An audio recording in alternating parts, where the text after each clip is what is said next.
Please welcome 2024 Democratic National Convention Permanent Chair, Mignon Moore, and Convention Co-Chair, Representative Veronica Escobar.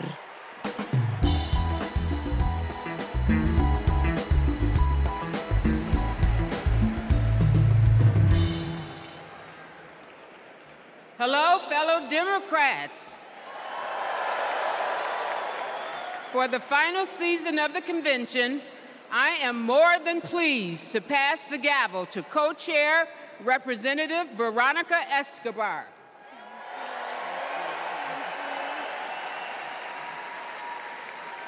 Thank you, Madam Chair. The fourth season of the 49th Quadrennial National Convention of the Democratic Party will now come to order.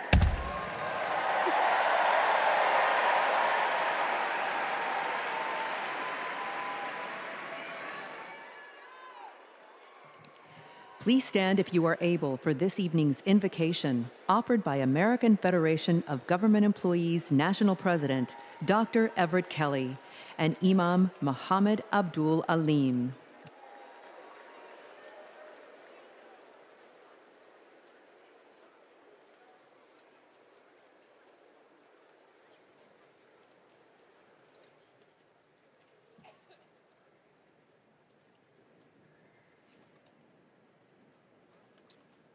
Let us pray.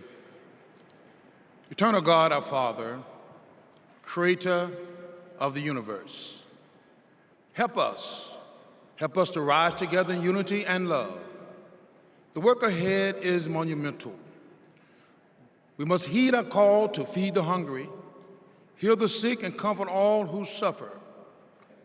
Our great democracy's foundation is our knowledge that all are equal in God's eyes, that righteous truth, your gift of freedom and equality, are being questioned once again. They're what our forefathers and mothers fought and died for. They died on battlefields, in factories, on farms and picket lines. They died in chains. They died for a better world. Beloved Creator, all this tonight, our democracy is now on the line. In the months that remain, guide Vice President Harris and Governor Walz with your wisdom and your thoughts. Eternal One, hear our prayer. Set our hearts afire that we may never weary in doing with your will in the pursuit of justice. In your Son's name, amen.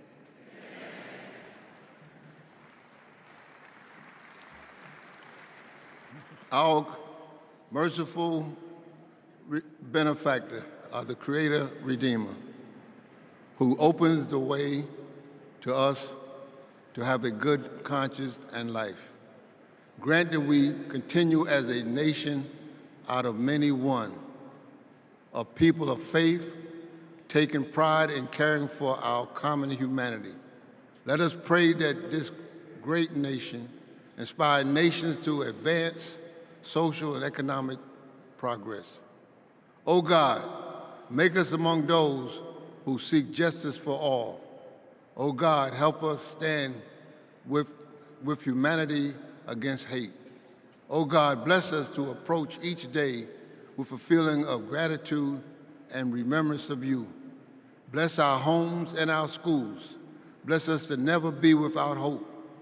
Bless us in every decision, endeavor, and undertaking. Bless the efforts of the presidency to secure more opportunities for all in our great society.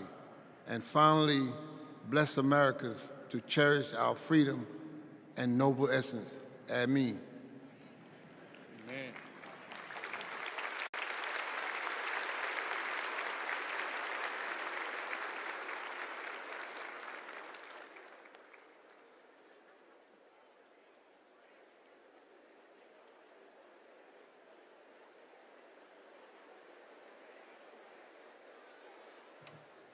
Please remain standing for the presentation of colors by the Illinois State Police Honor Guard.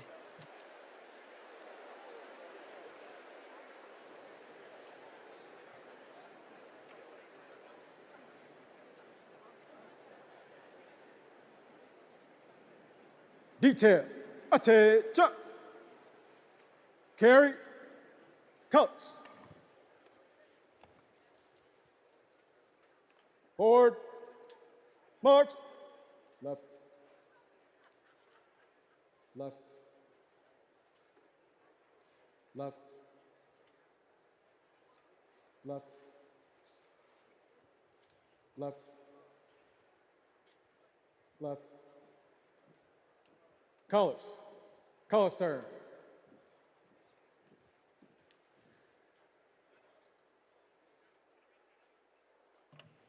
Please remain standing for the Pledge of Allegiance, led by Luna Mehring, 6th grader from Oakland, California.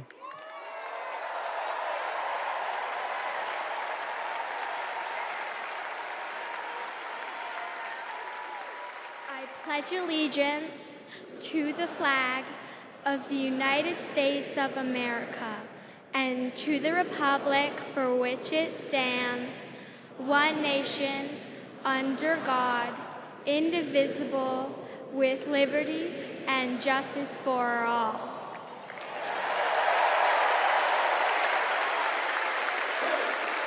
Colors.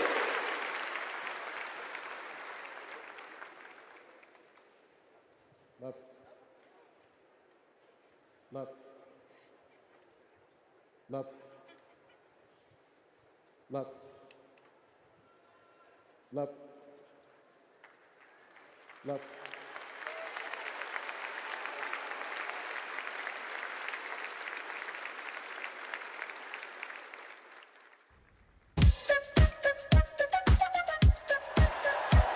She's a fighter for the American people, committed to our values, our hopes, our dreams, bringing joy back across our nation.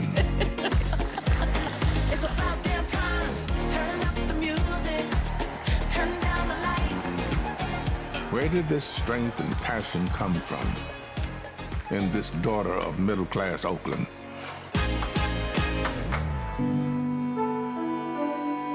Well, it started with her parents, her mother, a South Asian scientist, and her father, a black economist. They took her to civil rights marches and inspired her to pursue her dreams. After her parents divorced, she and her sister were raised by her mother with the help of friends and neighbors, attending Sunday school at the 23rd Avenue Church. We grew up in this wonderful, loving, supportive environment. My mother was very well aware that she was raising two black girls to be two black women. Her mother saved up for 10 years to buy their first home and shared with Kamala the words and wisdom that remain her North Star to this day. Be a fighter for things that matter, and don't be limited by what has always been.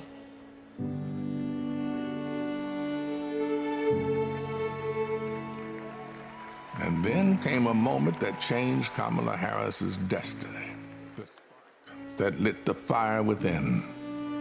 When I was in high school, I had a best friend who I learned was being molested by her father. This particular day, she was like, hey, you really, really are not yourself. There's something going on. I said to her as soon as she told me, well, you have to come stay with us. As you get older, you really, really reflect on how pivotal that intervention was at that crucial point of my life.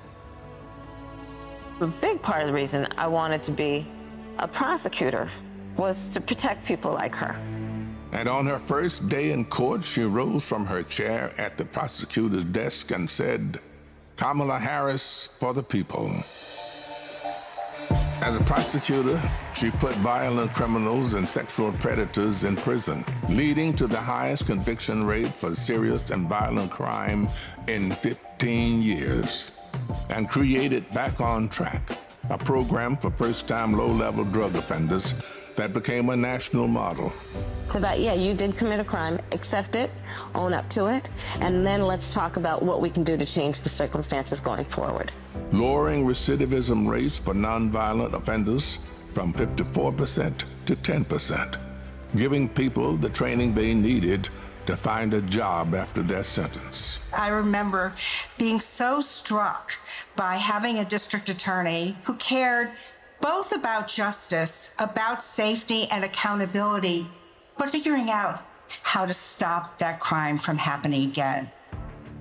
As California's Attorney General, she targeted transnational gangs and drug cartels, seized 10,000 kilos of cocaine and 12,000 pounds of methamphetamine, went after drug traffickers, and took 12,000 illegal guns off the streets. The new foreclosure crisis threatens to freeze up. She took on the nation's 5 largest mortgage banks that were stealing from homeowners. Prosecutors claim they've duped desperate homeowners into paying thousands of dollars to get them out of foreclosure. She played hardball and delivered a landmark $20 billion settlement. This represents one of the largest dollar amounts to come to California. And in 2016, the people of California sent her to represent them in Washington, D.C.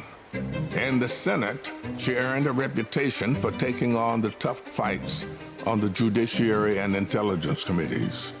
Kamala hit the ground running. She came in with confidence.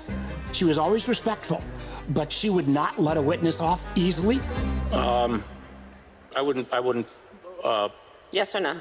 And if an argument didn't hold water, she could spot that flaw and get at it. I do want you to be honest. I'm not able to be rushed this fast. It makes me nervous.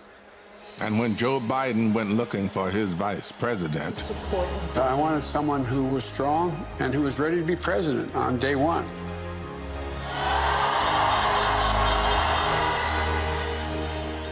as vice president, she worked to cap insulin costs for seniors at $35, to replace lead pipes and provide clean water for communities, and she helped create 16 million jobs. The Biden-Harris bipartisan infrastructure bill has already created thousands of jobs for our members. That is what the future looks like under a president, Kamala Harris. She fought to reduce the trauma of gun violence that has devastated our nation. How many of you guys, as college students, had to have a drill during high school or middle school or elementary school where you learned about how you need to hide in a closet or crouch in a corner in the event that there is a mass shooter roaming the hallways of your school? Look at that. Look at that. And she did more than talk the talk. She walked the walk, helping pass the first bipartisan legislation in 30 years to curb gun violence. So one thing I learned about working with Vice President Harris is she always stand on business.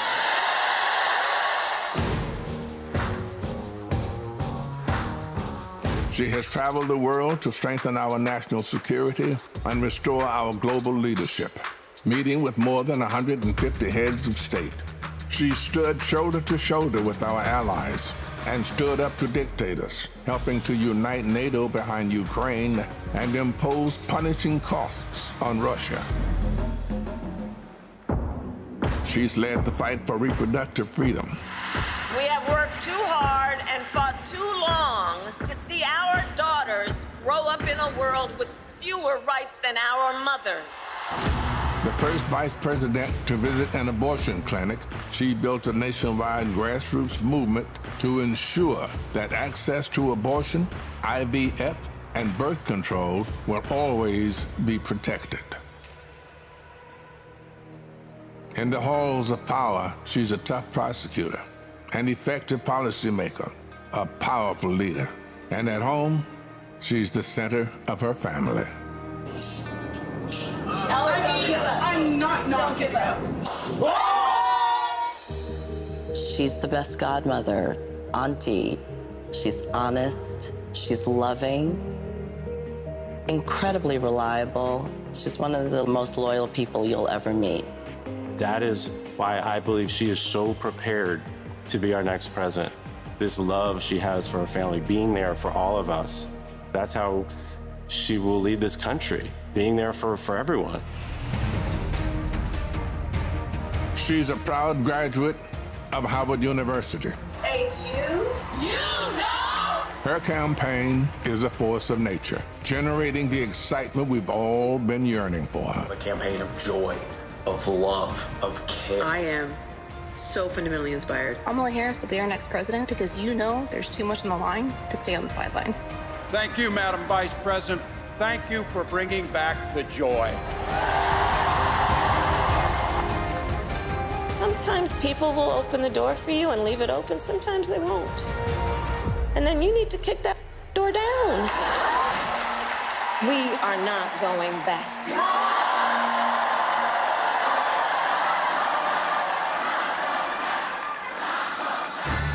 She's a protector, a strong voice for common sense, a leader for tomorrow, committed to healing our country, dedicated to doing the hard work to make us stronger.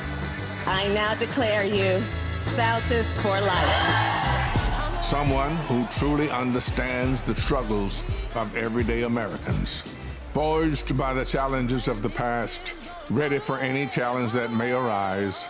Now is the time, America. The joy is back, the pride is back, the hope is back. She's doing the work. She's fighting for us. She's the new way forward, our way forward. She is the next President of the United States of America, Kamala Harris.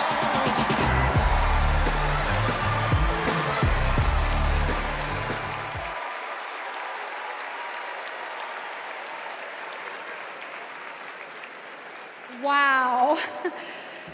Bienvenidos todos to the final night of the Democratic National Convention. We have so much in store for all of you tonight, including a special rendition of our national anthem by our favorite country music rabble-rousers, the Chicks. And I just want to say, this week, our energy, hope, and joy have inspired the nation. Meanwhile, Donald Trump has been a small man, speaking in small venues, talking about small ideas. Our ideas, our vision for America brings us together. Our vision for America embraces every community and everyone. Kamala Harris and Tim Walz are working hard because they know our country is great. They know that we can build a future for all of us, and they're earning our votes by laying out a plan that puts the American dream not just within reach, but so we can fully grasp it. By making sure going to the grocery store doesn't break the bank, that we have control over our bodies, that our kids like my own kids, Christian and Eloisa, have opportunities to lead healthy and happy lives. We'll get to know Kamala a little more, and I promise you, you will not only be more inspired, but also ready to fight for a new way forward. And to keep us pumped for this journey, Chicago's very own DJ Metro. Over to you. Chicago, how's everybody feeling out there today? Welcome to night 4 of the Democratic National Convention. I know you all are having so much fun out there, is that correct? Well, there's only one thing left to do, and that's to make sure that the fun continues right here, right now, the only way that I know how. The Chicago way, baby. Y'all ready? Let's go. Thank you. You my little boo thing, so I'll give a hoot what you do. Say, girl, I know you a little too tame. I'll be shooting that shot like a girl. No, tell 'em I'm next. Tell 'em you find a lot of something fresh. No, tell 'em I'm next. Tell 'em you find a little something fresh. I know. Put a little gold in the teeth and the fit good, so I took the doors out the deep. Okay, I see a brother holding you. No beef, but I'm trying to get to know you at least. Don't take my talking to your own. I can keep it chill like the Soviet blunt. I'ma keep it real when your man long gone. If you're looking for a friend, everybody hands up, hands up. conviction. I'm outside, no pictures. You want me, go figure. To the back, to the front. You a 10, baby girl, but I'm the one. Hey, to the back, one time, to the front. everybody, You a 10, hands girl, up in the air, let's go. You my little boo thing, so I don't give a hoot what you do. Say, girl, I know you a little too tame. I'll be shooting that shot like 2K, girl, I know. Tell 'em I'm next. Tell 'em you find a little something too fresh, I know. Tell 'em I'm next. Tell 'em you find a little. Thank you very much, ladies and gentlemen.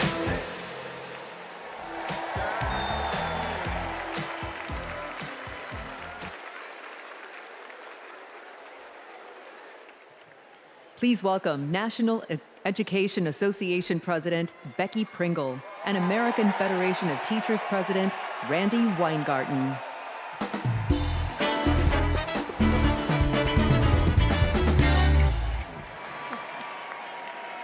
I am Becky Pringle, President of the largest labor union in this country, the National Education Association. As an 8th grade science teacher for over 30 years, I can tell you that Kamala Harris and teacher Tim Walz understand when our public schools are strong, our nation is strong. They know expanding free school meals, investing in healthcare, and keeping our communities and our schools safe creates opportunity for everyone. They will strengthen our schools, support our educators, and help our students live into their brilliance. Donald Trump and J.D. Vance are not just wrong, they're dangerous. It's all right there in Project 2025.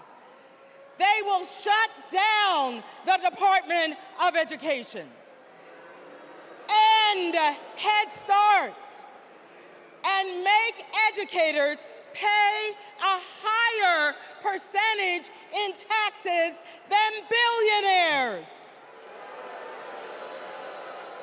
But we are coming together to say, not on our watch. Not on our watch. So we will organize, and we will mobilize, and we will win all the things. So come this January, we will have a president who sees us, who believes in us, and who knows the beauty and the power of this diverse democracy. And her name is Kamala Harris.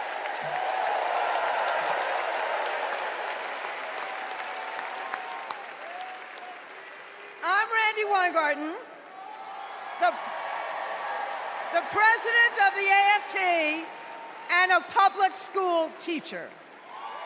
One of my first lessons I taught my students was about the social contract, how both individual freedoms and mutual responsibility are essential in our democracy. This covenant underlies our commitment to public schools, where educators prepare students to spark innovations, steward the environment, create our arts, and shape our democracy. Now, one of the first lessons my students taught me was, you gotta walk the walk. That means Donald Trump and J.D. Vance can't claim they're pro-child while gutting funding for public schools. That means that being pro-family means we support access to good union jobs, affordable housing, healthcare, and higher education. That's what Kamala Harris and Tim Walz are fighting for, and we are all in. They have spent their lives making the promise of America real in the classroom and the courtroom. America, with Kamala Harris as our president, our best days are ahead.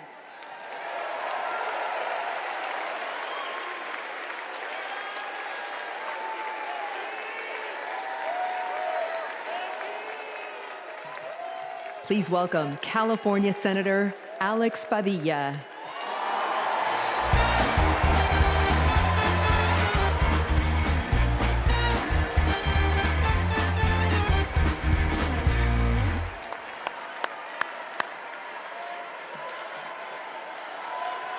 Good evening, Democrats.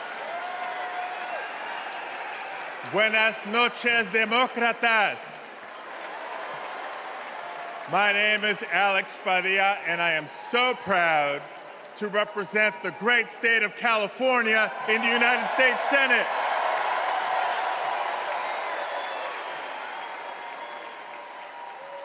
But the titles I'm most proud of are husband to my beautiful wife, Angela, and father to 3 young gentlemen. You know, as a father, when we talk about the future of our country, it's not just hypothetical. For me, it is very real. Every day I go to work in Washington, I think about my kids and the future we're building for their generation. And to show you how Kamala Harris will treat America's kids as president, I'll tell you how she treats mine.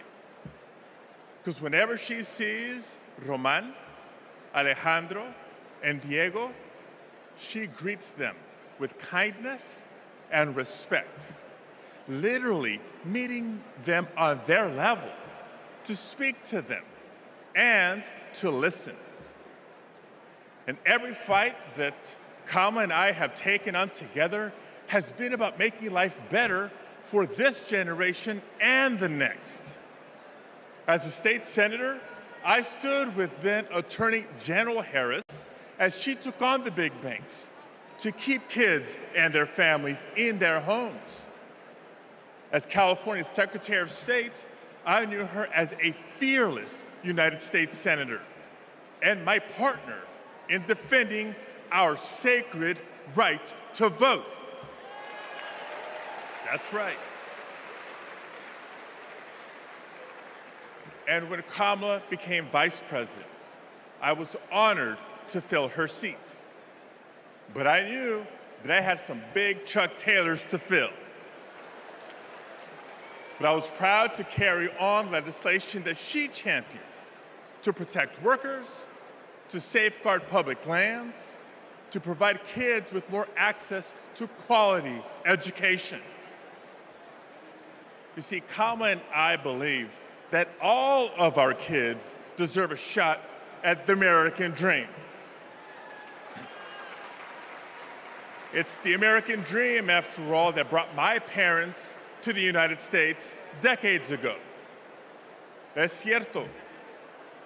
Mis padres, Santos y Guadalupe Padilla, vinieron a los Estados Unidos en busca del sueño americano.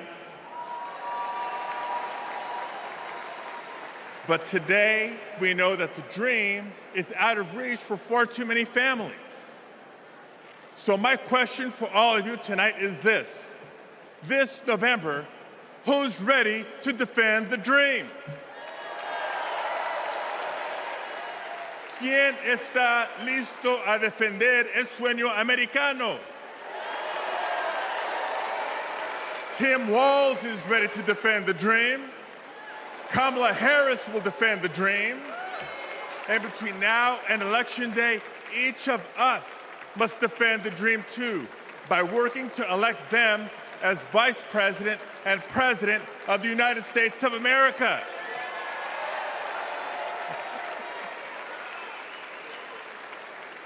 So I want to thank you. May God bless you.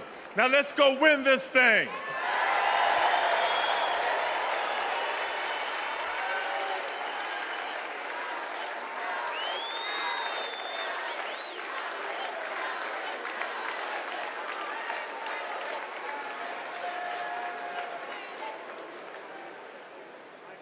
For families across our nation, the American dream starts at the same place, the place we call home.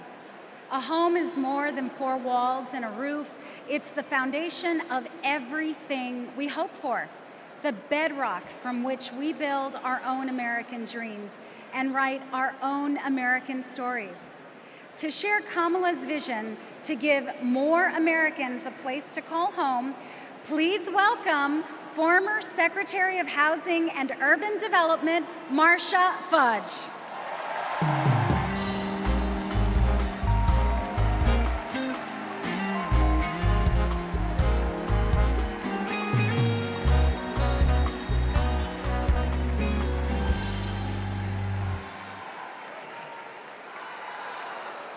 OH.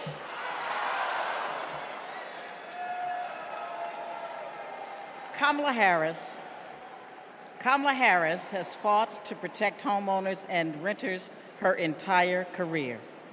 As Attorney General, she held big banks accountable for their role in the foreclosure crisis and won billions of dollars for California homeowners. As Vice President, she and President Biden helped over 400,000 homeowners at the risk of foreclosure during the pandemic. And as President, she will build 3 million new homes and rentals, limit unfair rent increases, and offer down payment support for first-time home buyers. It's personal. Kamala remembers her mother's pride at buying their first home after saving for 10 years. She knows housing is a human right and a pathway to the middle class. Where you live determines what schools your children go to, what health care you receive, and whether you can get a good job without spending hours commuting. Where you live too often determines how you live. Donald Trump has no idea how housing works for everyday Americans. He doesn't care. He started his career being sued for denying housing to Black families. As president, he sat by while the cost of housing skyrocketed. Now, we can hand the keys to our housing policy back to a negligent landlord, or we can elect a president who believes in safe, affordable housing for all.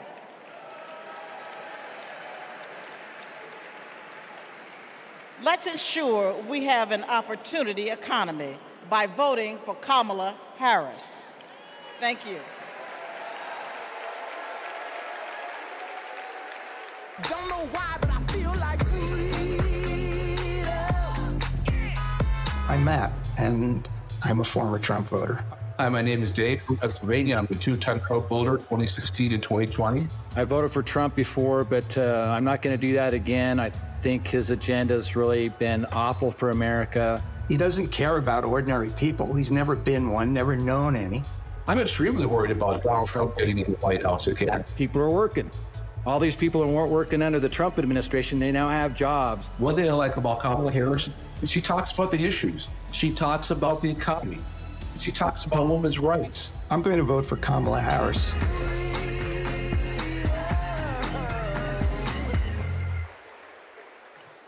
Please welcome California Representative Ted Lieu.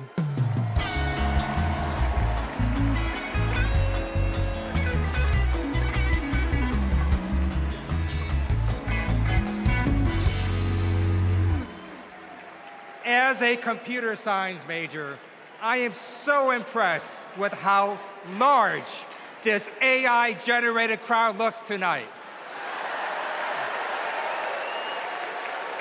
I first got to know Kamala Harris during the Great Recession when I was a California state legislator. Millions of hardworking families were facing foreclosure. My constituents told me stories about predatory and unfair loan terms and about how hard they were fighting to keep the homes that they loved. Thankfully, they had someone fighting just as hard for them, Attorney General Kamala Harris. She led an investigation of the mortgage industry to root out fraud. She helped pass the Homeowners Bill of Rights, and she held the big banks accountable, bringing back $20 billion to homeowners.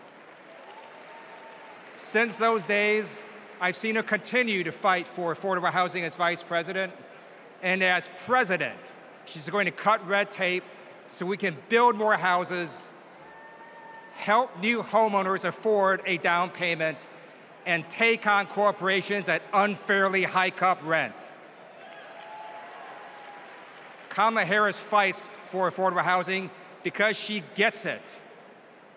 You know, when her mom was raising 2 girls, she did what so many parents do: work early hours and work late nights, pay the bills, and put on a brave face so her girls did not know how hard it really was.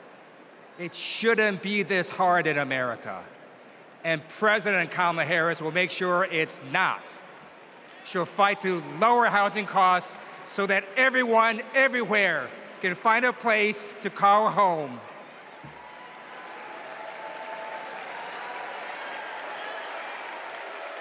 Don't know why, but I feel like I depend on Medicare and Social Security for survival. I'm a recipient of Social Security benefits. I worry about Social Security and Medicare. If we don't protect it through Kamala Harris, that Trump is going to take that money. Project 2025 is going to be disastrous for many of us. What are we supposed to do? Who's going to take care of us? Where are we going to live? I don't know, but I know I'm voting Democrat. I'm supporting Vice President Harris because she will protect my Social Security and that of all others.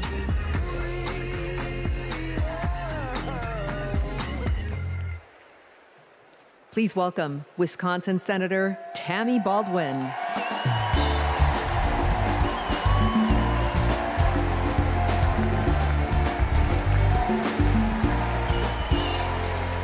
Hello, Democrats. And hey, Wisconsin.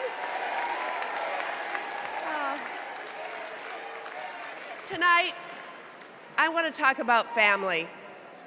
We know that all families don't look alike. My mother was a teenager when I was born, and she struggled with addiction. I never met my father, but I had 2 incredible grandparents who stepped in and raised me, David and Doris Green. Everything I know, I learned from them. In every way a child needs, my grandparents were there for me.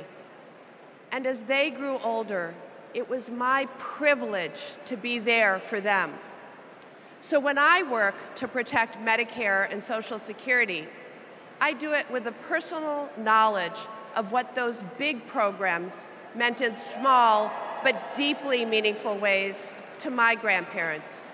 And I know what they mean for your parents and grandparents. But let's be clear, that is all at risk today. Donald Trump was asked what he would do about Social Security and Medicare, and he said, and I quote, "There's a lot you can do in terms of cutting." Cutting? He's talking about cutting Social Security and Medicare while giving a huge new tax break to billionaires and corporations? Well, Kamala Harris is not going to let that happen. And Tim Walz is not going to let that happen. We are not going to let that happen. You know, they've got it backwards. We Democrats, we honor our elders. and ask the wealthiest to pay their fair share. Wisconsin's state motto is forward, and my friends, that's where we're headed.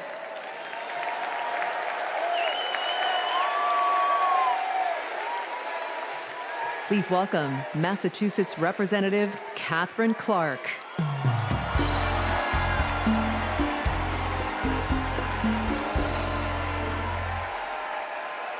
I am a proud mom of 3. And when my kids were young, I sat down with my husband to go over our bills. We realized that my entire income went to paying for childcare. We asked ourselves, how on earth will we make this work? So many parents will tell you a similar story. They'll tell you that preschool can cost as much as rent, or that they drive over an hour just to find childcare. They'll tell you that the workers who watch their children have it even worse. When parents have to choose between their kids and their jobs, businesses are hurt too. We shut out talent.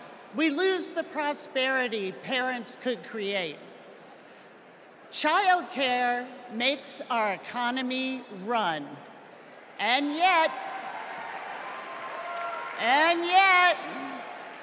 Donald Trump's Project 2025 will eliminate Head Start, close classrooms, raise the cost of care. And J.D. Vance says affordable childcare is class war against normal people. You know what normal people want? A president who understands this shouldn't be so damn hard. That's Kamala Harris. She's seen this firsthand. You've all heard Kamala talk about her mother. She was both a brilliant scientist and a devoted mom. She had to fight to make it all work, to raise her daughters, to pay the bills, to keep the career she loved. Kamala and Tim know that when everyone can find and afford childcare, our kids and our communities will thrive. Our middle class will grow. So let's put childcare at the top of the agenda. Let's build a future worthy of our children. Let's elect Kamala Harris and Tim Walz.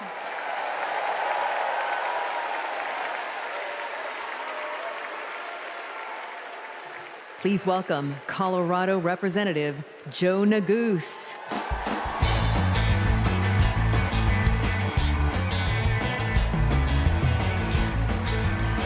Thank you. Good evening, Chicago. My name is Joe Neguse, and I represent the great state of Colorado in the U.S. Congress. My parents immigrated here from a place torn apart by war. They worked hard every day, made tremendous sacrifices, and taught me to never take for granted the educational opportunities that we have in this incredible country. It's because of them and because of those opportunities that tonight their son stands before you as Assistant Democratic Leader of the U.S. House of Representatives. My fellow Americans, let me say this clearly. Don't let anyone tell you that the American dream is dead. It is alive and well, and it will grow even stronger with Kamala Harris as the next president of the United States. How do we know that? How do I know that? Well, it's because Kamala Harris believes that college can be a ticket to the middle class. And she has fought to make it more affordable her entire career. As California Attorney General, she took down one of the biggest for-profit colleges, securing $1 billion for students who were defrauded. Alongside President Biden, she expanded Pell Grants and secured record funding for HBCUs. And Kamala Harris made public service loan relief a reality for teachers and first responders and firefighters and nurses and countless others across our land. Vice President Harris delivered before, and she will do it again. As president, she will build a brighter future, a more affordable future, a future where going to college doesn't break the bank, a future where my 5-year-old daughter, Natalie, who's watching us back home in Colorado right now, a future where she can live her dreams. So those are the stakes. Let's make it happen, America. Let's make history, America. Let's elect Kamala Harris, the 47th President of the United States. Thanks so much. God bless. Thank you.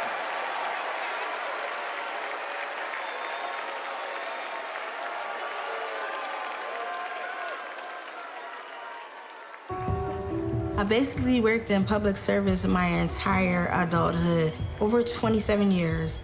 Seeing my mom work in the public service sector, it was actually inspiring me, and I'm like, she gives more to the community than she is for her own self. As a single mother, I knew I wanted my daughters to have a better life than I did. So I said, you know, going to school will help me. I would see her move like the bills to the side, but I know she was mounting. I know she was drowning in student loan debt. Then eventually my loans got to $800 a month. I paid it. I did what I was supposed to do. But I was like, oh my God, I'm gonna be in debt until the day I die. When the Biden-Harris administration first announced the public service loan forgiveness, and I'm wrestling to my mom, like, apply for this, apply for this. I'm sitting at my desk, opening up my mail. It says, thank you, Kelly, for public service. Your loans now have been forgiven. Took a deep breath, and I screamed. I had to pinch myself. I had to see if this was really happening.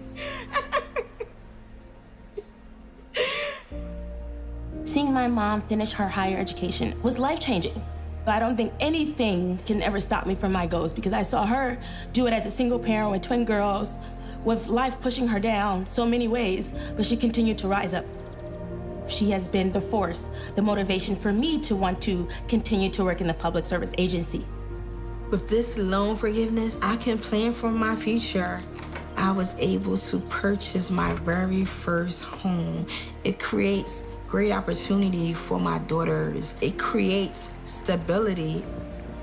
Thank you, Vice President Harris and the entire administration. I just want to thank you again and again and again. Thank you so much.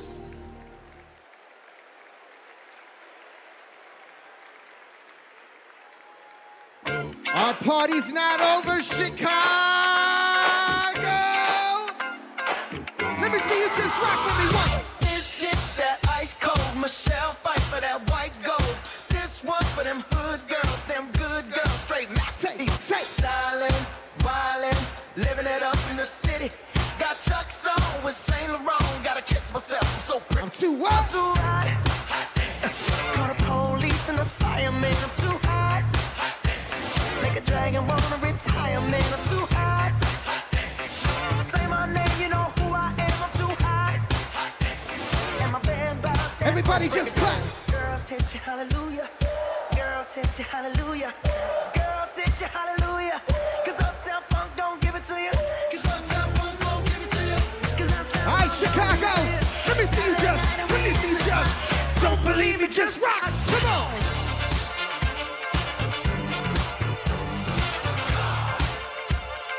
Don't believe me, just watch.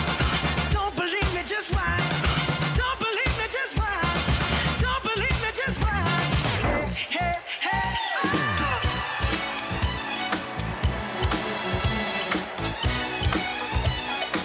Anybody here ready to have a great time with me tonight? Let me hear you make some noise. I'm DJ Metro from Chicago. Let's go.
Ladies and gentlemen, I'm DJ Metro. I'll be back for more later.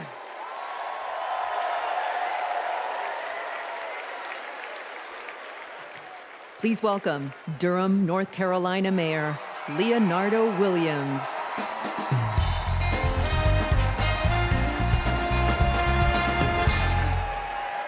Hailing from the Tar Heel State, home of Duke University and North Carolina Central University, I am Mayor Leonardo Williams from Durham, North Carolina. You know, several years ago, my wife Zweli and I started cooking for our community.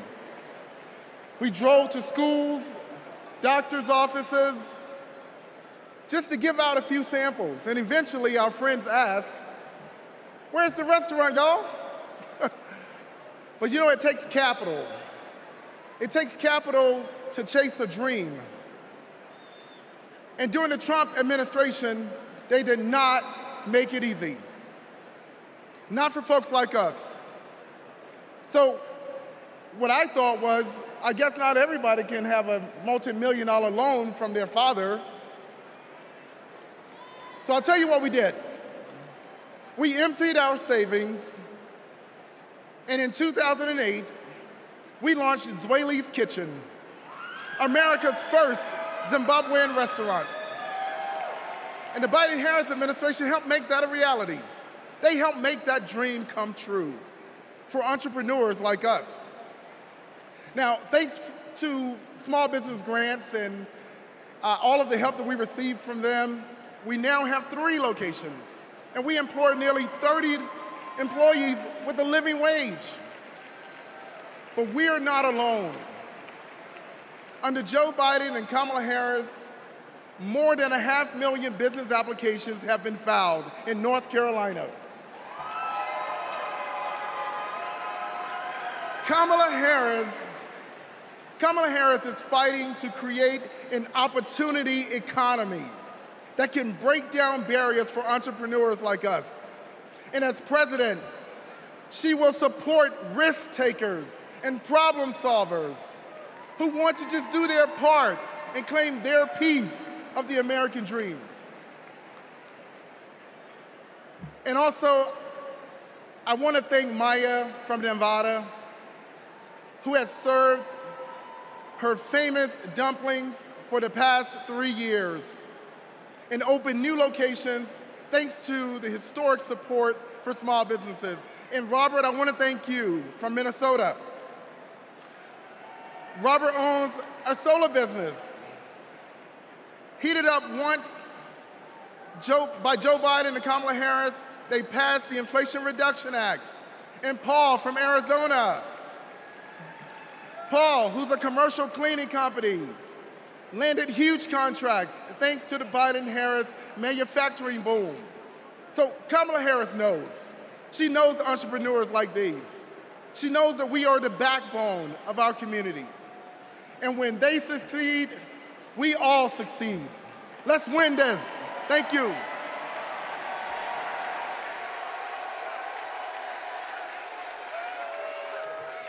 Please welcome Illinois Representative Raja Krishnamurthy.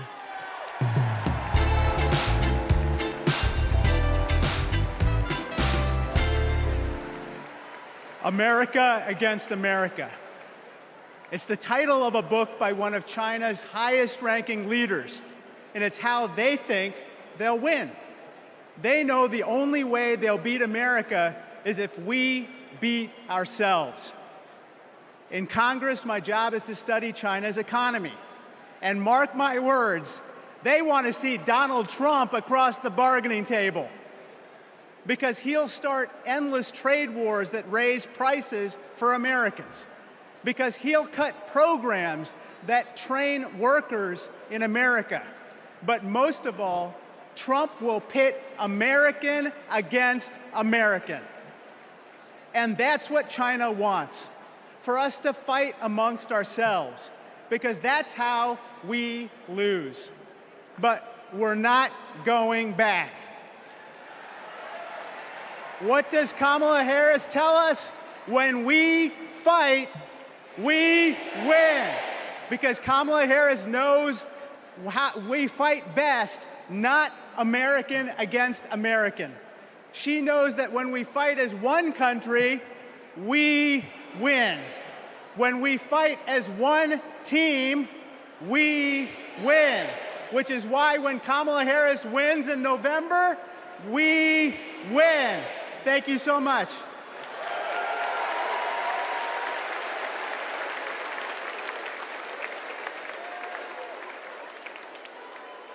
We believe in a future where every person has the opportunity to build a business, to own a home, to build intergenerational wealth, a future with affordable health care, affordable child care, paid leave. And all of this is to say, building up the middle class will be a defining goal of my presidency.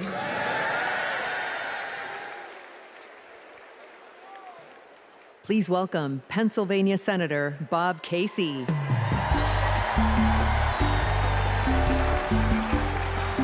Pennsylvania. Here's a real question. Moms asked me in Pennsylvania, what am I supposed to do if I can't afford diapers? In just 6 months, a box of diapers went up $15. The corporations say your prices are up only because their costs are up. They're selling you a lie. It's in the bag with the diapers. Prices are up because these corporations are scheming to drive them up. Most companies are good companies. It's the food conglomerates that sit behind the supermarkets, the faceless wholesalers. They're the ones who are extorting families at the checkout counter. This is greedflation. I've been fighting it a long time. So has Kamala Harris. And finally, we're starting to win. When Big Pharma jacked up the cost of insulin, we passed a bill to stop them. Now, for millions of Americans, it's capped at $35 a month. So that's one. I've been fighting to ban price gouging on food. And next year, when she's president, Kamala Harris will sign a bill to do just that. So that's another. And when corporations take advantage of a crisis, like toilet paper during the pandemic, we'll hit them with harsher fines when Kamala Harris is president. Now, Americans don't expect stuff to be free, but we do expect it to be fair. The people I'm talking to, from Allentown to Erie, they don't tolerate being ripped off. Americans are hardworking, honest people. And that's what we've been fighting for. We're fighting for honesty. I'm fighting for it. Kamala Harris is fighting for it. Will you fight for it? All right, let's go out and win this thing. Thank you.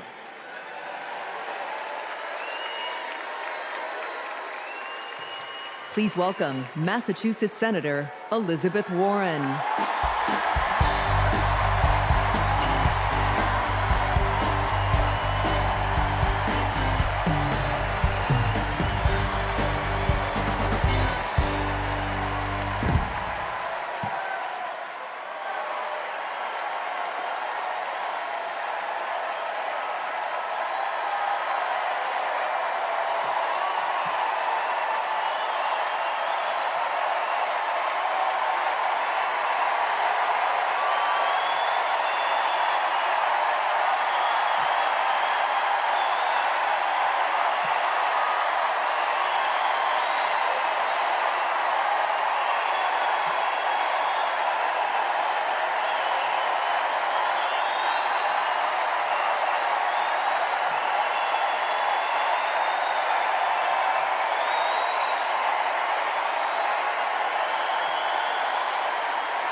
I love best about Kamala Harris.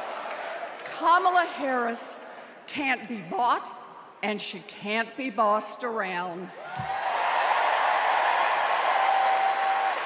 Now, I first met Kamala in the aftermath of the 2008 financial crash.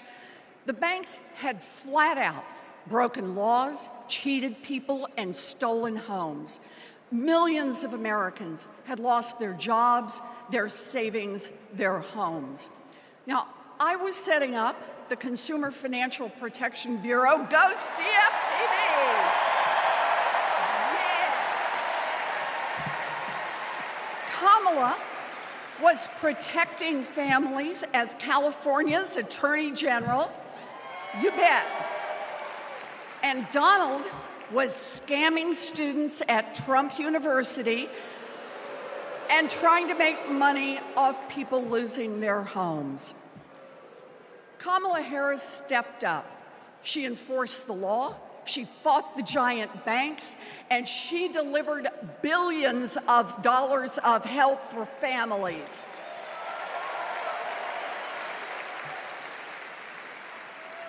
And that is the difference between a criminal and a prosecutor.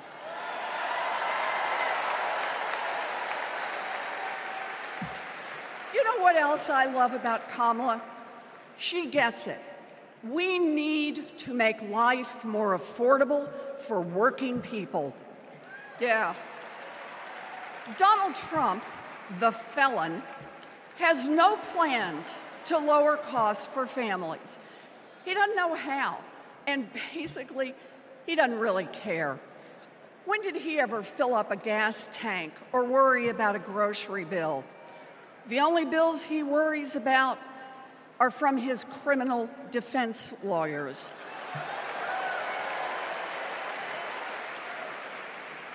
But Kamala, she cares deep down, and she will take on the giant corporations that are squeezing American families.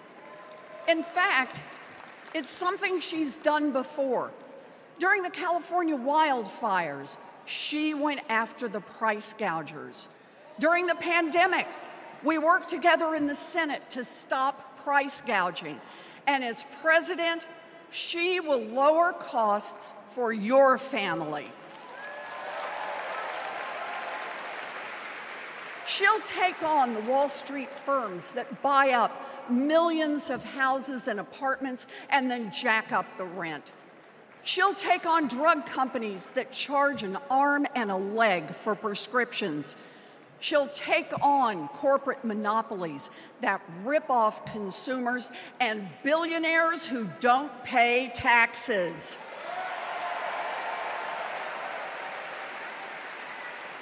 And she'll take on right-wing extremists who think they should decide who has access to abortion or IVF. Kamala will protect abortion rights nationwide. Yeah. And there it is. Groceries, gas, housing, healthcare, taxes, abortion. Trust Donald Trump and JD Vance to look out for your family? Shoot, I wouldn't let those guys, I wouldn't trust them to move my couch.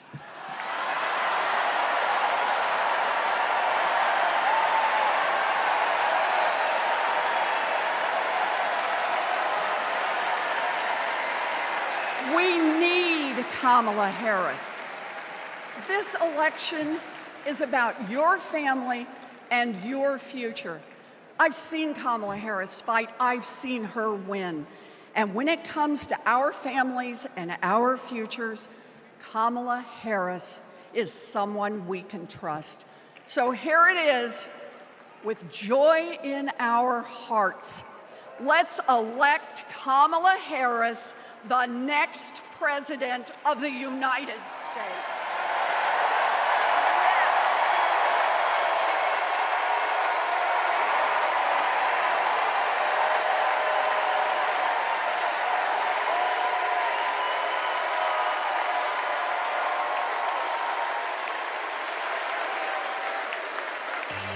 Our party is nowhere near over, Chicago!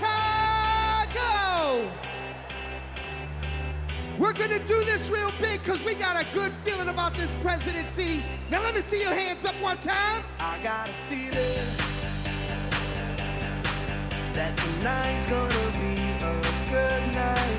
That tonight's gonna be a good night. That tonight's gonna be a good, good night. I feel it. That tonight's gonna be a good night. That tonight's gonna be I want to see everybody losing their minds. 1, 2, now everybody party. Tonight's the night. Let's live it up.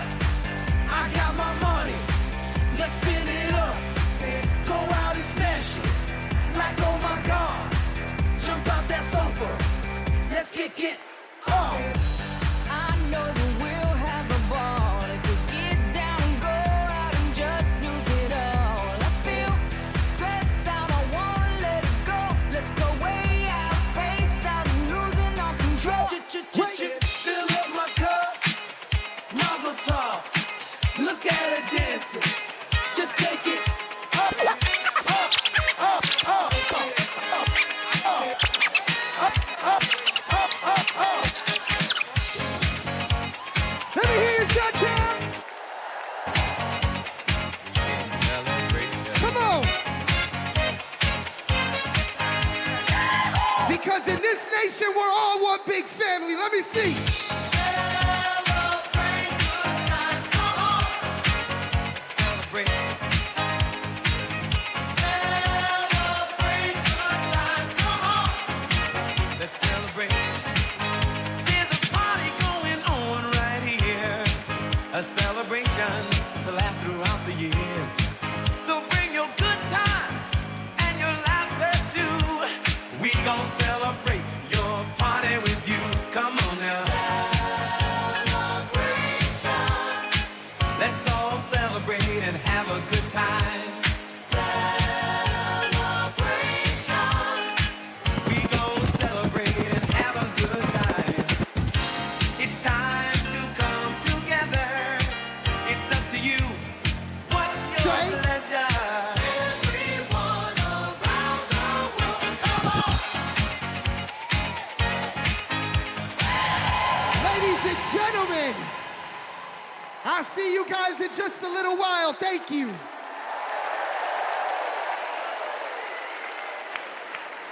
Woo! We've got ourselves a party in here, Chicago.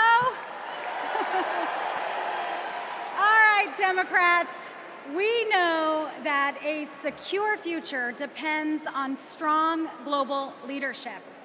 As Vice President, Kamala Harris has been tested on the world stage. She's faced down threats, stood shoulder to shoulder with our allies, and engaged in the serious work of safeguarding America's security. Please welcome to the stage an Army Ranger, my colleague, Congressman Jason Crow.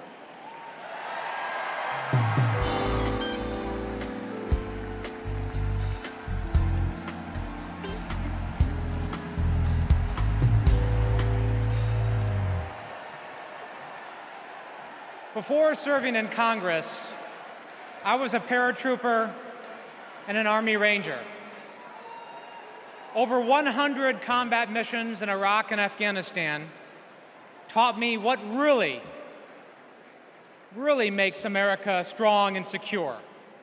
You see, it's not tough talk, it's not chest thumping, because in war, talk is cheap. And trust me, I know a couch commando when I see one.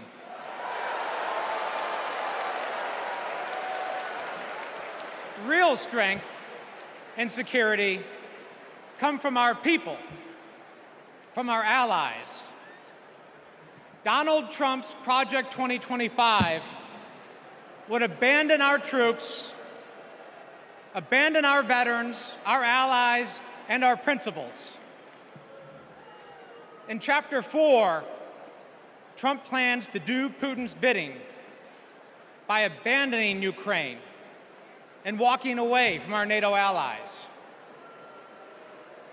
In chapters 2 and 3, he plans to fire our national security and military professionals and then replace them with MAGA loyalists.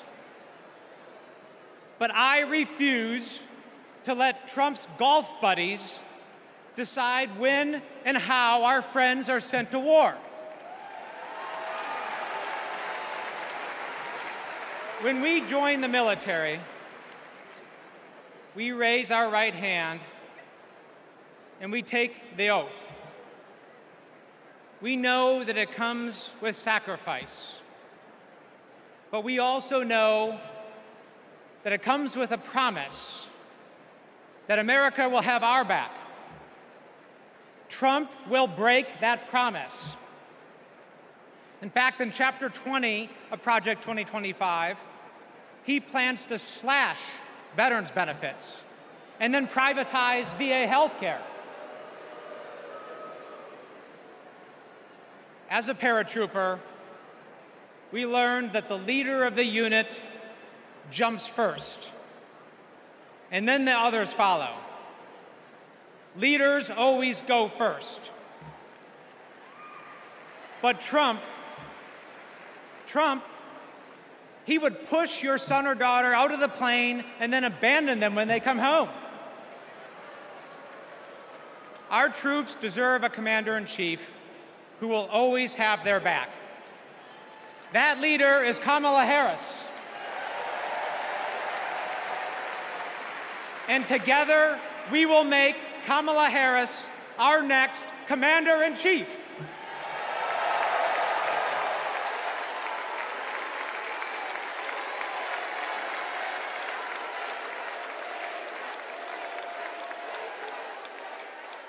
President Joe Biden and I, along with our entire country, are grateful, deeply grateful to each and every one of you for your service and for your excellence. The United States military, without any question, is the strongest and best fighting force the world has ever seen.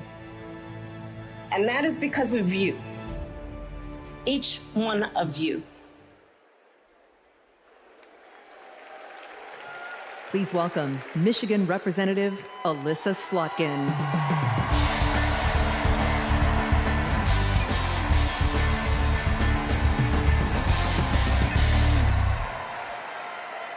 Good evening. I'm Alyssa Slotkin. I am honored to be your U.S. Senate nominee from the great state of Michigan. Go blue, go green, my peeps from Michigan. My life in service began in New York City on September 11th. As the smoke cleared, I knew my career would be spent protecting the country we all love. I was recruited by the CIA and served 3 tours in Iraq alongside our military. And I worked at the White House under presidents of both parties, and as an acting Assistant Secretary of Defense under President Obama. I want to talk tonight about national security, because the choice in November is stark. America retreating from the world or leading the world. Trump wants to take us backwards. He admires dictators a lot. He treats our friends as adversaries and our adversaries as friends. But our vision is based on our values, the values that took us to the shores of Normandy and helped us win the Cold War. We believe America should inspire and lead at home and abroad. We recognize that it's not just about having a strong military, but about tackling global challenges like AI and climate change together. And guess what? That takes friends. You gotta have friends to do that. Vice President Harris understands our strength abroad is inextricably linked to our strength here at home. Our schools, a strong middle class, and the health of our democracy. So, for everyone here and everyone watching, I want you to proudly claim your patriotism. You are here because you love your country. Do not give an inch to pretenders who wrap themselves in the flag, but spit in the face of freedoms it represents.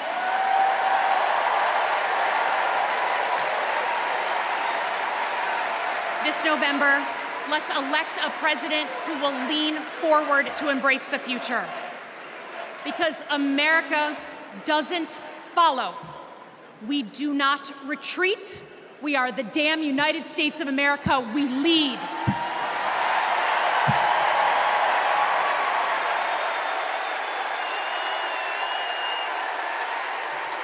Please welcome New York Representative Pat Ryan.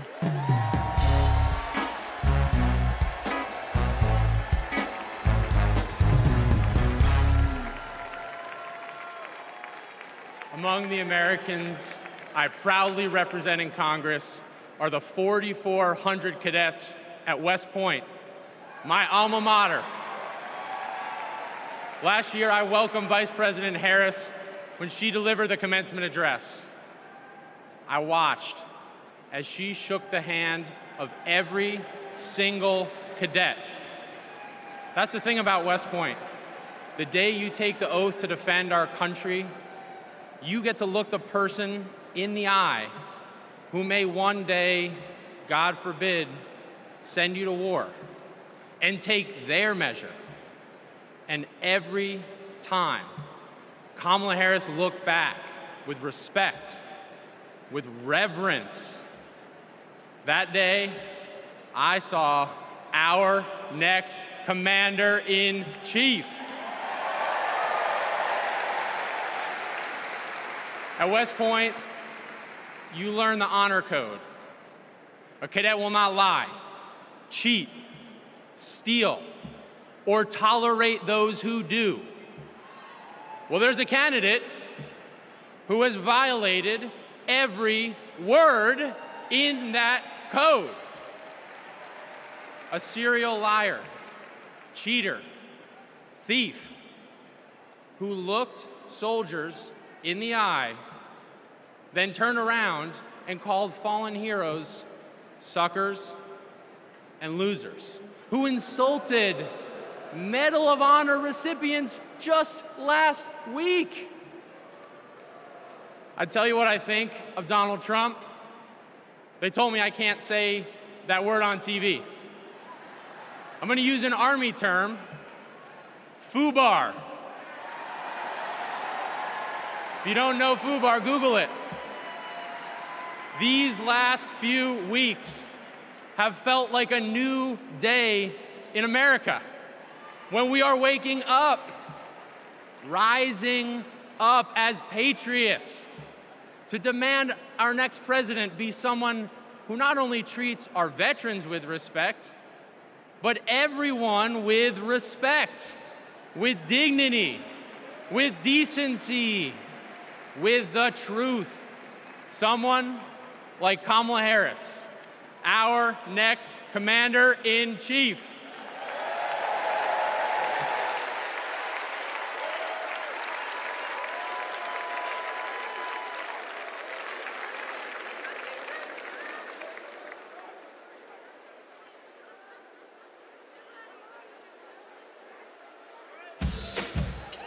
We are not done. I'm trying to tell you guys that I want to see you up off your seats, dancing and moving around. Get excited with me and say, I say I'm too late. Got nothing in my brain. That's what people say. That's what people say. I go on too many dates, but I can't make them stay. At least that's what people say. That's what people say. But I keep cruising. Can't stop, won't stop moving. It's like I got this music in my mind saying it's gonna be alright. 'Cause the player's gonna play, play, play, play, play. And the haters gonna hate, hate, hate, hate, hate, baby. I'm just gonna shake, shake, shake, shake, shake. Shake it off, shake it off. Heartbreakers gonna break, break, break, break, break. And the fakers gonna fake, fake, fake, fake, fake, baby. I'm just gonna shake, shake, shake, shake, shake. Wait. Shake it off, shake it off. Hold on. in my direction. So thankful for that. Representando para mi latino aquí conmigo esta noche. Yeah. Oh, you are my sunrise on the darkest day. Got me feeling some kind of way. Make me wanna savor every moment slowly, slowly. Despacito. Quiero respirar tu cuello despacito. Deja que te diga cosas al oído. Para que te acuerdes si no estás conmigo. Despacito. Quiero desnudarte a besos despacito. Firmo en las paredes de tu laberinto. Y hacer de tu cuerpo todo un manuscrito.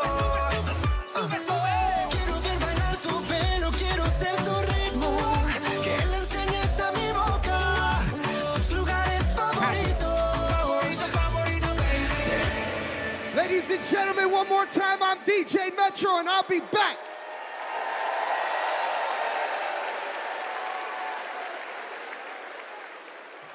Please welcome the president of the National Action Network, Reverend Al Sharpton.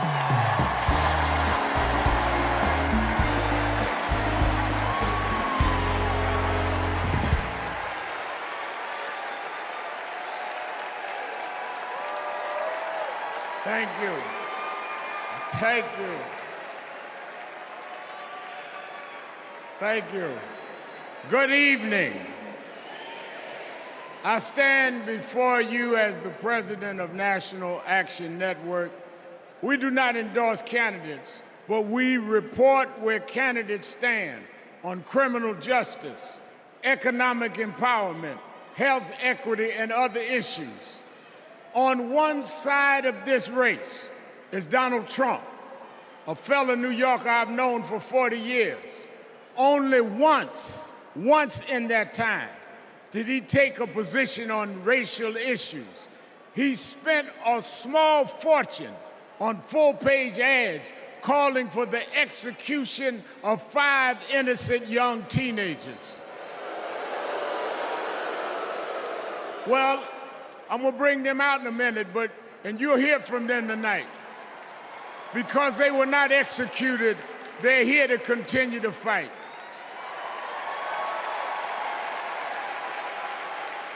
But it was there that I saw Trump love to fan racial flames. On the other side is a woman that I've walked with in Selma, Alabama to commemorate the 59th anniversary of Bloody Sunday. Kamala Harris spoke to me that day about unity and passing bills. All I ever heard from Donald Trump was how he can get an advantage. I see one candidate who wants to protect the right to vote while the other has tried to cook up 11,000 votes in Georgia. I see a candidate who, with Joe Biden, brought leaders to the White House to confront violent hatred, running against a man who said neo-Nazis in Charlottesville were fine people. I see a candidate who has sought to reform and uphold the law, and a man who wrongly assumes his mugshot appeals to Black Americans. I worked with Kamala Harris. In every job she's had, she has consistently committed to making government work for those of us who've been disadvantaged. All Donald Trump has been consistent about is making himself richer and sowing division to get that done. This man sat right here in Chicago a few weeks ago, refusing to apologize for claims that migrants were taking Black jobs. Well, in November, we're gonna show him when Blacks do their job.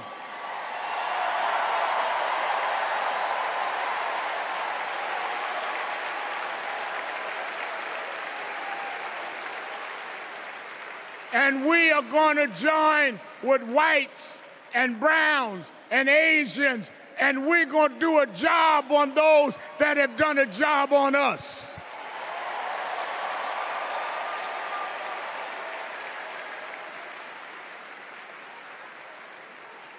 Tonight we are going to realize Shirley Chisholm's dream.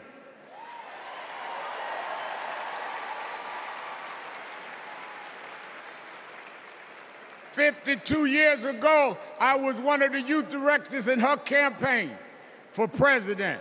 And 52 years after she was told to sit down, I know she's watching us tonight as a black woman stands up to accept the nomination for President of the United States.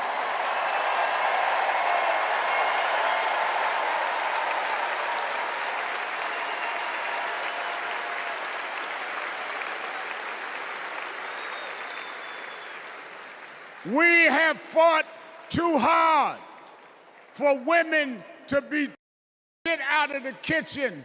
We are now on our way to the Oval Office. We won't go back.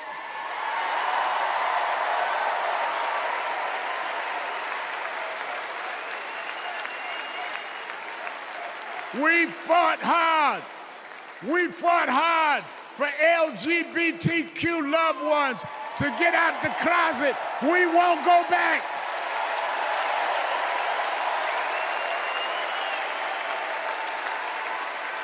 We fought hard for the right to choose, the right to education.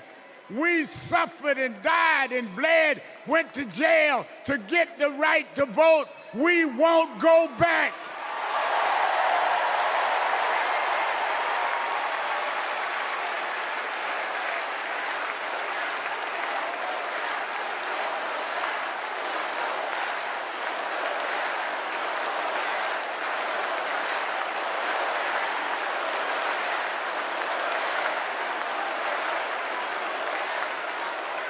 So we must be committed, no matter how the Supreme Court tries to roll back on civil rights, no matter what the amount of money they have.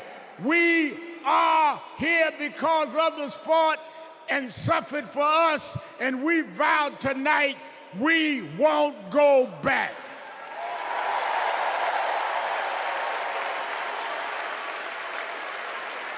This November, we will go forward to fulfill the promise of a just and fair nation. And let me say, as we transition, I'm a preacher. And in Psalms it says, weeping may endure for a night, but joy comes in the morning.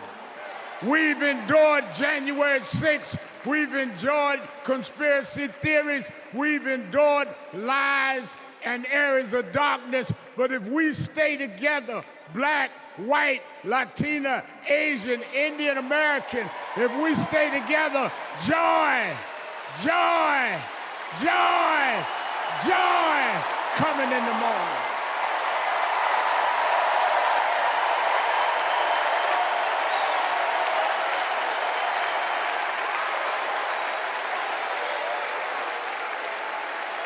I want to now, since I was a teenager, I was mentored by Reverend Jesse Jackson. And Reverend Jackson taught us to fight for what's right.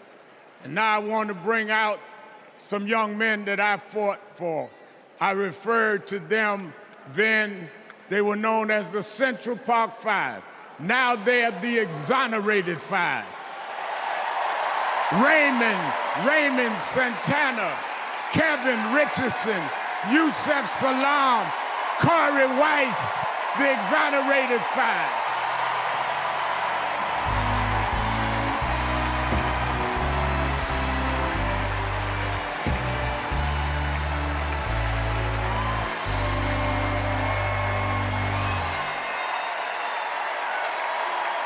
We won't go back.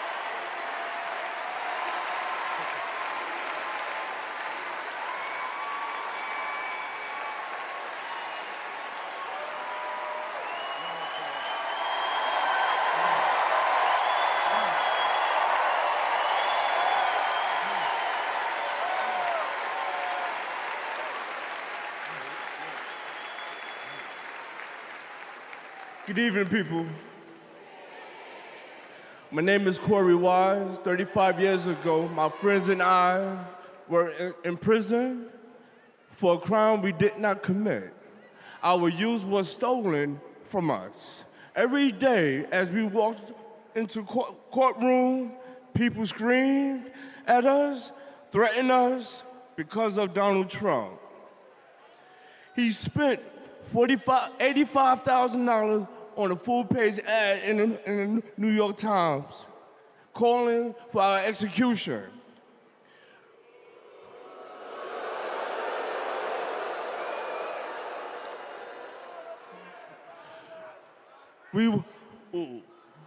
We were innocent kids, but we served a total of 41 years in prison. Reverend Al Sharpton stood with us. Now, I'm proud to stand with him today.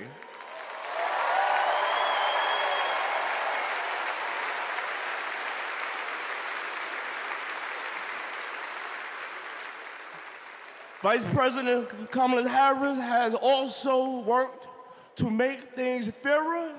I know she will do the same as president, and I approve that message.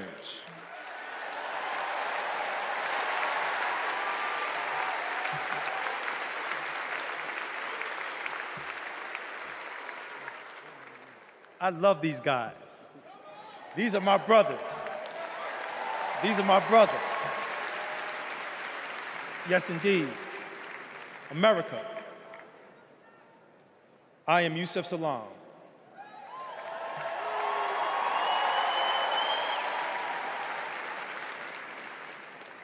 A New York City councilman representing my hometown of Harlem. That's right.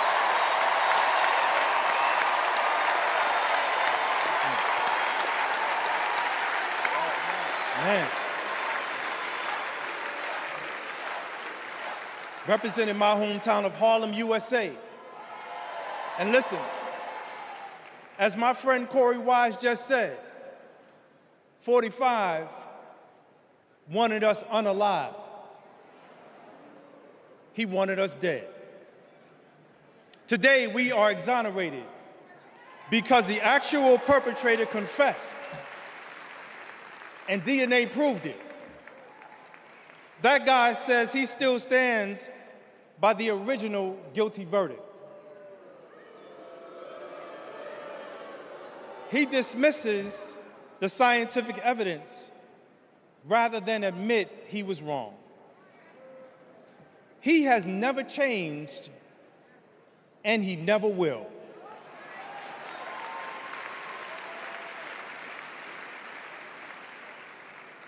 That man thinks that hate is the animating force in America. It is not. We have the constitutional right to vote. In fact, it is a human right. So let us use it. I want you to walk with us. I want you to march with us. I want you to vote with us.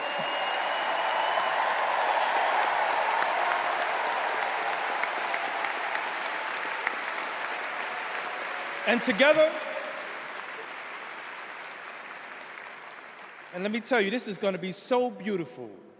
And together, on November 5th, we will usher in Kamala Harris and Tim Walz into the White House.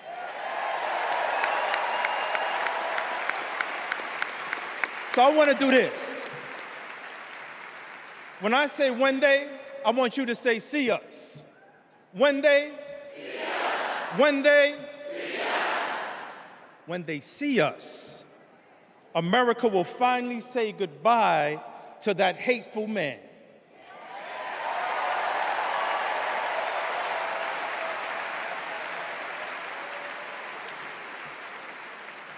We will say what I have said after 7 long years on wrongful incarceration.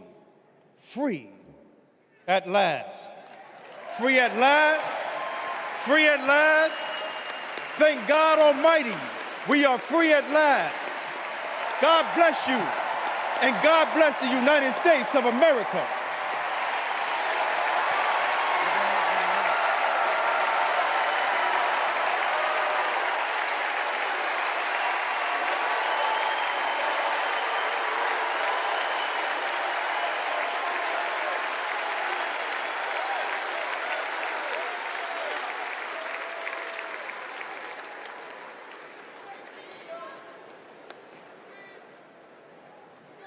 Wow.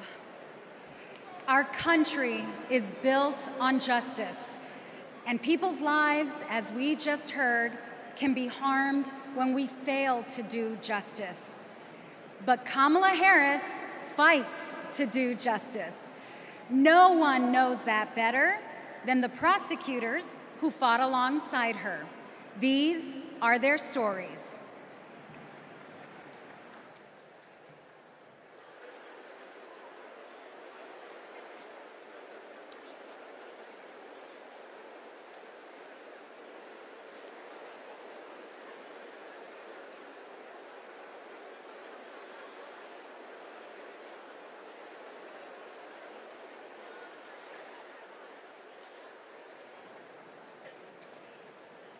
I'm Amy Resner.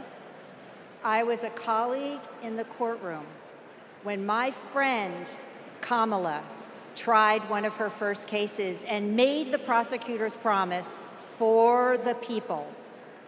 For Kamala, practicing law was always about protecting the vulnerable and giving the victims a voice.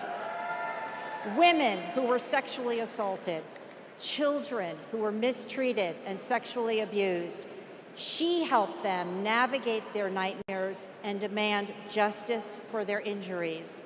And she did it all with grit and grace, intelligence and heart. She was a remarkable prosecutor, and she will be a remarkable president. Survivors of sexual assault struggle to be heard over the cacophony of voices demeaning, discrediting, and vilifying them. When powerful offenders are allowed to manipulate public opinion by attacking their victims' credibility, all victims suffer. Those words are from the 2021 amicus brief filed by RAINN, the nation's largest anti-sexual violence organization, in the case of E. Jean Carroll versus Donald J. Trump. As a legislator and lifelong advocate against sexual violence, I urge all of us to stand together to support survivors, believe them, and hold perpetrators accountable.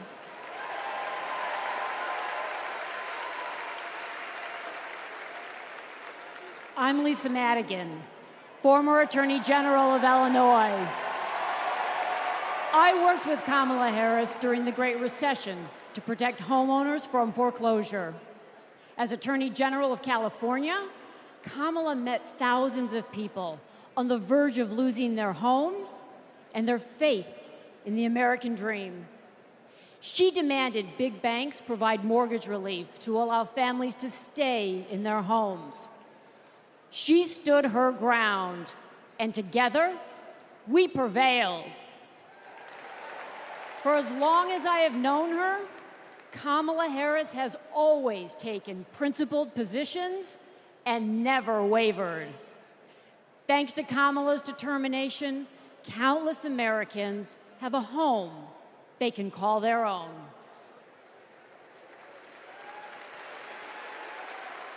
And I'm Mark Morial, civil rights leader and former mayor of New Orleans.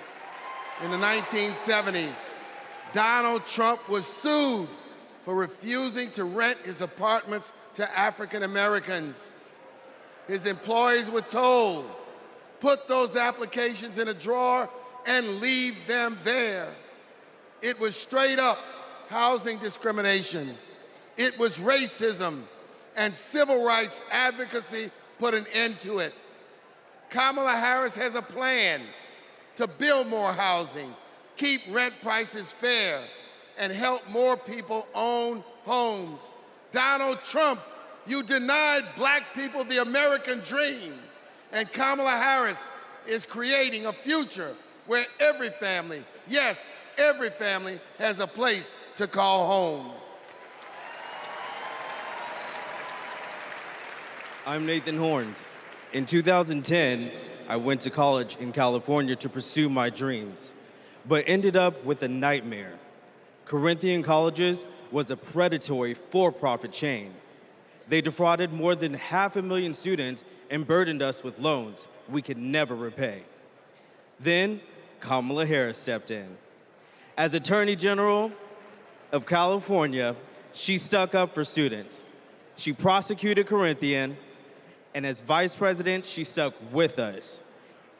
As we fought and we organized for debt relief, the Biden-Harris administration came in, canceled all Corinthian student debt, and gave us back our futures. My name is Tristan Snell, and I prosecuted Trump University.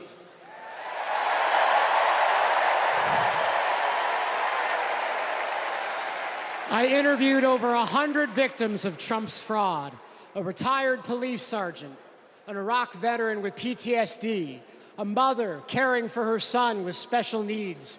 They trusted Trump. They believed that he would teach them his secrets and make their American dreams come true.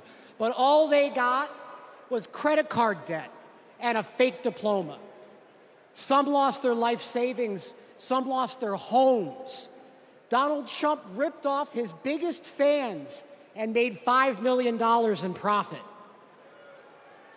Kamala Harris fought scammers like him, and as president, she will continue to fight for you, for us, for the people.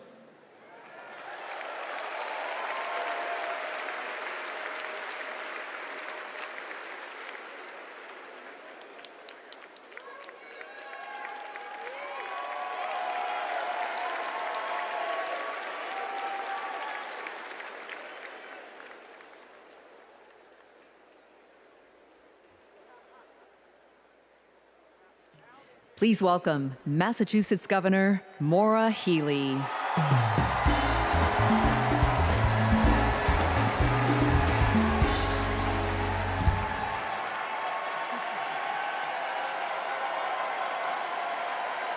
For the people.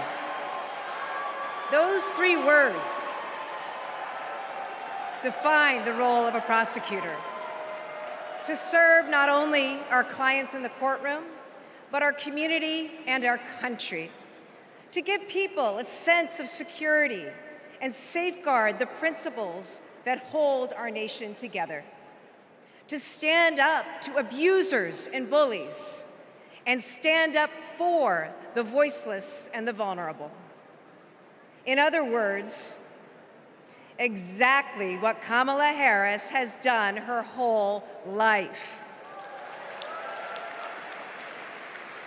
When she was DA, mothers of children who'd been murdered, whose cases had gone cold, would come to her office saying, "I'll only speak to Kamala," because they knew she would listen, because they knew she would help them find justice. And she did. That's the Kamala Harris I know. A few weeks ago in Massachusetts, I watched a little girl meet the vice president. Her eyes were so wide, as open as the future. Kamala asked her about the summer, her basketball camp, and what position she likes to play. The little girl said to her, "Anything but defense." Kamala put her hand on her shoulder and replied, "Me too. I love offense." That's what it means to be for the people. Kamala Harris fights for all Americans. She stays on offense and she wins. And I know that she'll fight with the same passion, the same determination as President of the United States. I can't wait to see her prosecute the case against Donald Trump on the debate stage in September. We face a stark choice in this election: a felon and con man, or a dedicated prosecutor. The contrast between Donald Trump and Kamala Harris is clear. He obstructs justice. She upholds it. He swindles people. She serves them. He thinks he's above the law. She actually understands the law.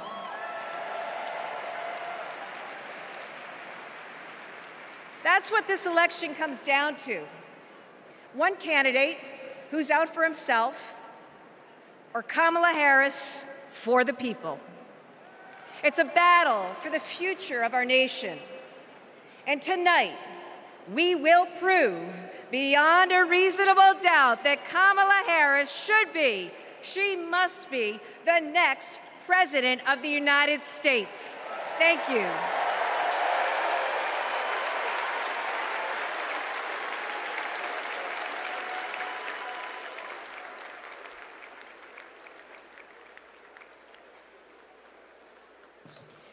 Please welcome survivor and advocate Courtney Baldwin.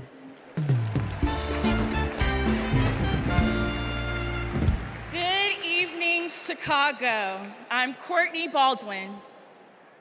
In 2013, I was sold for sex in cities across California by a trafficker who controlled every aspect of my life.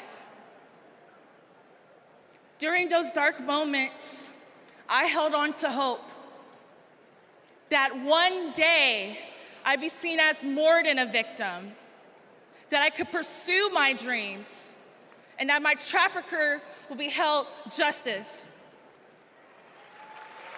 I didn't know it yet, but waiting for me on the other side were people who were fighting for survivors. One of them was Kamala Harris. As California's Attorney General, she fought Backpage.com, the website that let me and thousands of others be bought and sold. She filed criminal charges against its owner that shut down the website for good. No one has ever done that.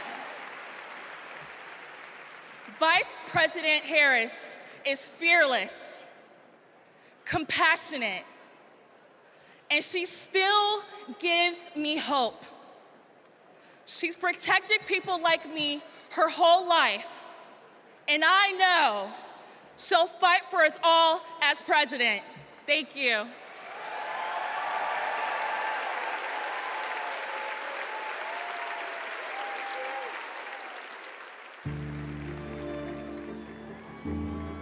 We have to wake up at 2 a.m. in the morning.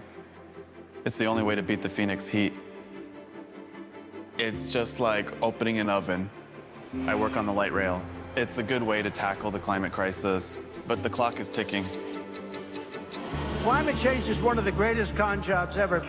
All of this with the global warming and a lot of it's a hoax. It's a hoax. Hurricane Beryl is the earliest Category 5 on record. Climate change isn't a hoax, and it's not happening in the future. It's happening right here, right now. Here in Phoenix, the most consecutive 110+ degree days in a row. Trump is pouring gasoline on the fire. He proceeded to solicit $1 billion from the fossil fuel companies because, if elected, he would roll back environmental rules and repeal regulations. Trump's Project 2025 agenda gives tax breaks to big oil and completely tramples the middle class. Trump would gut clean energy jobs like mine. This work gives us security and economic freedom.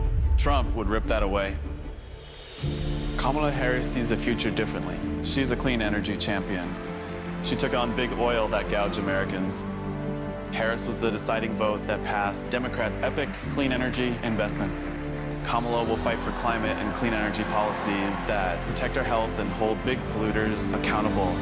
The clock is not just ticking, it is banging. And that is why President Biden and I made the largest climate investment in America's history. We are not going back. I was raised to care for my community. That means jobs for my guys and a clean energy future.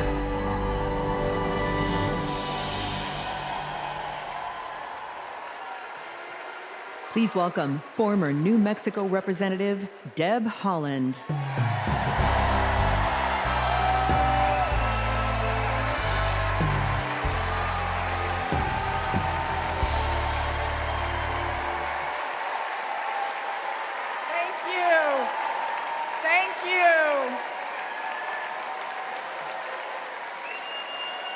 Thank you.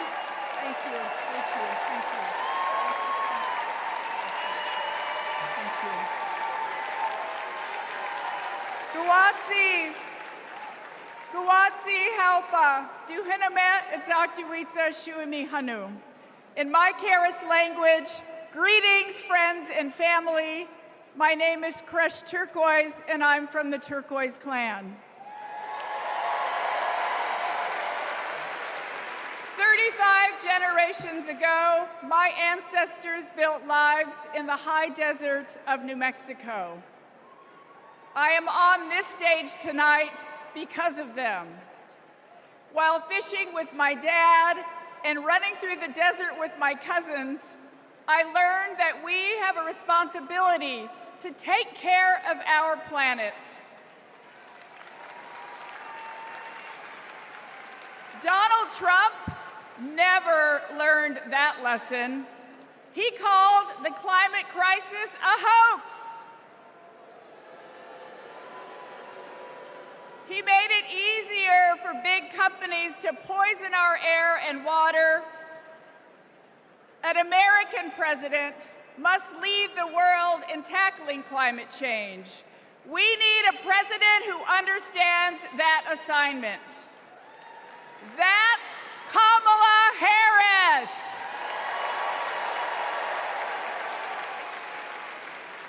I know her record. She held polluters accountable for spilling oil into the San Francisco Bay. She defended President Obama's Clean Power Plan in court.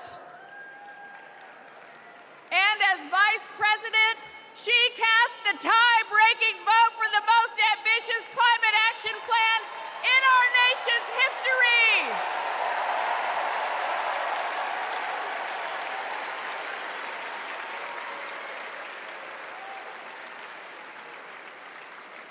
Kamala Harris and Tim Walz will fight for a future where we all have clean air, clean water, and healthy communities. Let me go back to the lesson I learned in the desert Southwest. We all have a role in protecting our Earth for future generations. So let's all be fierce, and let's make Kamala Harris the next president of the United States. Thank you all so much. Thank you. Thank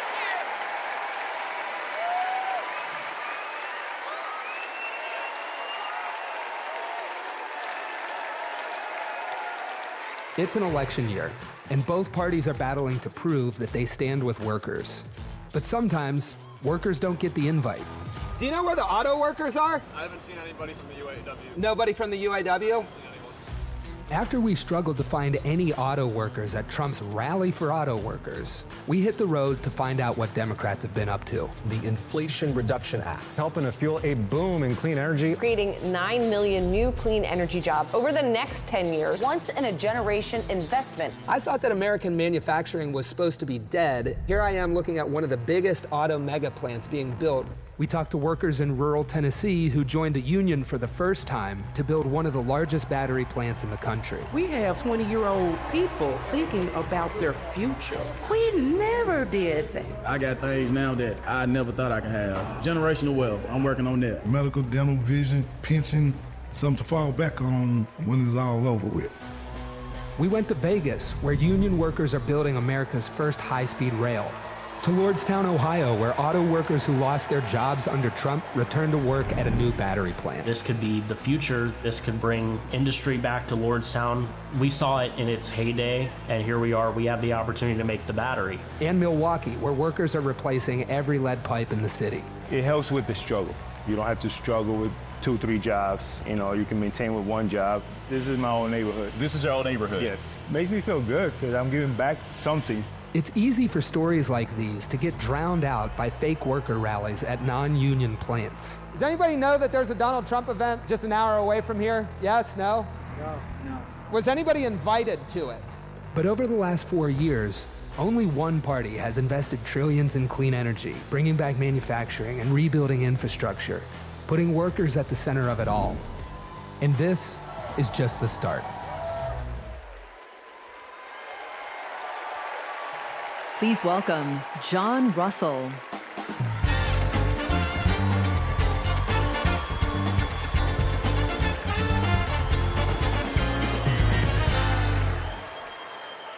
Hello, America. Thank you to the workers that make this convention happen. Let's never forget how essential all of our labor is. I come from Appalachia. We kept the lights on in this country for generations. But the wealth made by our broken backs and our black lungs never did trickle down. And Washington listened to rich men demanding that we stick with dirty energy at any cost. Across the country, working class people are looking for a political home after years of both parties putting profit above people. Now, Trump, a billionaire, says that he'll take on the elites, but then he promises handouts to big oil, and he punches down at anyone with the guts to be different. But populism that insists we are too different to get along, is just divide and conquer by a different name. There's another sort of populism with roots in this party that we in West Virginia know well. They called us rednecks back in the 1920s because striking workers from all different races wore red bandanas around their necks as they fought and died for respect and a living wage. Their fight yesterday is our fight right now, right now. It is our choice to build on this progress and to create a political home for the mass of working Americans fighting for control over their government, their workplaces, and their planet. And it is our moment to live up to. Let's get after it. Thank you very much.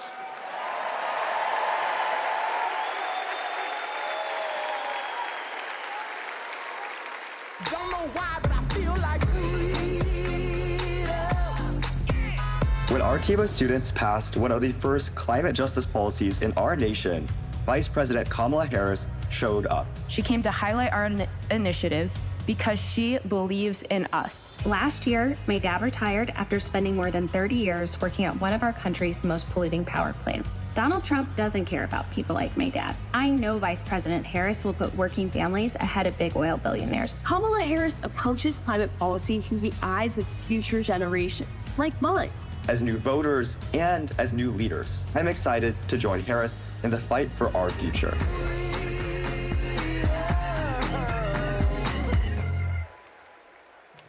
Please welcome Florida Representative Maxwell Frost.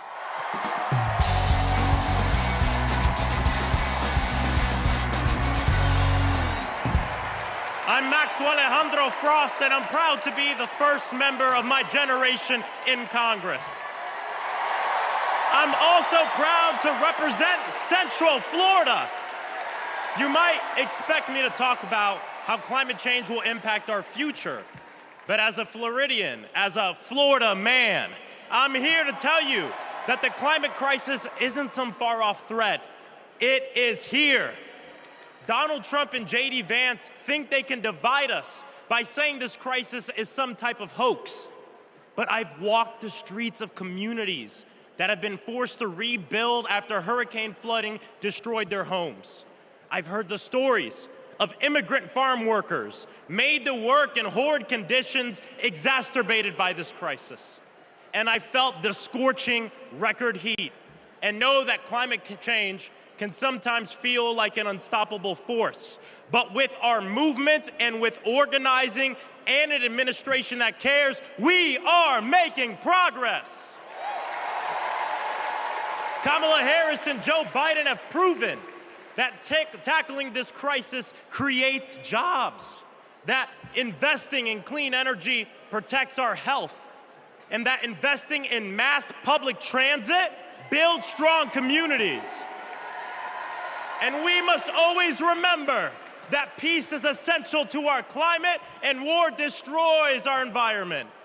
This election is about every drop of water that we consume and every breath we breathe. Fighting the climate crisis is patriotic. And unlike Donald Trump, our patriotism is more than some damn slogan on a hat. It's about actually giving a damn about the people who live in this country. Because when you love somebody, you want them to have clean air. When you love somebody, you want them to have safe drinking water. And when you love somebody, you want them to have a dignified job. And so, America, it's simple. Let's get to work and elect Kamala Harris and Tim Walz for our planet, for our future, for our present, and for our people. God bless.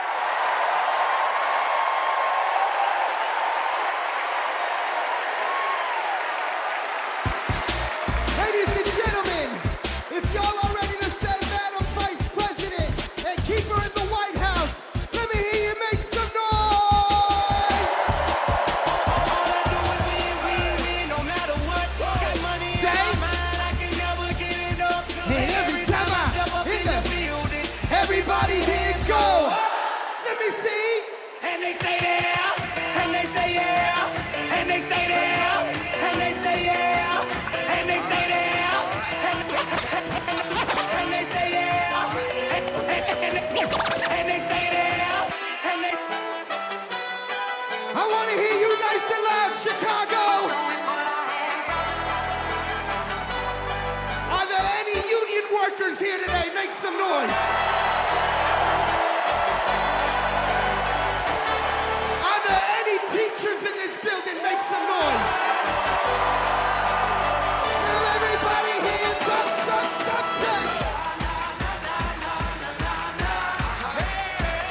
Whoa.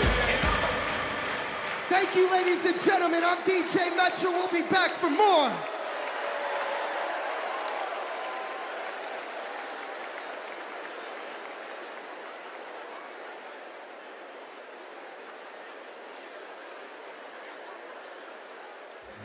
What's up, everybody? Stephen Curry here. I know you all know I play for the Golden State Warriors, but man, what a great honor it was to represent Team USA and go out there and win that gold medal at the Olympics this summer.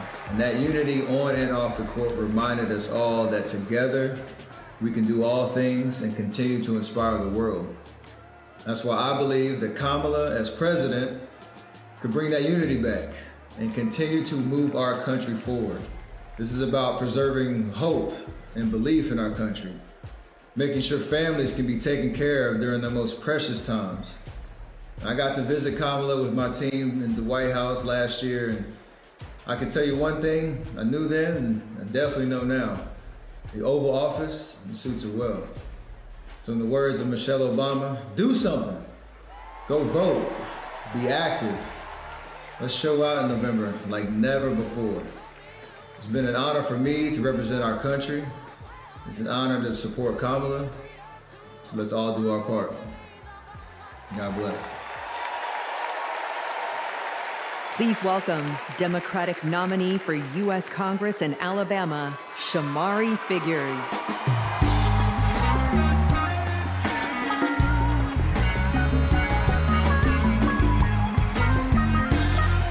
Good evening, America.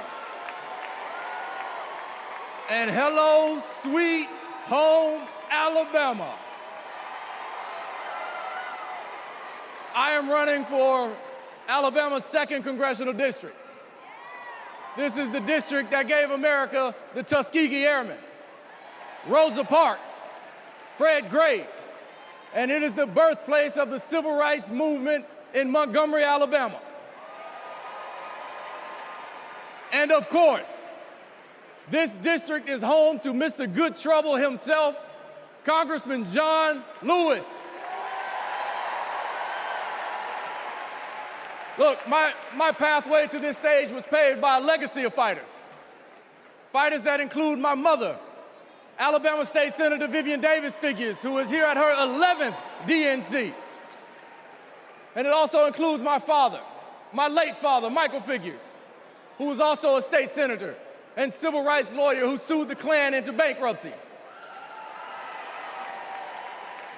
Listen, all of America, all of us owe a debt to courageous freedom fighters, both known and unknown, a debt that can never be repaid. But what we can do is ensure that the work of those fighters who came before us continues, and that our sacred right to vote is always protected. Kamala Harris gets this. She's working to protect our freedoms every single day. And that's why she will sign into law the John Robert Lewis Voting Rights Act once it is introduced again by Congresswoman Terry Sewell.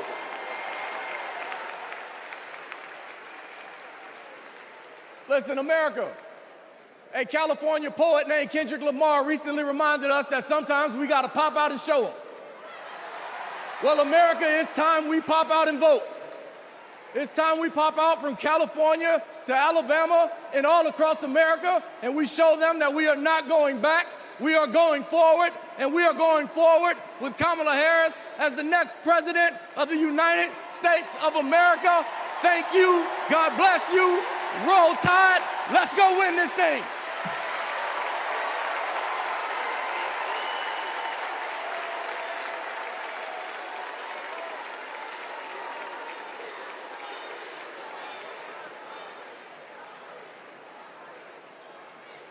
As I close out my segment tonight, I gotta send a quick message. Madrecita querida, I love you. Kamala Harris and Tim Walz understand what everyday Americans are going through because unlike Donald Trump, they actually grew up in families where every dollar mattered, where everything was earned and nothing was handed to them. Our next speaker knows something about that too. Please welcome my dear friend, our fellow Texan, our next senator, Representative Colin Allred.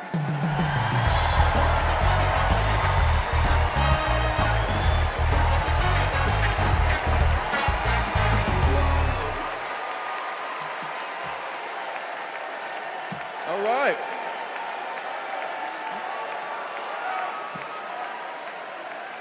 Hey everybody, I'm Colin Allred, a congressman from Dallas, dad to 2 perfect little boys. And this November, I'm gonna beat Ted Cruz.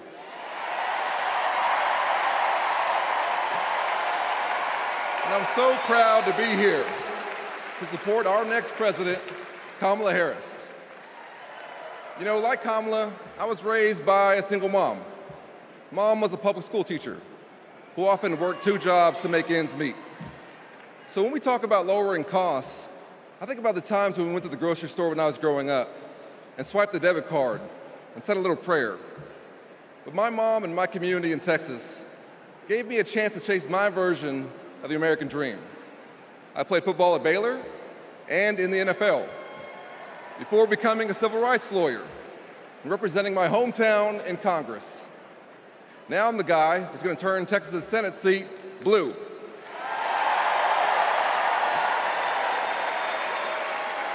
You know, in the NFL, we had a term for guys like Donald Trump and my opponent Ted Cruz. Me guys. You know the type.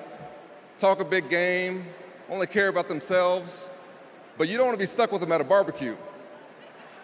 The truth is, America has never been about me. As President Obama said, the single most powerful word in our democracy is the word we. We the people. We shall overcome. Yes, we can.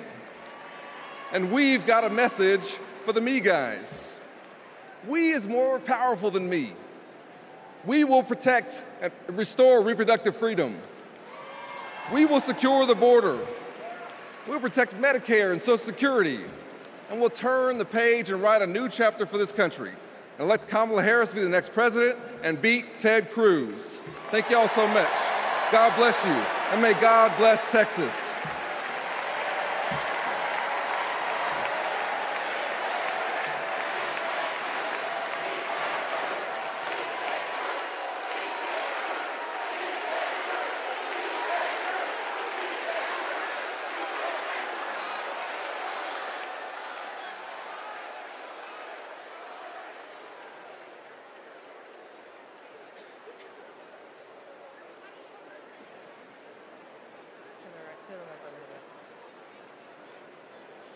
I'm Anya Cook. This is my husband, Derek, and our daughter, Anaya. 2 years ago, a miscarriage nearly killed me. At 16 weeks, my doctors told me to prepare for a stillbirth. I needed care. But my state's abortion restrictions kept it from me. I miscarried in a bathroom. I'll never forget my husband's face as he tried to stop the bleeding, trying to do what doctors should have been doing. When I reached the hospital, I'd lost nearly half the blood in my body. I can't change the past, but we can choose a different future.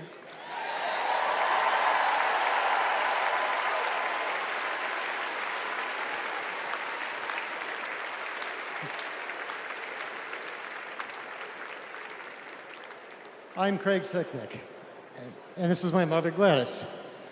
My brother was a U.S. Capitol Police officer, Brian Sicknick, a hero who died after defending our country on January 6th.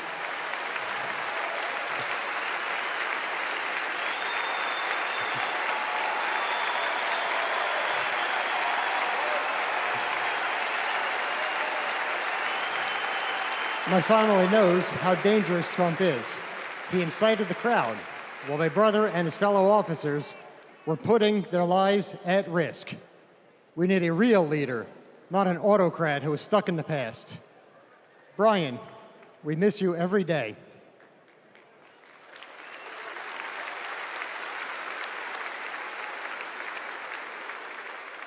I'm Gail DeBoer.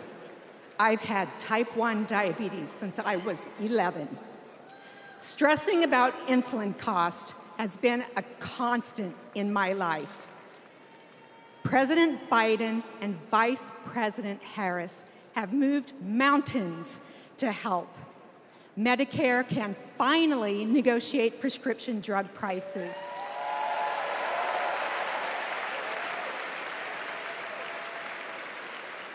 Insulin is capped at $35 for Medicare recipients.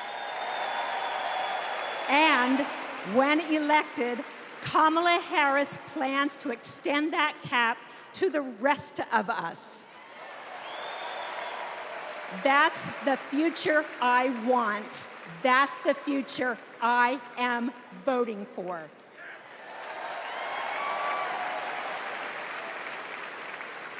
I'm Wani Romero, owner and CEO of Mothership Coffee in Las Vegas. I put in work to build my business.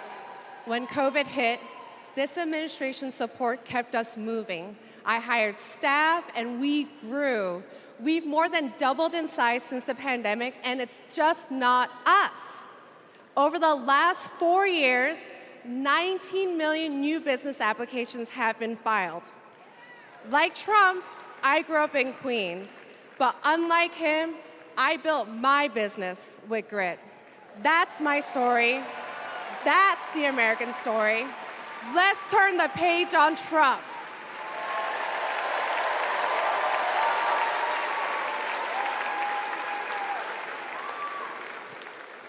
I'm Eric Fitz, and these are my sons, Christian and Carter.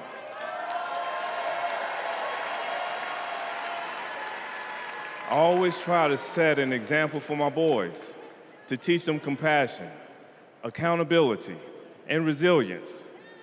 I want those values to be reflected in our leaders.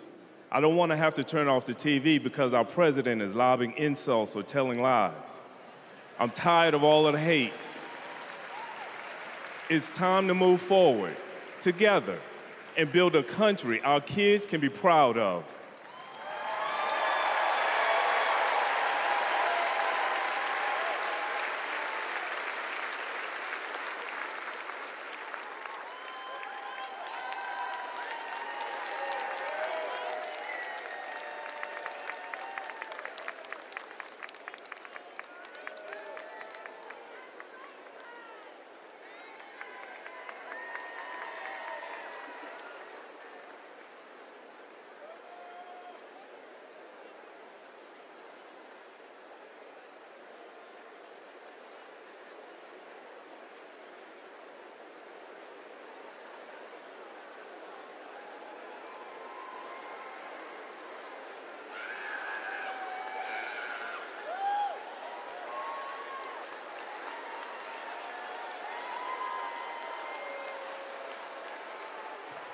Please welcome the Bulls' official drumline, Chicago's own Pack Drumline.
Party's not over, Chicago!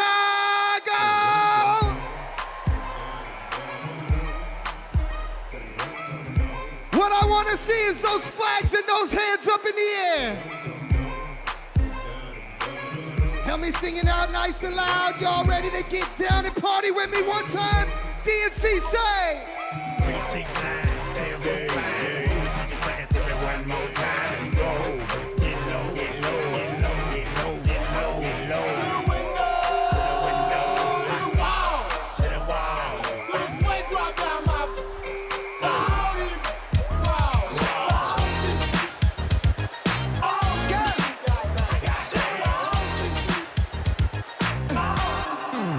Pop, pop, it's showtime. Showtime. Guess who's back again?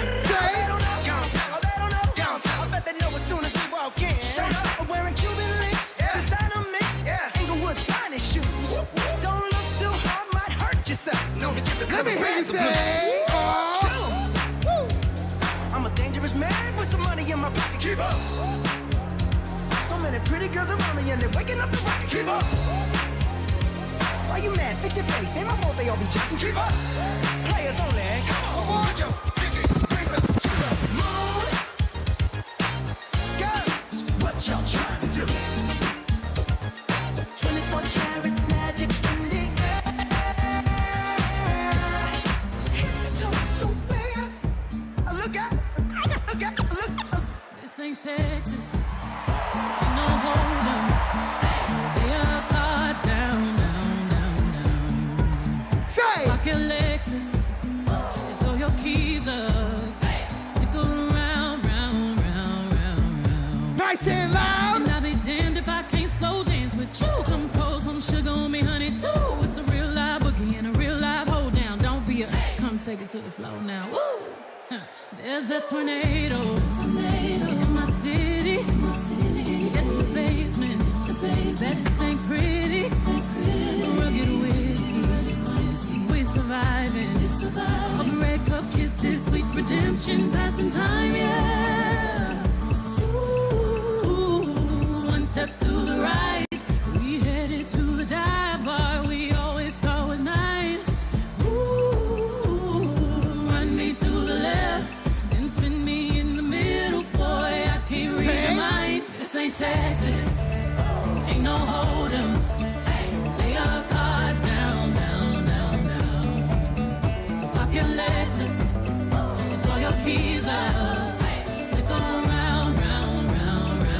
One more time, nice and loud. And I'll be damned if I can't slow dance with you. Come pour some sugar on me, honey, too. It's a real live boogie and a real live hold down. Don't be a come take it to the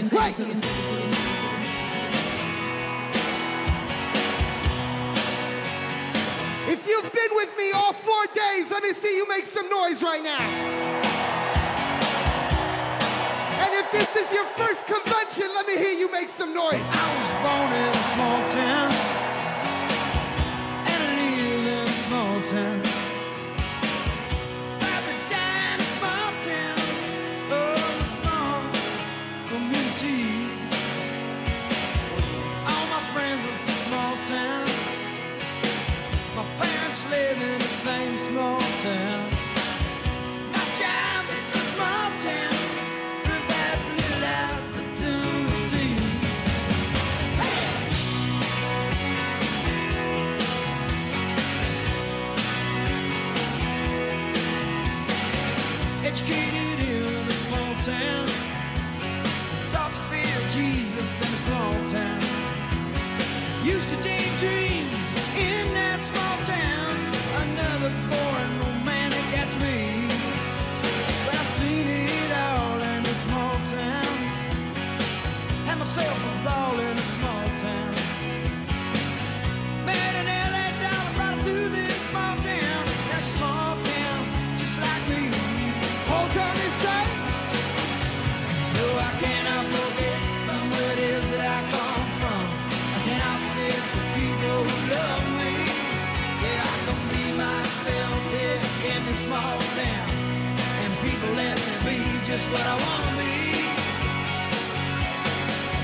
if you're proud of your country and you're ready to say, Madam VP, and keep her in the White House, make some noise.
Ladies and gentlemen, I hope you enjoyed yourself with me. My name is DJ Metro from Chicago. Thank you for having me.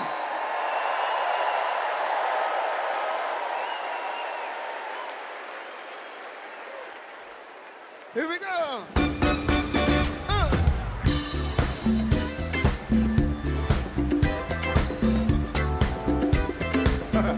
Knock me out.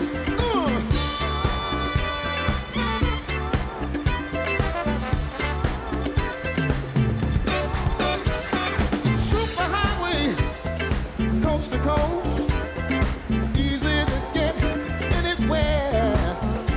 On the transcontinental overload, just slap behind the wheel. How does it feel? There's no destination. Too far and somewhere on the way. You might find out who you are, living in America.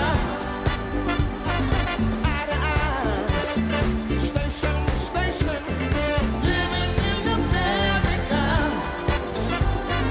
Hand in hand, across the nation, living in America. I got to have a celebration. Rock my soul, yeah. Come on, Snoop Dogg, fat back, a mini mile, a railroad track. All night, waited on, keep on running through your rock and roll soul. All night diners keep you awake on black coffee and a hard roll. I like to walk around, but everybody's working overtime, living in America. Eye to eye, station to station.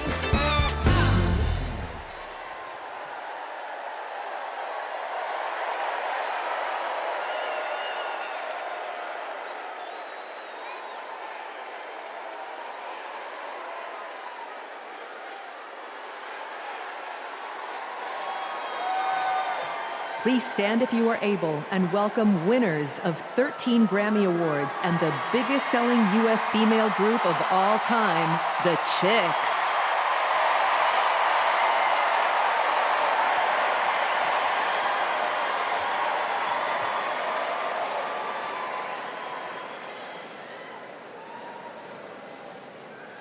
Oh, say, can you see by the dawn's early light what so proud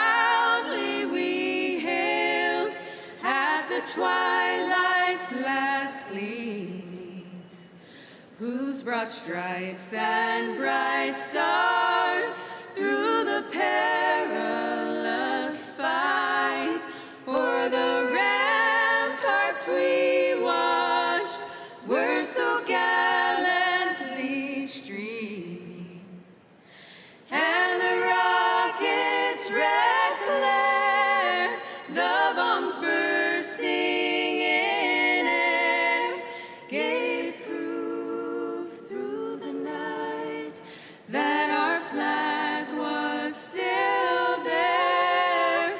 Oh, say does that star-spangled banner yet wave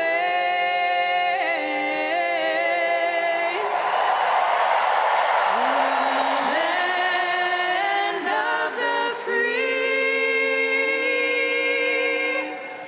and the home of the brave.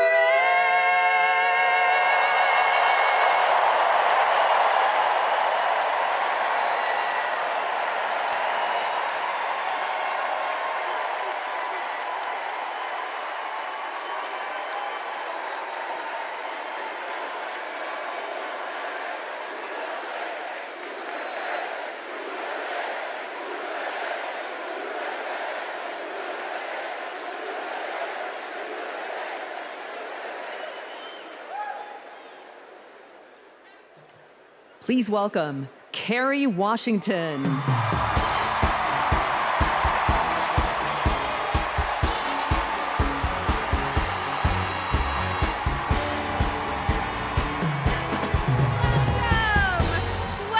to the final night of the Democratic National Convention. The last 3 nights have been extraordinary, and tonight we hear from our next president, Kamala Harris. Now, as I stand here, I know that there are folks on social media already saying, go back to your TV show, shut up and act. But I am not here tonight as an actor. I am here as a mother, as a daughter, as a proud union member. I am here as the granddaughter of immigrants, as a black woman descended from enslaved people. I am here tonight because I am an American and because I am a voter and because we, the people, are stronger when all our voices are heard.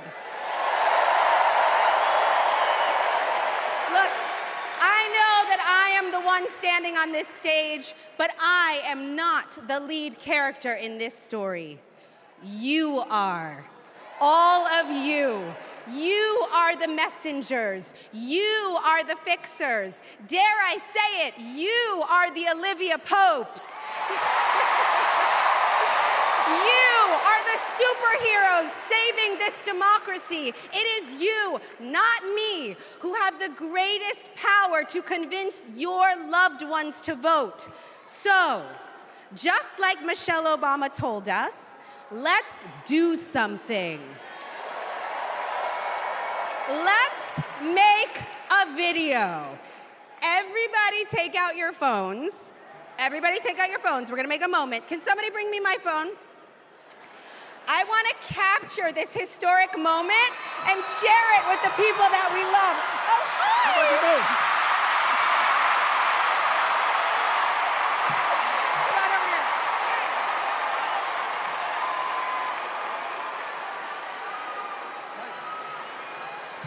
Okay, here's what we're gonna do. You're gonna take this video, guys. We're all gonna take it together. We're gonna post it to social media, text your friends, send this message out into the world. When I say when we fight, you're gonna say? Are you ready? Okay, let's record. We're recording. You ready, Tony? Yep, I'm ready. Okay, ready? When we fight, when we fight, when we fight, are you ready for Kamala Harris to win? Good, because when Kamala wins, America wins. We did it! We did it, Joe. Thank you, Tony. I don't get to stay? No, you gotta go. Bye, everybody. Tony Goldwyn, ladies and gentlemen. Okay, so listen. It's come to my attention that there are some folks who struggle or pretend to struggle with the proper pronunciation of our future president's name. So, hear me out. Confusion is understandable. Disrespect is not. So tonight, we are going to help everyone get it right. Here to help me are some very special guests.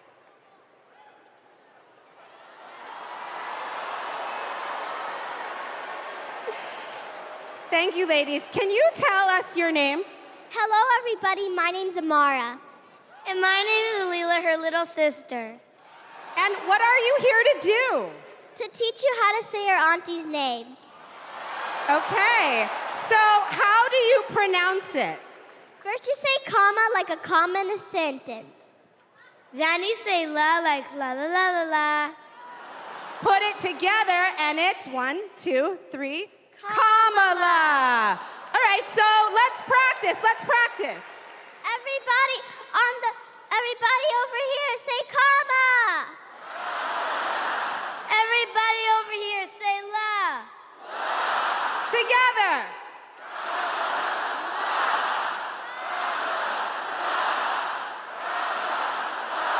For president!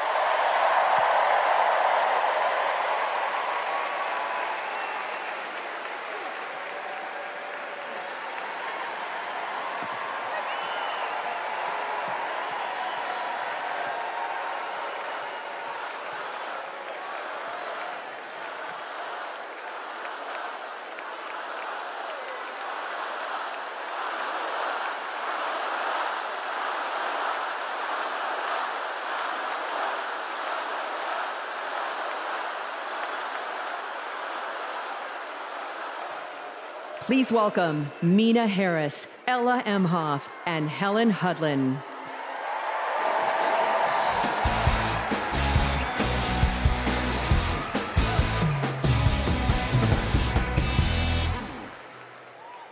Hi, I'm Mina. I'm Ella. And I'm Helena. I grew up in Oakland, California, in a house full of extraordinary women. My mom, my grandma, and my auntie, who showed me the meaning of service, helping her sister, a 17-year-old single mom, fighting for justice for the American people, and still cooking Sunday family dinner. She guided me, now she's guiding my own children, and I know she'll guide our country forward. Kamala came into my life when I was 14. Famously a very easy time for a teenager. Like a lot of young people, I didn't always understand what I was feeling. But no matter what, Kamala was there for me. She was patient, caring, and always took me seriously. She's never stopped listening to me, and she's not gonna stop listening to all of us.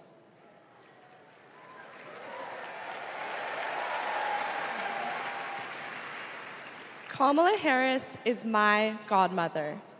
To me, her advice means everything. Whether it's pursuing my passions, making an impact, or finding hope when the world doesn't feel so hopeful. She taught me that making a difference means giving your whole heart and taking action. She's fighting for economic opportunity, LGBTQ+ equality, and reproductive freedom, because we are not going back. She's fighting for social justice, health justice, environmental justice, and she isn't alone. We're all in this fight together. So let's keep up the fight, let's keep up the joy. And let's elect this extraordinary woman as our next president.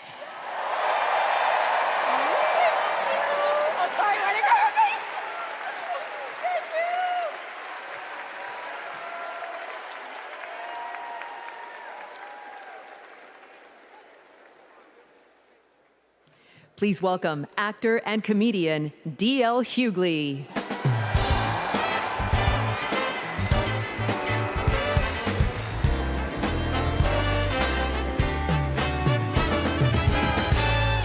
Hey now, hey Chicago, how y'all doing? What's happening, California? Now, wait, where those AKAs at? Where they at? You know what? In 3 months, ain't gonna be no living with y'all. I can tell you this, I don't blame Donald Trump for not wanting to debate Kamala. I've been married to a black woman for 40 years and I ain't won one debate. I'm owing $93,000. Now, of course, Trump is saying that Kamala isn't black. I guarantee you this, Kamala's been black a lot longer than Trump's been a Republican.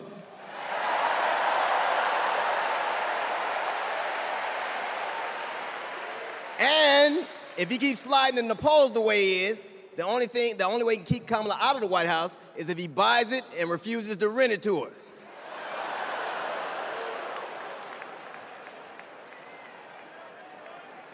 Of course, Kamala's getting broad support. They got black men for Kamala, white men for Kamala, Latinos and Asians for Kamala. They even have Republicans for Kamala. Republicans for Kamala. I guess Donald Trump will finally know what it's like when you get left for a younger woman.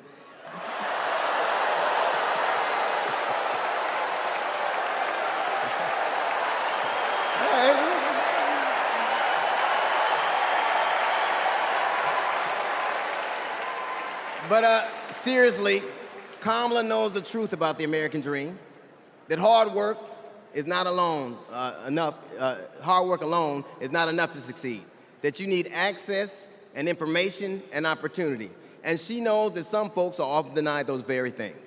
As president, she will give each and every one of us a fair shot in life. But I have to admit, I didn't always believe that. I mean, if you told me the 15-year-old me would be on stage supporting a prosecutor and a teacher,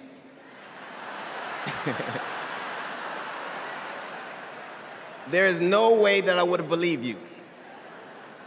But because of that, I made assumptions about Kamala's record. And I often repeated them to a lot of people.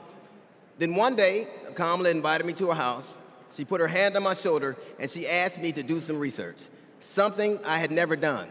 Something a lot of people I know had never done before. Imagine attacking someone's character without a single Google search. So I did what I should have done in the first place. I learned that she had done for us exactly what she promised to.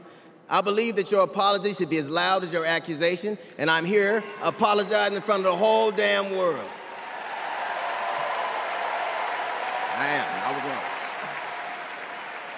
I was wrong, and I'm so very glad I was wrong because, Kamala, you give me hope for the future, a future where my grandchildren, Nola and Stevie, had the freedom to control their own bodies, where they have the opportunity to go as far as their wits and their talents would take them. That future, ladies and gentlemen, is possible, but only if we elect Kamala Harris as the 47th President of the United States of America.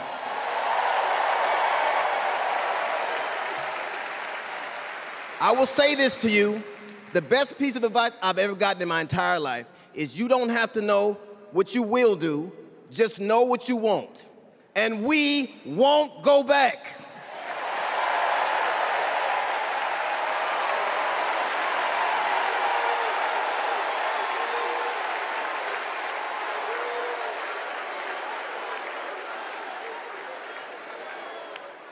The energy in this room is electric. And you can feel it everywhere, all over the country. In the coming weeks, I want us to find ways to maintain this energy and this joy and this commitment, because there will be days when the work ahead seems impossible. And when that happens, I know what I do. I get involved, I get engaged, I ask myself, how can I be of service to my community? Because community is why we do this, am I right? Yes, we do this for our children, for our parents, for our teachers and care workers who treat our loved ones like their own. We do this for working families who make this country thrive. We do this for the planet and for each other. We do this for justice and for peace and for democracy. And as we are about to hear, we do this for the safety of our communities.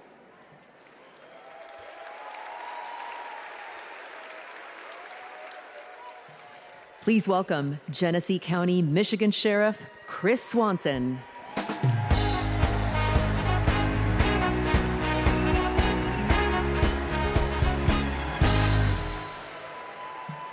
My job is to protect people, all people.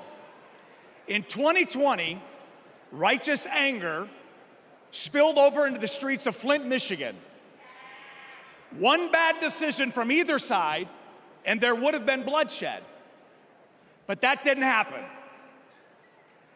We laid down our riot gear, and we embraced the community, and instead of hate, we chose hope.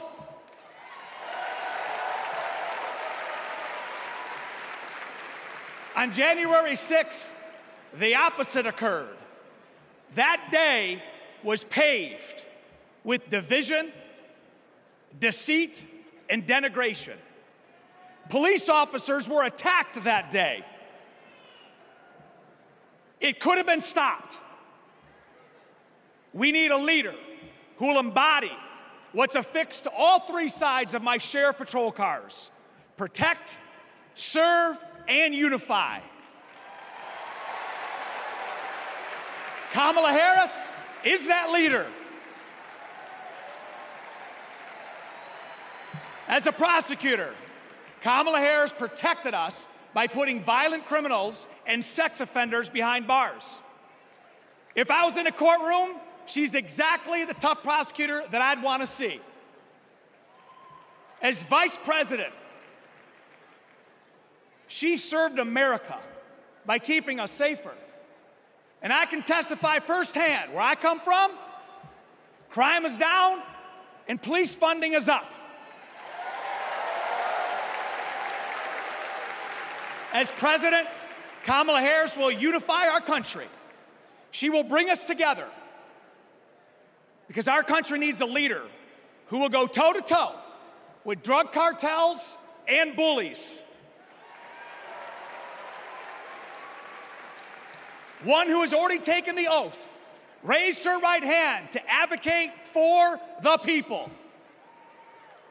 I can tell you in 2020, we were able to turn a protest into a peaceful movement by walking together.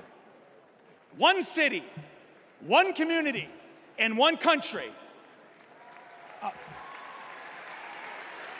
America, let's walk. Let's walk. Let's walk together and let's elect Kamala Harris and turn hate into hope yet again. Thank you.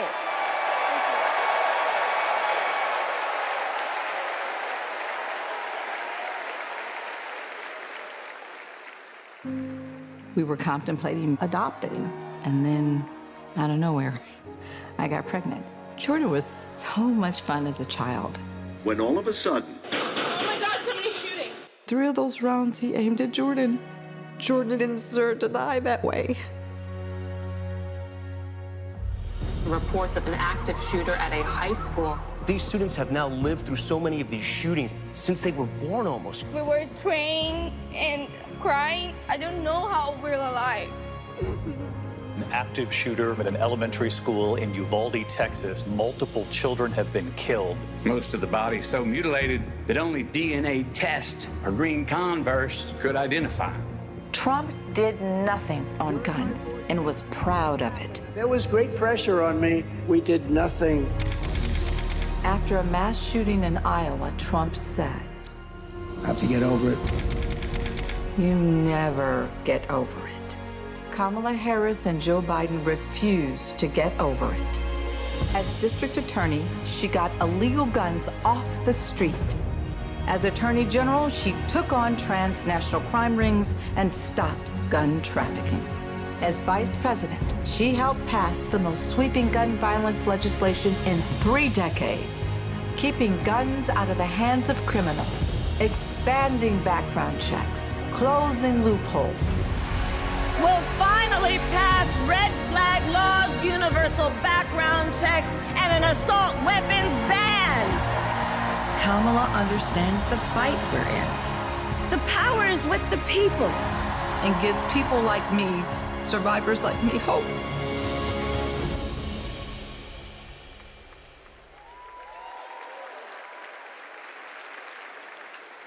When I worked for every town Please for gun welcome safety. Georgia Representative Lucy McBath.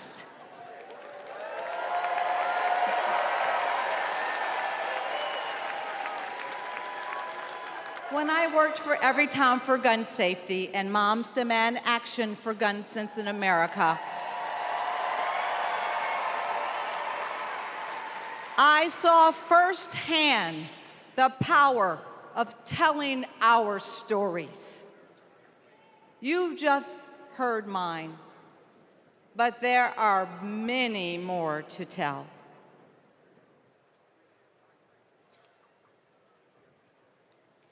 On December 14th, 2012, I walked into Sandy Hook School. I stopped at the office, chatted with my principal, then started my day with my second graders. Suddenly, a loud crash, like metal folding chairs falling. 154 gunshots blaring. Hiding in the coats, trying to sing with my students, trying to read to them, trying to drown out the sounds. Terror, crying, running.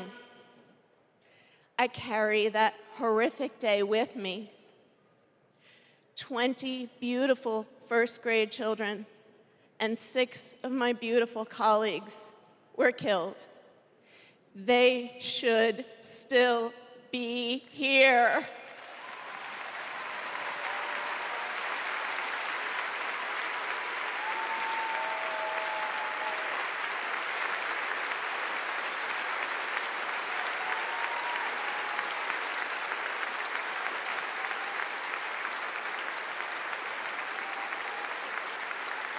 It's 10:30 a.m. at Robb Elementary in Uvalde. The school is recognizing my 10-year-old daughter, Lexi, for receiving all A's. She receives a Good Citizen Award, and we pose for photos. She wears a St. Mary's sweatshirt and a smile that lights up the room. 30 minutes later, a gunman murders her, 18 classmates, and 2 teachers. We are taken to a private room where police tell us she isn't coming home. Uvalde is national news. Parents everywhere reach for their children. I reach out for the daughter I will never hold again.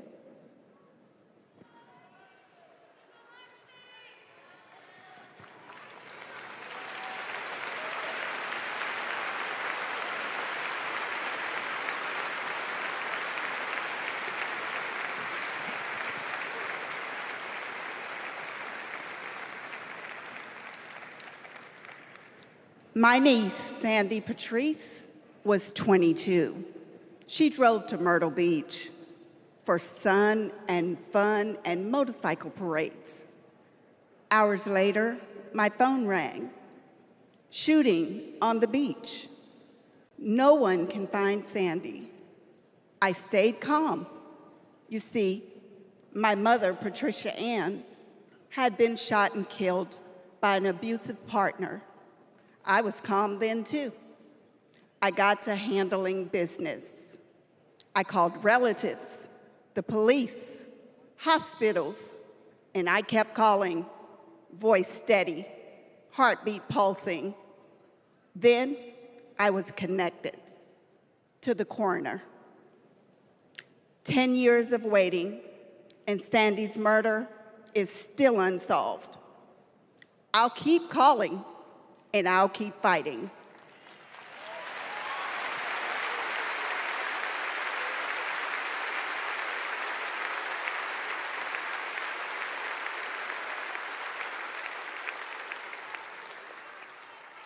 I was in high school when my classmate got shot. It changed my story. Instead of worrying about taking a test, I started worrying about living to take another test. They say schools are for learning, and I did learn a lot that day. I learned how to run, how to hide and drop, that what happens in the news can happen to me. But I learned something else too, that we can write and must write a new story if we choose to.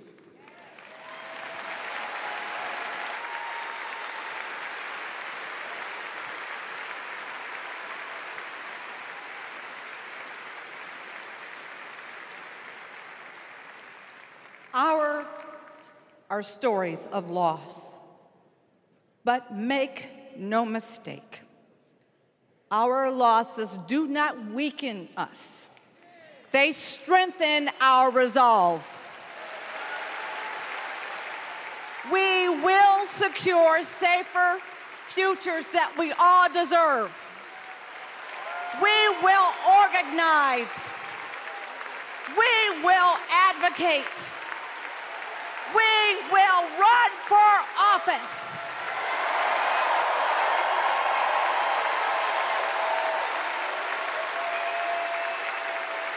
And we will join with Americans from small towns and big cities to keep our communities safe.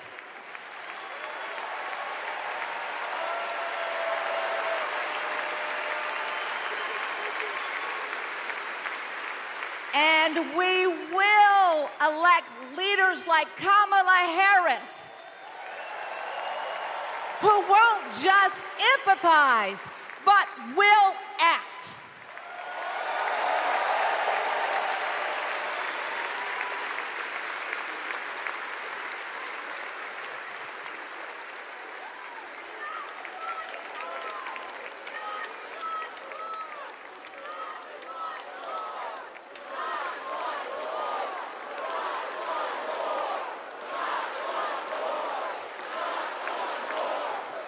Please welcome former Arizona Representative Gabby Giffords.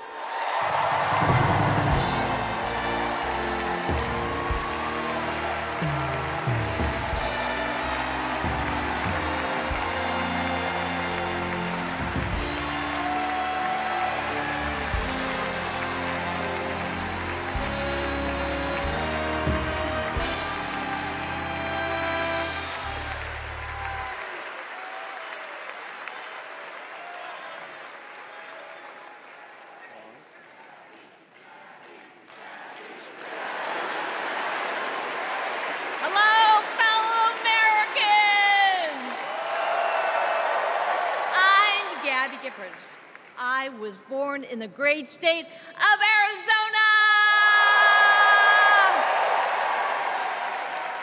I was born with grit. I grew up racing motorcycles, mucking stalls, and exploring the beautiful desert. I fell for an astronaut.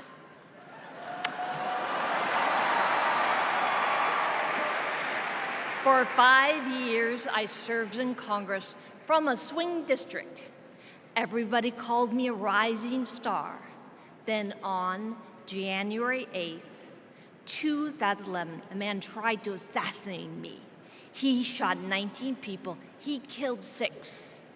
Terrible, terrible day. I almost died, but I fought for my life and I survived.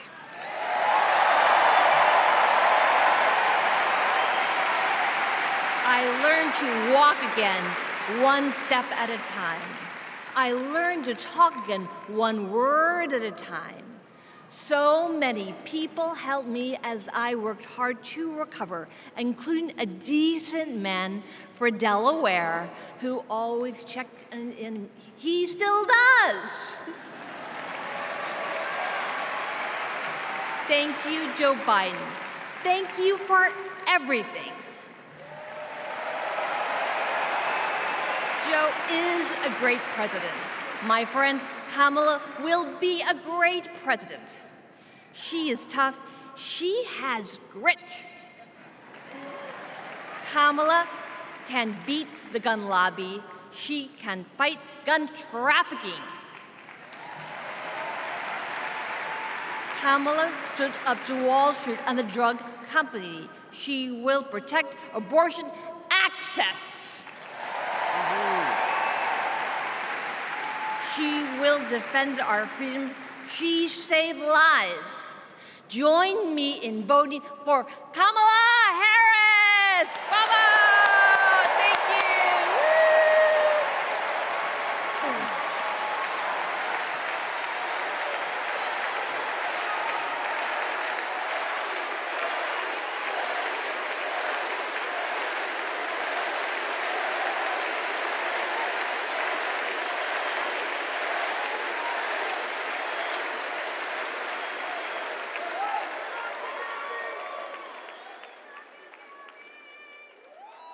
Don't know why, but I feel like I had the honor of meeting Vice President Harris when I got to introduce her when she spoke at my high school about gun violence. Parkland happened, and all I could think about is that I wanted to keep my kids safe. On July 4th, 2022, I was next in line to walk in the Highland Park Independence Day Parade when gunshots erupted. 7 people were shot and killed, and 48 more were injured. Vice President Harris has been a gun sense champion since she was our California AG. We have 2 options in November. We have Kamala Harris, who has already proven her leadership in the Biden-Harris administration. They passed the first ever comprehensive gun reform in 30 years. Meanwhile, Donald Trump has cozied up to the NRA and the gun lobby. I have full confidence in Vice President Harris that she's dedicated to and committed to finding a solution to end gun violence.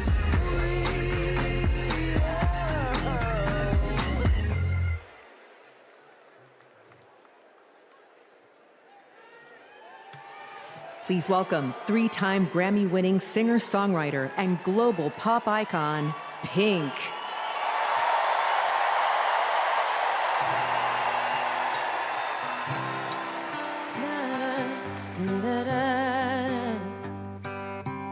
We're searchlights we can see in the dark. We're rockets pointed up at the stars. We are billions of beautiful hearts. You sold us down the river too far. What about us? What about all the times you said you had the answer? What about us? What about all the broken happy ever afters? Oh, what about us? What about all the plans that ended in disaster? What about love? What about trust? What about us? We're problems that want to be solved. We are children that need to be loved. We were willing, we came when you called. But man, you fooled us. Enough is enough. Oh, what about us? What about all the times you said you had the answers? What about us? What about all the broken happy ever afters? What about us? What about all the plans that ended in disaster? What about love? What about trust? What about us? Sticks and stones, they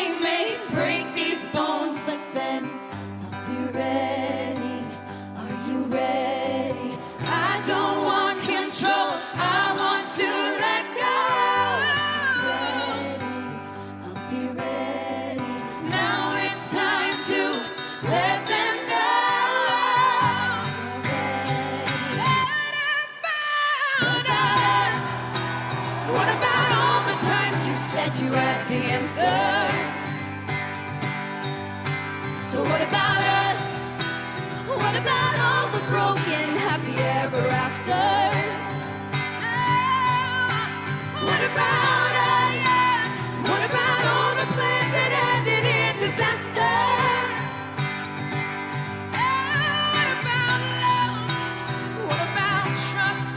What about us? What about us? What about us? What about us?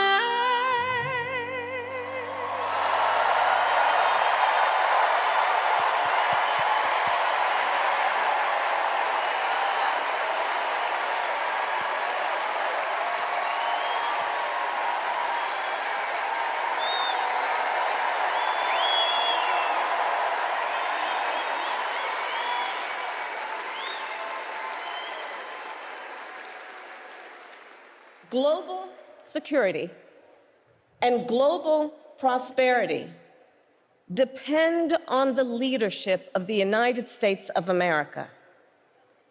And a strong America remains indispensable to the world. Our democratic ideals of freedom and liberty inspire billions, and our military is the strongest in the world. Our military is a force that underwrites global stability and our national security.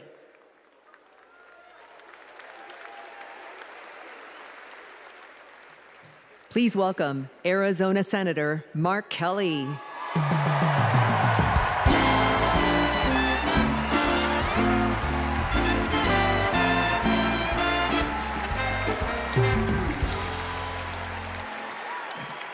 Hello, Chicago. Hello, Democrats.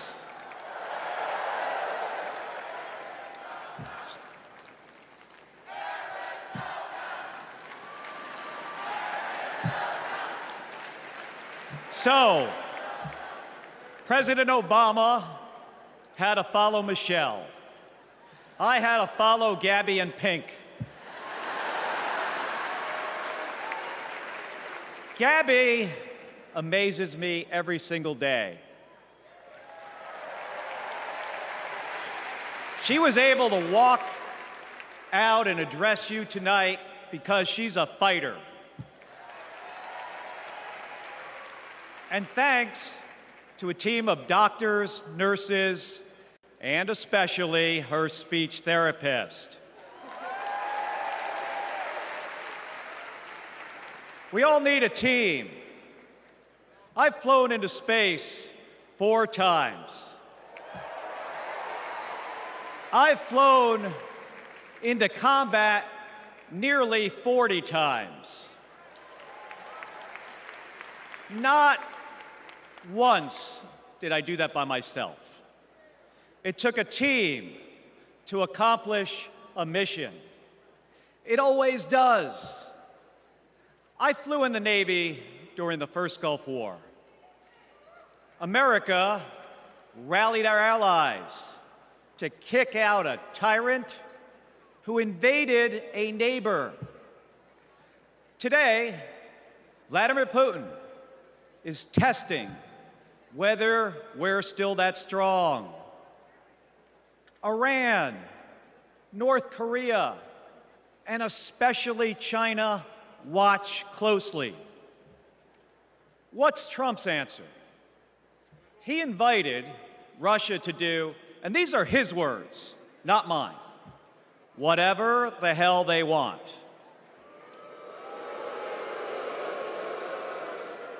Vice President Harris has always championed America's support for NATO, for Ukraine, and for the Ukrainian people. On the Senate Intelligence Committee, she investigated Russian interference in our election. She defends free and fair elections everywhere. You already know how Trump feels about those. Donald Trump skipped his intelligence briefings. He was too busy sucking up to dictators and dreaming of becoming one himself. Trump thinks that Americans who have made the ultimate sacrifice are suckers and losers. If we fall for that again and make him the commander-in-chief, the only suckers would be us. Kamala Harris knows that standing with our allies means standing up for Americans. She'll keep modernizing our military to support our troops and to support our veterans like our next Vice President, Tim Walz.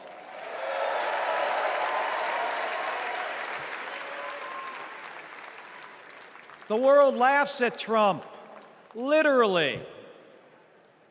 But folks, it is not funny. When he was president, that meant the world was laughing at us. The threats we face are too serious. The sacrifices our service members make are too sacred. The alliances we've spent decades building are too critical. That's what's at stake now.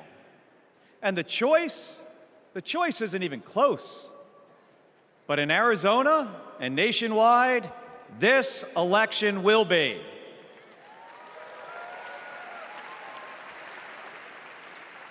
We'll win in the same way we launch rockets into space and land fighter jets on an aircraft carrier as one team on one mission. State by state, voter by voter, coming together. No country is better than ours at solving big problems. So, on November 5th, let's prove that America is still the leader the world needs today by electing the leader we need right now, Kamala Harris. Thank you, everybody. Thank you.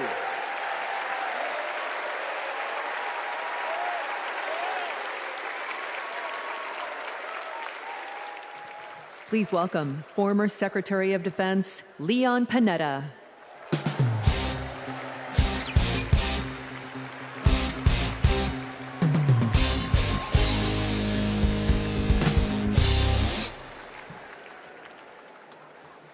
My fellow Americans, I'm proud to have served in the Army, the Congress, the White House, Chief of Staff, CIA Director, and Secretary of Defense.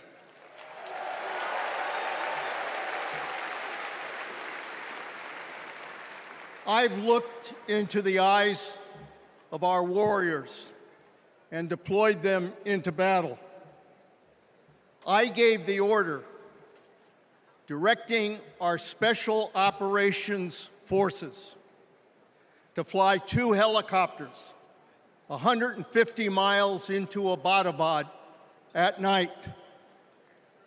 And by the time the sun rose, Osama bin Laden was dead.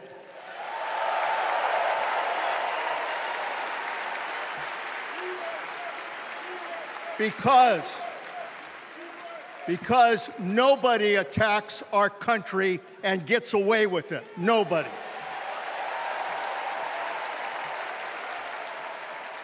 That's what our warriors do. That's what our warriors do. Our warriors need a tough, cool-headed commander-in-chief to defend our democracy from tyrants and terrorists. We need Kamala Harris behind the resolute desk. She knows a tyrant when she sees one. And our allies know a leader when they see one. On the Senate Intelligence Committee and as vice president, she worked with more than 150 world leaders. She's looked our allies in the eye and said, America has your back. Trump would abandon our allies and isolate America. We tried that in the 1930s. It was foolish and dangerous then, and it's foolish and dangerous now.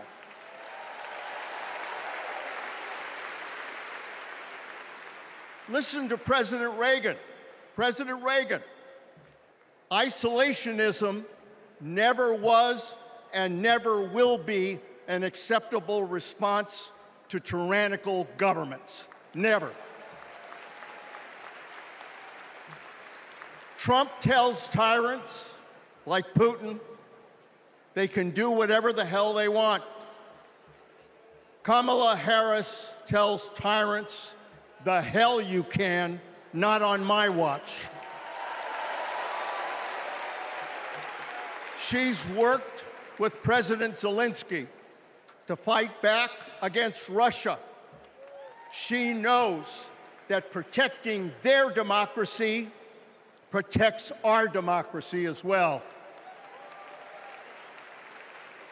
Look, Donald Trump does not understand the world, and he does not understand the service and sacrifice of our military. Our fallen veterans are not suckers, they are not losers, they are our heroes.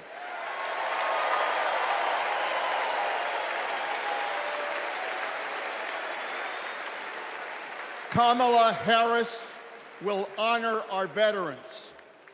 And in Tim Walz, we will have a vice president who has served in uniform honorably for 24 years.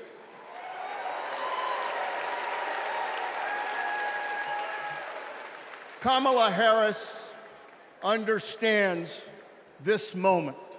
It is a moment of danger and a moment of opportunity. She'll keep America's military the strongest in the world, the strongest ever known. And she understands what our military is for.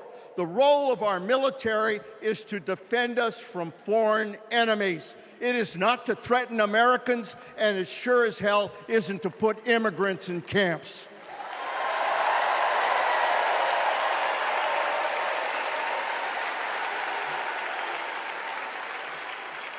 Every president since World War II, Republican and Democrat, has shared the belief that America must protect democracy in the world. Every president has honored our veterans and their sacrifices. Every president, but one. So we face a critical choice: to vote for someone who stands with our military and stands up for democracy, or someone who will disrespect our heroes and undermine our democracy. My fellow Americans, there is only one choice.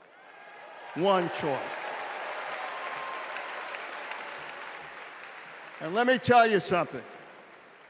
When she takes her oath of office, as she will this January,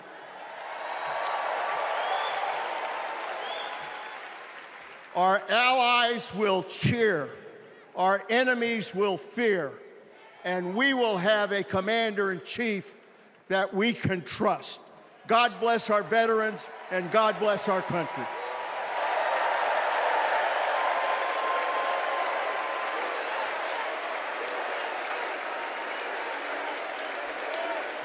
Please welcome Arizona Representative Ruben Gallego.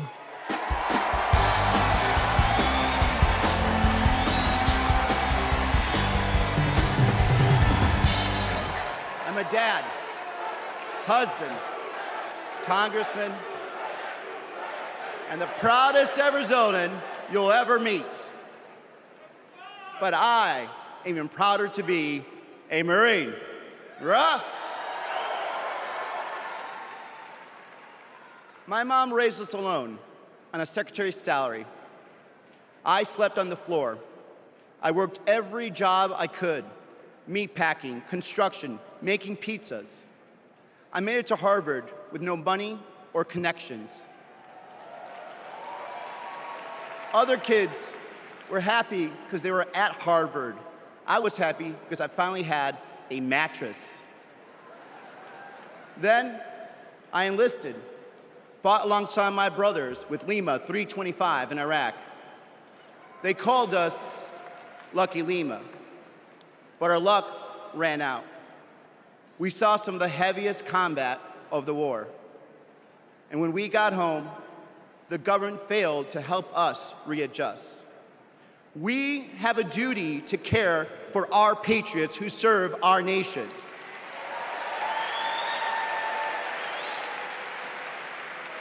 For the Vietnam veteran in Buckeye who relies on the VA for his medication. For the Afghan veteran in Pittsburgh who finally got treatment for his PTSD. For the Marine in Milwaukee who relies on the benefits she earned. For my Navajo brothers and sisters who serve the Marines with me, I remember you too. Kamala Harris and Tim Walz are fighting for them. Kamala Harris has delivered more benefits to more veterans than ever before, and has achieved the lowest veterans unemployment rate in history. Vice President Harris has stood up for us and our families always. Tim Walz served for 24 years. His passion for veterans earned him respect on both sides of the aisle, and he stands with us too. In fact, let me introduce you to some of the many Democrats who understand what service means, because we put country over politics. We were proud to wear the uniform. And we're proud serving our countries in city halls, state capitals, the U.S. House, and the Senate. These veterans represent the best of our country. We stand united as veterans, Democrats, and patriots to fight for everyone who serves.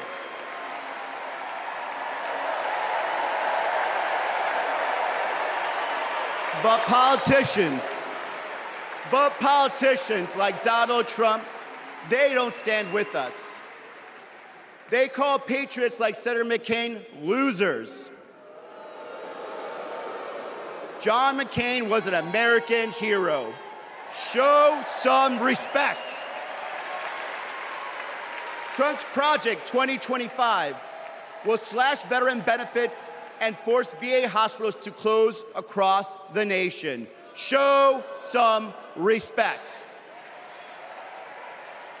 So, for the 18-year-old who decides to enlist, for the families like mine who prayed every night that their loved one would come home, for our troops stationed thousands of miles away, for my Marines of Lima Company, let's elect Kamala Harris and Tim Walz, who don't just respect our service, but revere it.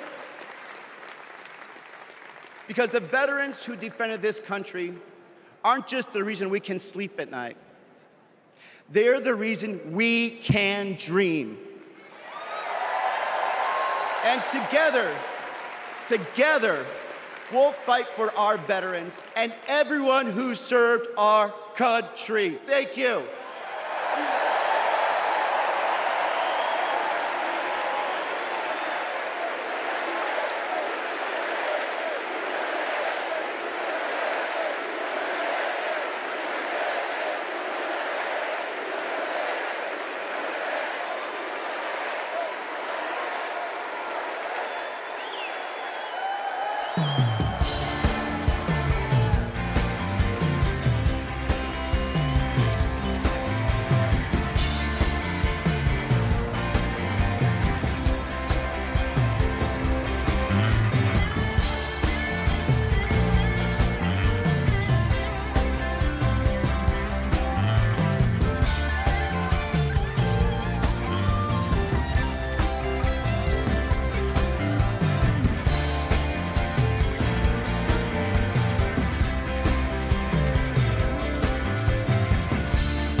Please welcome Michigan Governor Gretchen Whitmer.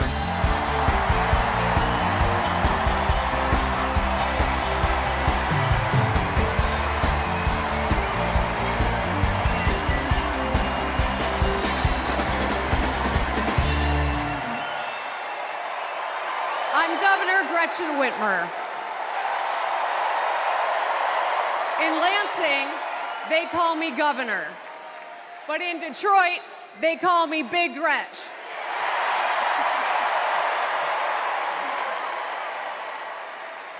Donald Trump called me that woman from Michigan as an insult.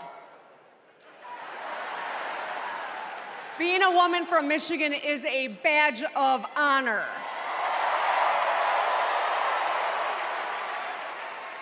Like women across America, we just GSD.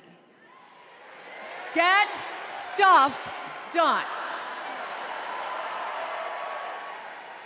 At 29, I joined the sandwich generation. Sandwiched between working and raising my newborn and caring for my mom, who was dying from brain cancer. It was hard, but not extraordinary. It's life. Those nights reminded me who I was fighting for. People just trying to make it. Kamala Harris knows who she's fighting for, too. She took care of her mom, who also battled cancer. As president, she'll fight to lower the cost of health care and elder care for every family. She's lived a life like ours. She knows us. Donald Trump doesn't know you at all. You think he understands that when your car breaks down, you can't get to work? No. His first word was probably chauffeur. You think he's ever had to take items out of the cart before checking out? Hell, you think he's ever been to a grocery store? That's what the chauffeur is for. But Kamala Harris, she gets us. She sees us. She is us.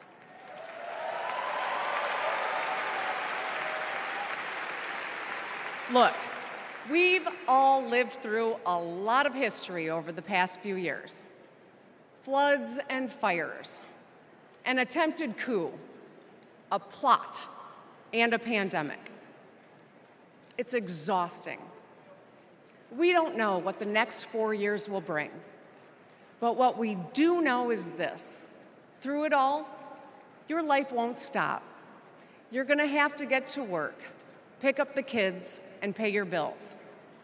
And then one day, when you're just trying to get everyone out the door, a news alert goes off. Something happened. Something hit the fan. You'll ask, is my family going to be okay? And then you'll ask, who the hell is in charge? What if it's him? What if it's that man from Mar-a-Lago?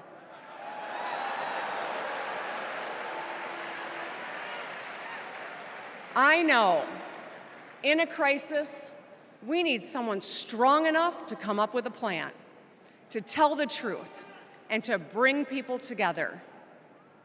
Right now, before the crisis, is when we get to choose. Why wouldn't we choose the leader who's tough, tested, and a total badass?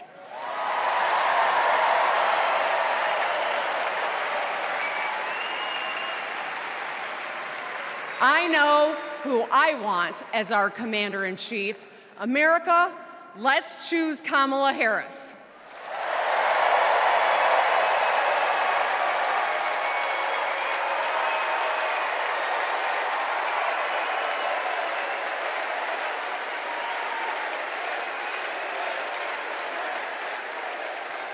Please welcome actress, director, and philanthropist, Eva Longoria.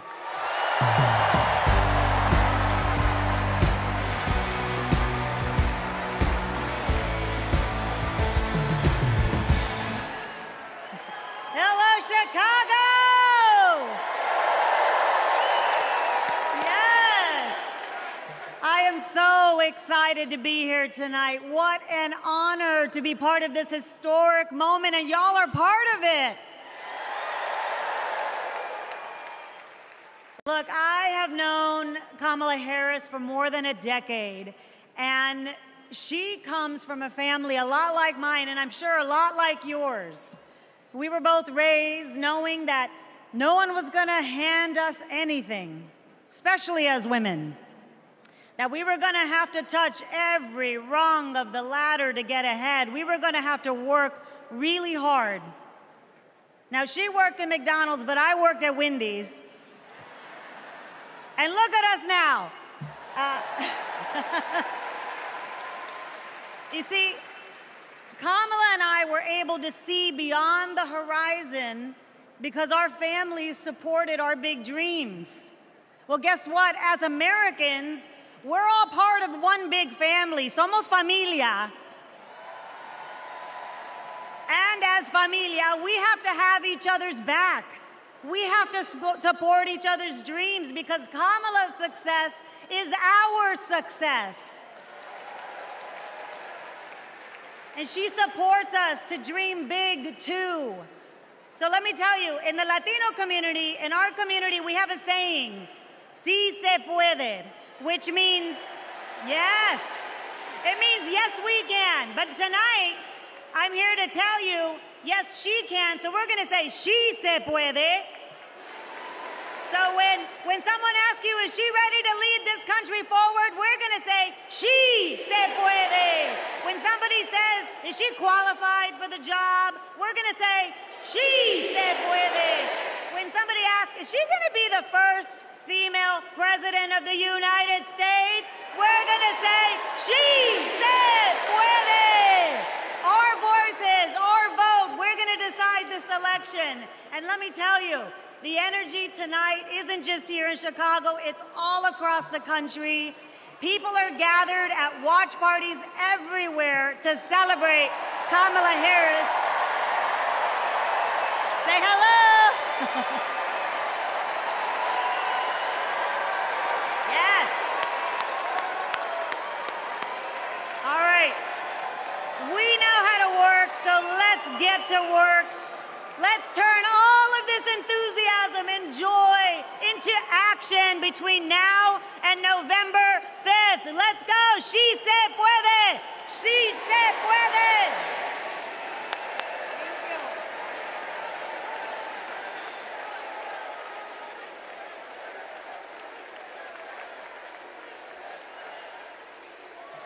Please welcome former Illinois Republican Representative Adam Kinzinger.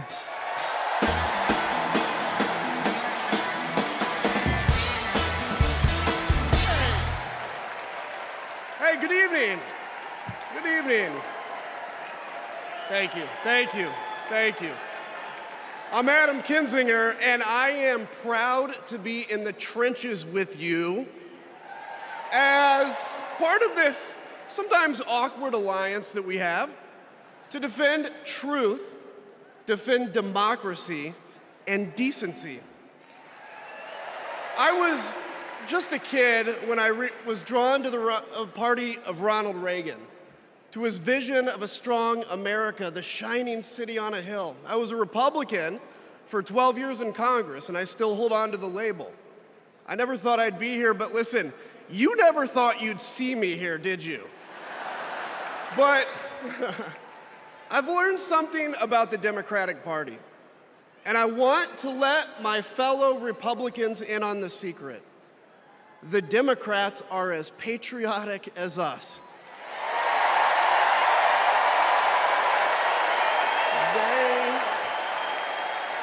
They love this country just as much as we do.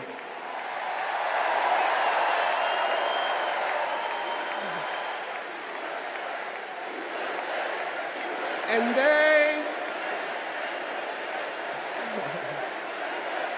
And they are as eager to defend American values at home and abroad as we conservatives have ever been. I was relieved to discover that because I've learned something about my party too, something I couldn't ignore. The Republican Party is no longer conservative. It has switched its allegiance from the principles that gave it purpose to a man whose only purpose is himself. Donald Trump is a weak man pretending to be strong. He is a small man pretending to be big. He's a faithless man pretending to be righteous. He's a perpetrator who can't stop playing the victim. He puts on, listen, he puts on quite a show, but there is no real strength there. As a conservative and a veteran, I believe true strength lies in defending the vulnerable. It's in protecting your family. It's in standing up for our Constitution and our democracy. That is the soul of being a conservative. It used to be the soul of being a Republican, but Donald Trump has suffocated the soul of the Republican Party. His fundamental weakness has coursed through my party like an illness, sapping our strength, softening our spine, whipping us into a fever that has untethered us from our values. Our democracy was frayed by the events of January 6th, as Donald Trump's deceit and dishonor led to a siege on the United States Capitol. That day, I stood witness to a profound sorrow, the desecration of our sacred tradition of peaceful transition of power, tarnished by a man too fragile, too vain, and too weak to accept defeat.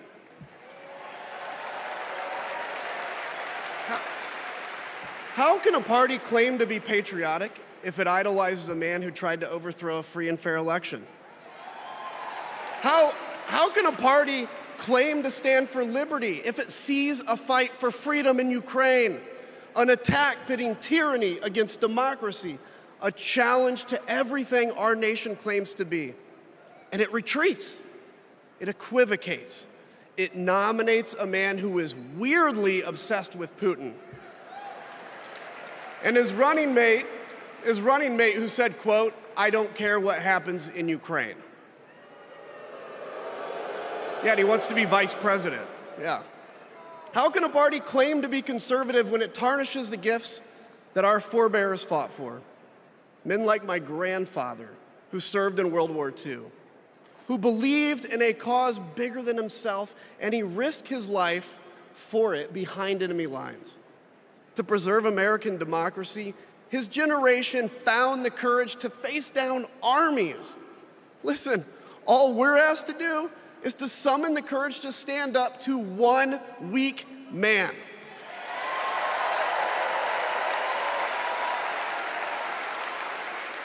Some have questioned why I've taken the stand I have. The answer is really simple, ladies and gentlemen. We must put country first. And tonight, as a Republican speaking before you, I'm putting our country first.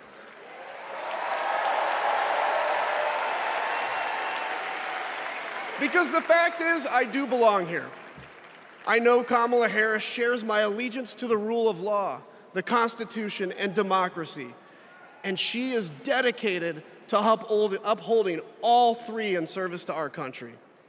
Whatever policies we disagree on pale in comparison with those fundamental matters of principle, of decency, and of fidelity to this nation.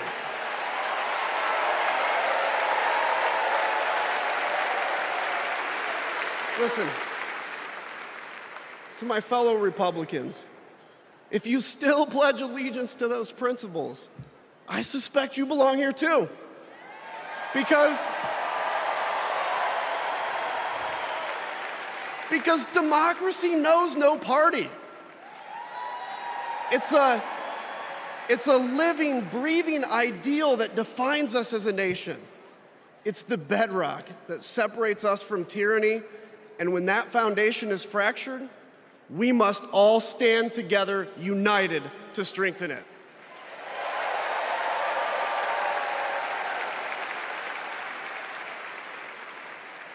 If you think those principles are worth defending, then I urge you, make the right choice. Vote for our bedrock values, and vote for Kamala Harris. God bless you.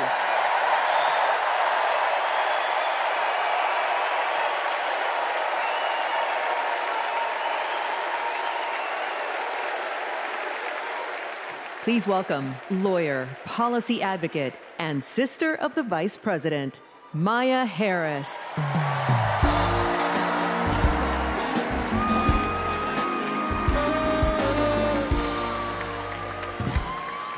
Hello, Chicago. In 1958, a 19-year-old from India left the only country she'd ever known to chart her own path in America. She came here to pursue an education, but she stayed here to build a life. Her name was Dr. Kamala Gopalan Harris.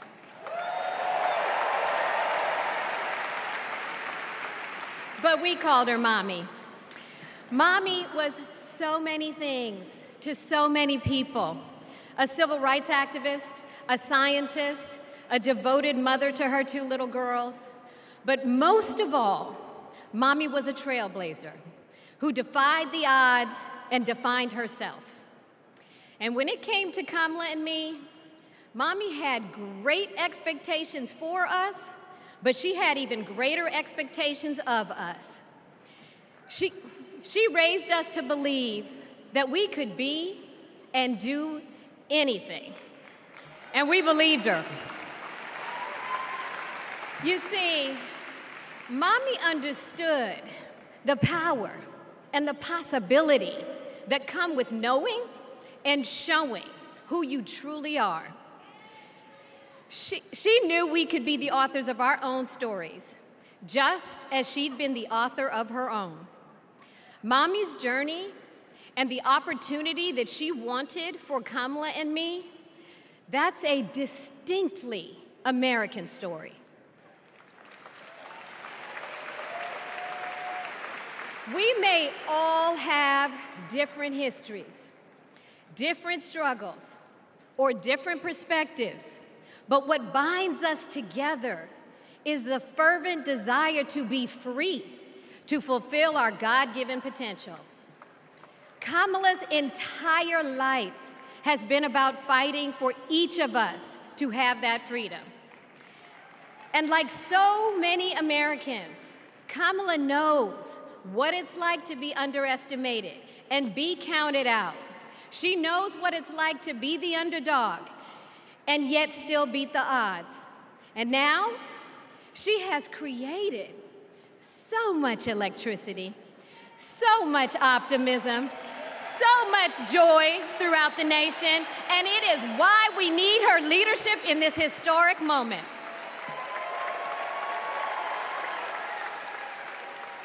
We are living in a time when some are trying to divide us, to separate us in ways that make it difficult for us to come together. Well, look, my sister rejects that view. Where others push darkness, Kamala sees promise. Where others feel detachment, Kamala fosters connection. Where others want to drag us back to the past, my sister says, hold up now, we are not going back.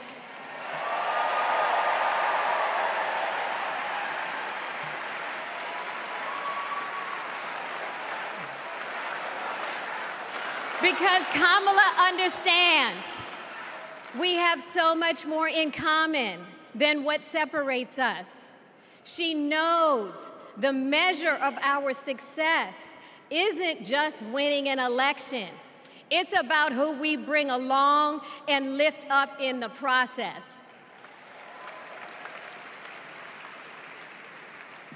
And so as I look out at all of you today and take in this incredible moment, I so wish that Mommy could be here tonight. I can just see her smiling, saying how proud she is of Kamala. And then, without missing a beat, she'd say, "That's enough, you got work to do." She would tell all of us to roll up our sleeves and get to work, to elect a leader who sees the potential in each of us, a leader who cares for all of us, a leader who fights for every one of us. Our Democratic nominee, my big sister, the next President of the United States, Kamala Harris.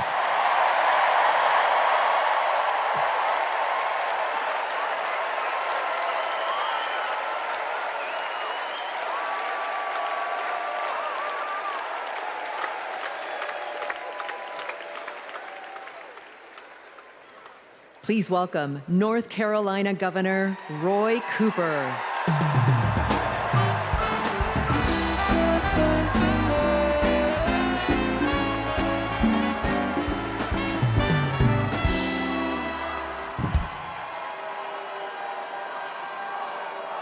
Hello, America. I'm Roy Cooper, the last guy standing between you and the moment we're all waiting for. So I'm going to get right to it. All week, you've heard stories about my friend Kamala. I want to take you behind the scenes of one of them. 2011 was a rough time for American homeowners. Hundreds of thousands were losing their homes to illegal foreclosure. I was Attorney General in North Carolina, while Kamala had just become California's. All the AGs were close to a settlement with the big banks, and it was a pretty good deal. Would have meant $4 billion for California families who'd been ripped off. I know that sounds like a lot, but Kamala said, hang on a minute. I've met these families. I know what they've been through, and they deserve more. She went toe-to-toe with some of the world's most powerful executives, and she refused to give in. Let me tell you, this was a huge risk, but she knew it was a risk worth taking. That's Kamala. And we all know what happened. The banks caved. That $4 billion for California families became $20 billion. That was the first time I witnessed Kamala in action. And what I saw was a leader who does exactly what she says she's going to do, who never will settle for less.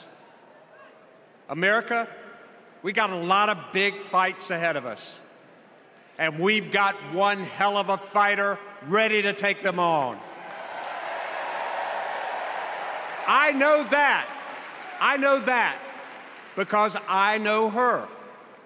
And tonight, I want the American people to know, even if you don't agree with her on everything, Kamala Harris will fight for you to the very end.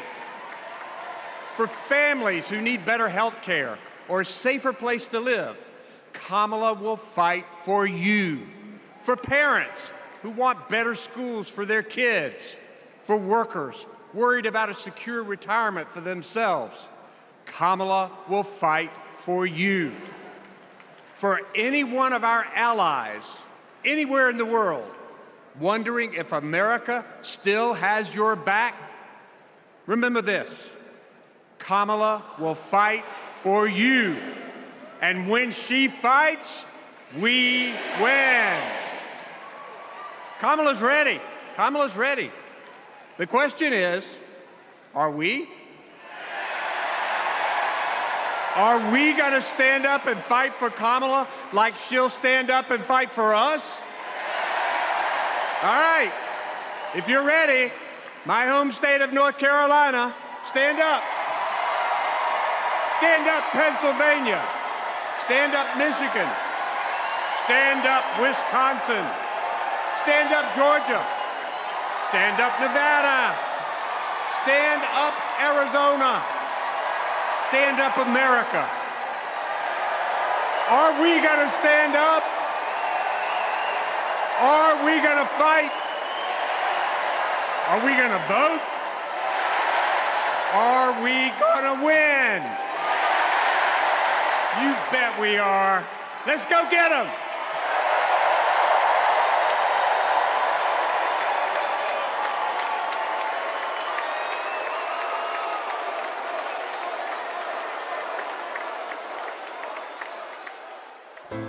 She grew up in a tight-knit neighborhood. It was the kind of place where your neighbor would look after you when school let out, where your first grade teacher would show up at your law school graduation. It's where Kamala Harris learned what it means to be in the middle class, making every paycheck count. She was raised by a working mom who taught her about standing up for what's right and protecting the people you love. Kamala carries the lessons of our mother, the fighting spirit of our mother, the compassion. She was all of 5 feet tall. If you met her, you would have thought she was 7 feet tall. And our mother, if I'd ever come home complaining about anything, she wouldn't have it. The first thing she'd say is, well, just stop the complaining. Just tell me what you're going to do about it. And since she was a young girl, Kamala Harris has been fighting for families like the ones she grew up with. That is Kamala. She can't help herself from standing up for people and standing up for what she thinks is right. She has been that way our whole lives. Being a protector is what led her to become a prosecutor. Looking back now, I could say it was her calling. As a courtroom prosecutor, she went after predators who targeted women and children, and fraudsters who ripped off working families. And she put dangerous gang members and human traffickers behind bars. We didn't have partnerships with DOJ or FBI or DEA or any of those law enforcement agencies. Now, we all work collaboratively. She was the person who built the foundation in how we do criminal justice in America. As Attorney General of California, she held the big Wall Street banks accountable for fraud, winning $20 billion for California families. She took on one of the largest for-profit colleges that was scamming students.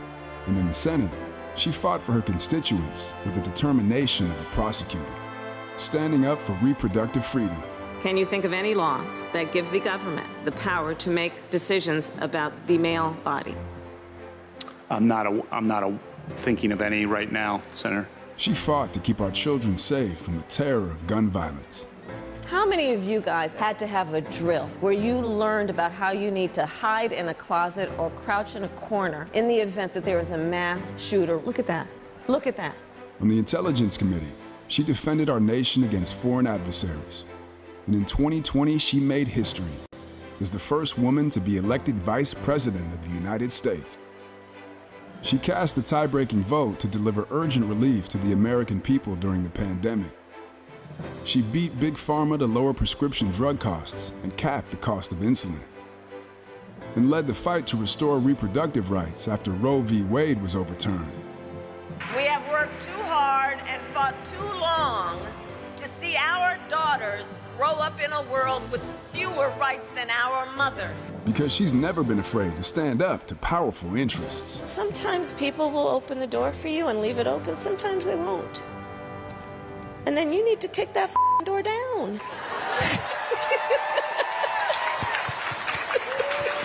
Excuse my language. Now, she's running for president, still fighting for families like the one she grew up with. Our campaign is about saying we trust the people. We're saying we just want fairness. We want dignity for all people. And we are a work in progress. We haven't yet quite reached all of those ideals, but we will die trying because we love our country. We believe in our country. We're not falling for these folks who are trying to divide us, trying to pull us apart. We know what we stand for, and we stand for the people, and we stand for the dignity of work, and we stand for freedom. We stand for justice. We stand for equality. And so we will fight for all of it. That's who Kamala Harris is. That's what she believes, and that's what she'll fight for every day.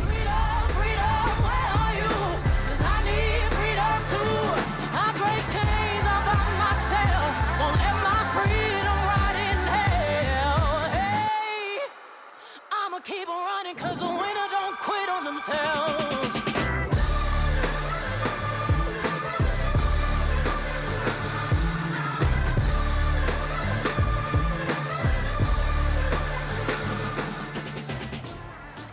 Please welcome the Democratic nominee for president, Vice President of the United States of America, Kamala Harris.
Thank you, everyone. Thank you, everyone. Thank you. Okay, let's get to business. Let's get to business. All right. So let me start by thanking my most incredible husband, Doug, for being an incredible partner to me, an incredible father to Cole and Ella, and happy anniversary, Dougie. I love you so very much. To our President, Joe Biden. When I think about the path that we have traveled together, Joe, I am filled with gratitude. Your record is extraordinary, as history will show, and your character is inspiring, And Doug and I love you and Jill and are forever thankful to you both.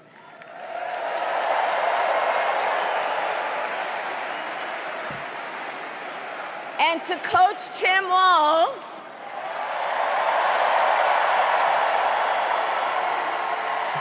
you are going to be an incredible vice president. And to the delegates and everyone who has put your faith in our campaign, your support is humbling. So, America, the path that led me here in recent weeks was no doubt unexpected. But I'm no stranger to unlikely journeys. So, my mother, our mother, Kamala Harris, had one of her own. And I miss her every day, and especially right now. And I know she's looking down smiling. I know that. So my mother was 19 when she crossed the world alone, traveling from India to California with an unshakable dream to be the scientist who would cure breast cancer. When she finished school, she was supposed to return home to a traditional arranged marriage. But as fate would have it, she met my father, Donald Harris, a student from Jamaica. They fell in love and got married, and that act of self-determination made my sister Maya and me. Growing up, we moved a lot. I will always remember that big Mayflower truck packed with all our belongings, ready to go to Illinois, to Wisconsin, and wherever our parents' jobs took us. My early memories of our parents together are very joyful ones. A home filled with laughter and music, Aretha, Coltrane, and Miles. At the park, my mother would say, "Stay close." But my father would say, as he smiled, "Run, Kamala, run. Don't be afraid. Don't let anything stop you."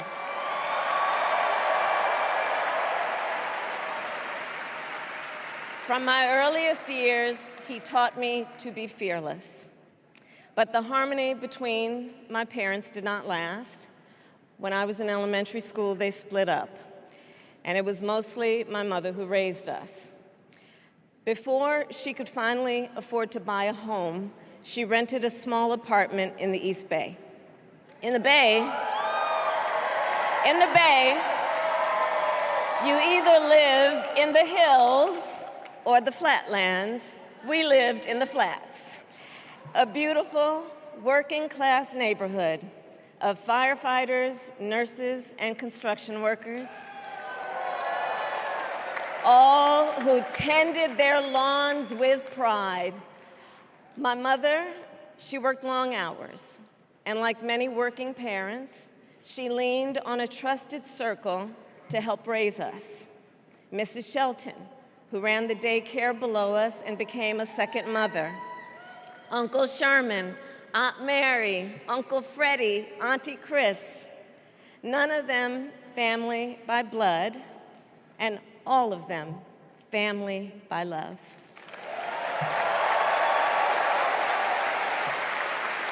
Family who taught us how to make gumbo, how to play chess, and sometimes even let us win. Family who loved us, believed in us, and told us we could be anything and do anything. They instilled in us the values they personified: community, faith, and the importance of treating others as you would want to be treated, with kindness, respect, and compassion. My mother was a brilliant, 5-foot-tall, brown woman with an accent. And as the eldest child, as the eldest child, I saw how the world would sometimes treat her. But my mother never lost her cool. She was tough, courageous, a trailblazer in the fight for women's health, and she taught Maya and me a lesson that Michelle mentioned the other night. She taught us to never complain about injustice, but do something about it. Do something about it. That was my mother. And she taught us, and she also taught us, and never do anything half-assed. And that is a direct quote. A direct quote. I grew up immersed in the ideals of the civil rights movement. My parents had met at a civil rights gathering, and they made sure that we learned about civil rights leaders, including the lawyers like Thurgood Marshall and Constance Baker Motley, those who battled in the courtroom to make real the promise of America. So at a young age, I decided I wanted to do that work. I wanted to be a lawyer. And when it came time to choose the type of law I would pursue, I reflected on a pivotal moment in my life. You see, when I was in high school, I started to notice something about my best friend, Wanda. She was sad at school, and there were times she didn't want to go home. So one day I asked if everything was all right, and she confided in me that she was being sexually abused by her stepfather. And I immediately told her she had to come stay with us, and she did. This is one of the reasons I became a prosecutor, to protect people like Wanda, because I believe everyone has a right to safety, to dignity, and to justice.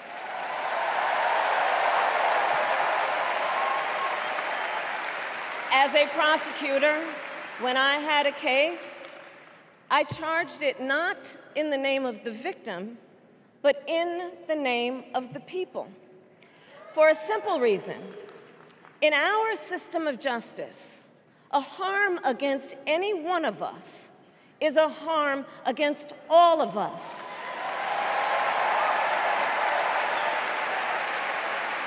And I would often explain this to console survivors of crime, to remind them no one should be made to fight alone. We are all in this together. And every day in the courtroom, I stood proudly before a judge and I said 5 words: Kamala Harris for the people.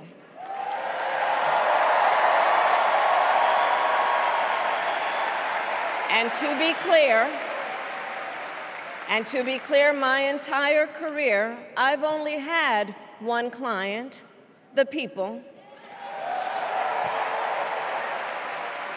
And so, on behalf of the people, on behalf of every American, regardless of party, race, gender, or the language your grandmother speaks, on behalf of my mother and everyone who has ever set out on their own unlikely journey, on behalf of Americans like the people I grew up with, people who work hard, chase their dreams, and look out for one another, on behalf of everyone whose story could only be written in the greatest nation on earth, I accept your nomination to be President of the United States of America.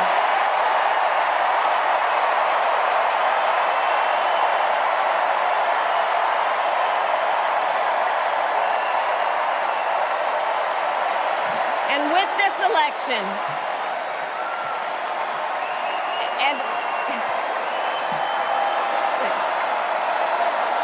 with this election, nation with this election has a precious, fleeting opportunity to move past the bitterness, cynicism, and divisive battles of the past, a chance to chart a new way forward. Not as members of any one party or faction, but as Americans. And let me say, I know there are people of various political views watching tonight, and I want you to know, I promise to be a president for all Americans. You can always trust me to put country above party and self, to hold sacred America's fundamental principles, from the rule of law to free and fair elections to the peaceful transfer of power.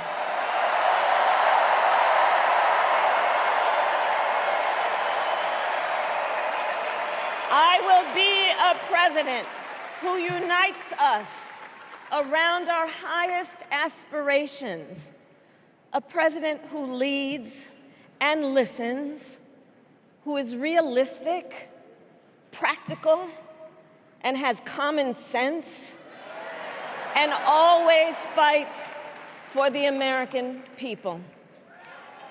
From the courthouse to the White House, that has been my life's work.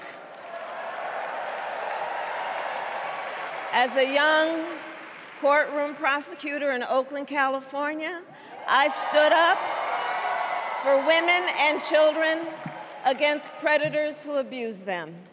As Attorney General of California, I took on the big banks, delivered $20 billion for middle-class families who faced foreclosure, and helped pass a homeowner Bill of Rights, one of the first of its kind in the nation. I stood up for veterans and students being scammed by big for-profit colleges, for workers who are being cheated out of their wages, the wages they were due, for seniors facing elder abuse. I fought against the cartels who traffic in guns and drugs and human beings, who threaten the security of our border and the safety of our communities. And I will tell you, these fights were not easy, and neither were the elections that put me in those offices. We were underestimated at practically every turn, but we never gave up, because the future is always worth fighting for. And that's the fight we are in right now, a fight for America's future.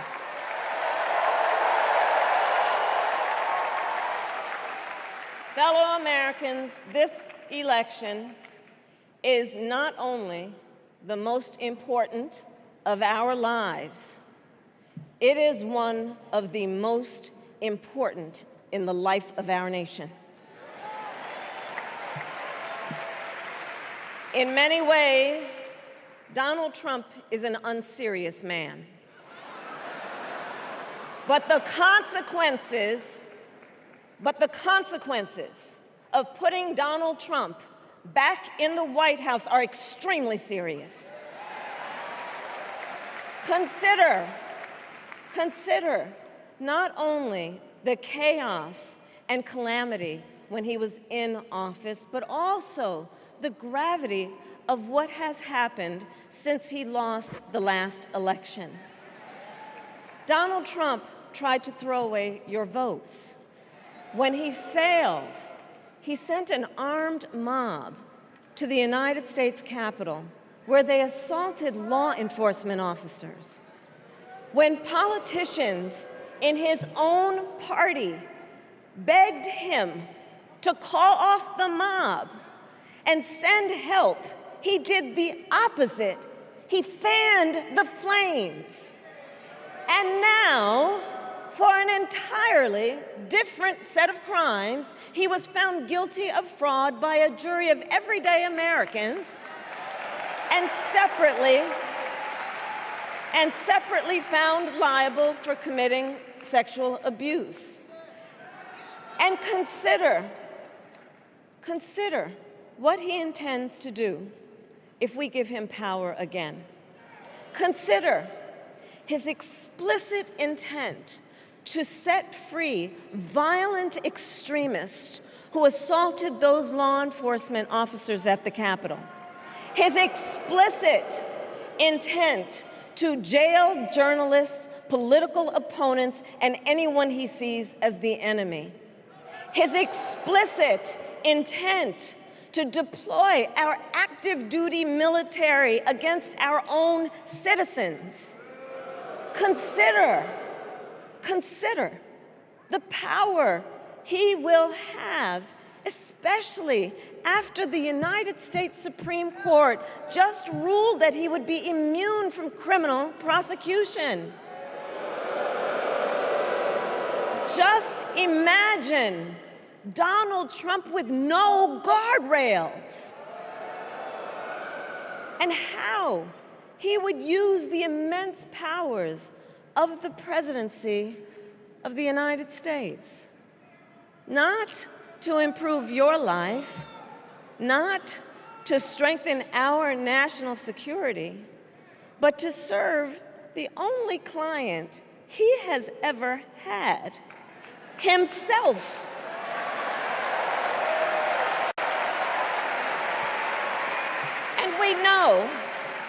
And we know what a second Trump term would look like. It's all laid out in Project 2025, written by his closest advisors, and its sum total is to pull our country back to the past. But America, we are not going back. We are not going back. We are not going back. We are not going back to when Donald Trump tried to cut Social Security and Medicare. We are not going back to when he tried to get rid of the Affordable Care Act, when insurance companies could deny people with pre-existing conditions. We are not going to let him eliminate the Department of Education that funds our public schools. We are not going to let him end programs like Head Start that provide preschool and childcare for our children. America, we are not going back.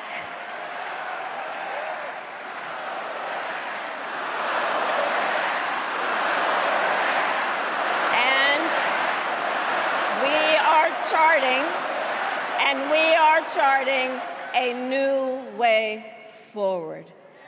Forward to a future with a strong and growing middle class, because we know a strong middle class has always been critical to America's success. And building that middle class will be a defining goal of my presidency.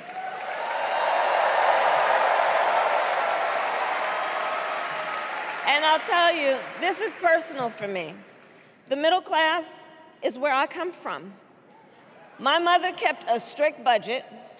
We lived within our means, yet we wanted for little. And she expected us to make the most of the opportunities that were available to us and to be grateful for them.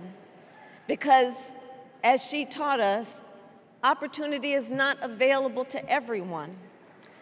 That's why we will create what I call an opportunity economy, an opportunity economy where everyone has the chance to compete and a chance to succeed. Whether you live in a rural area, small town, or big city.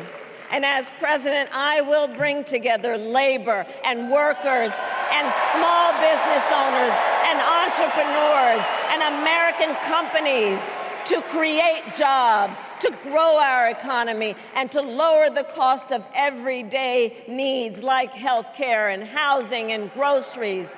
We will provide access to capital for small business owners and entrepreneurs and founders.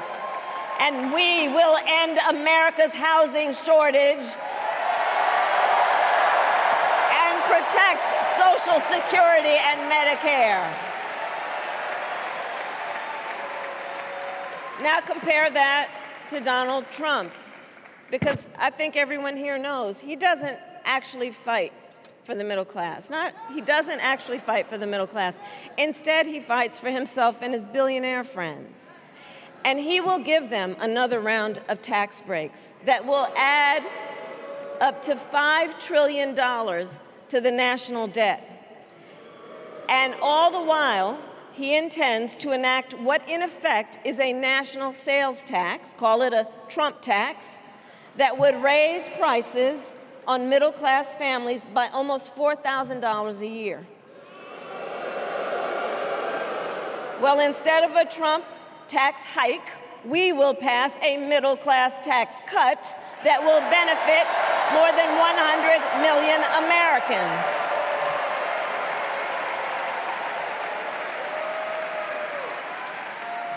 Friends, I believe America cannot truly be prosperous unless Americans are fully able to make their own decisions about their own lives, especially on matters of heart and home. But tonight, in America, too many women are not able to make those decisions. And let's be clear about how we got here. Donald Trump handpicked members of the United States Supreme Court to take away reproductive freedom. And now he brags about it. In his words, quote, "I did it and I'm proud to have done it," end quote. Well, I'll tell you, over the past 2 years, I've traveled across our country, and women have told me their stories. Husbands and fathers have shared theirs. Stories of women miscarrying in a parking lot, developing sepsis, losing the ability to ever again have children, all because doctors are afraid they may go to jail for caring for their patients. Couples just trying to grow their family, cut off in the middle of IVF treatments. Children who have survived sexual assault, potentially being forced to carry a pregnancy to term. This is what's happening in our country because of Donald Trump. And understand, he is not done. As a part of his agenda, he and his allies would limit access to birth control, ban medication abortion, and enact a nationwide abortion ban with or without Congress. And get this, he plans to create a national anti-abortion coordinator and force states to report on women's miscarriages and abortions. Simply put, they are out of their minds.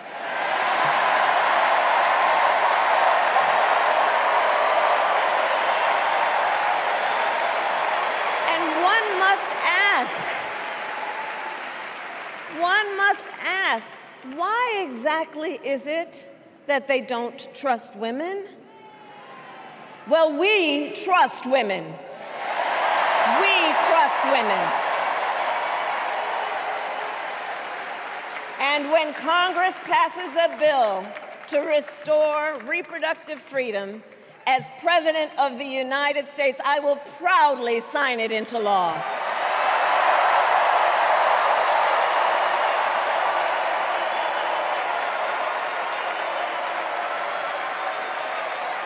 In this election, many other fundamental freedoms are at stake. The freedom to live safe from gun violence in our schools, communities, and places of worship. The freedom to love who you love openly and with pride. The freedom to breathe clean air and drink clean water and live free from the pollution that fuels the climate crisis. And the freedom that unlocks all the others, the freedom to vote. With this election, we finally have the opportunity to pass the John Lewis Voting Rights Act and the Freedom to Vote Act.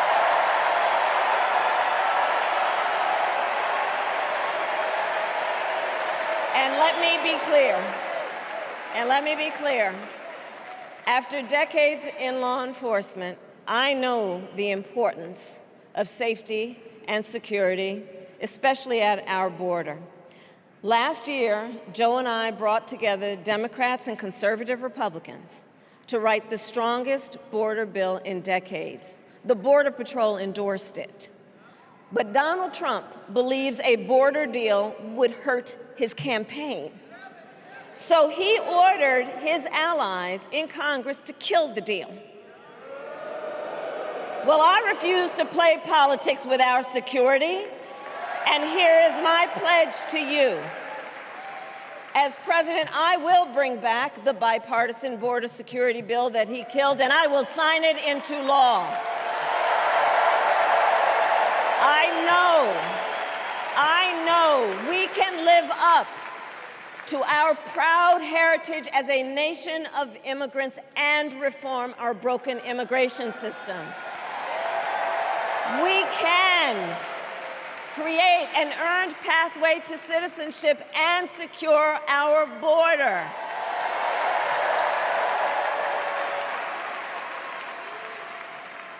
And America, we must also be steadfast in advancing our security and values abroad.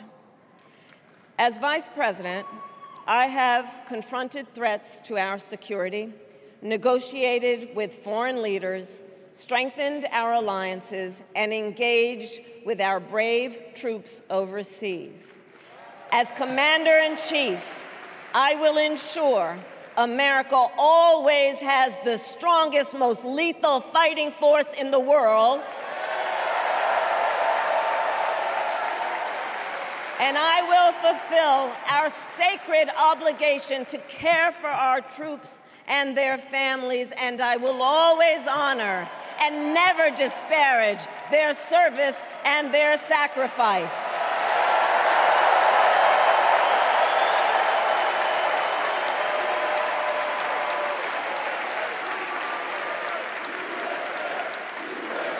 I will make sure that we lead the world into the future on space and artificial intelligence, that America, not China, wins the competition for the 21st century, and that we strengthen, not abdicate, our global leadership. Trump, on the other hand, threatened to abandon NATO. He encouraged Putin to invade our allies, said Russia could, quote, do whatever the hell they want. 5 days before Russia attacked Ukraine, I met with President Zelensky to warn him about Russia's plan to invade. I helped mobilize a global response, over 50 countries, to defend against Putin's aggression. And as president, I will stand strong with Ukraine and our NATO allies.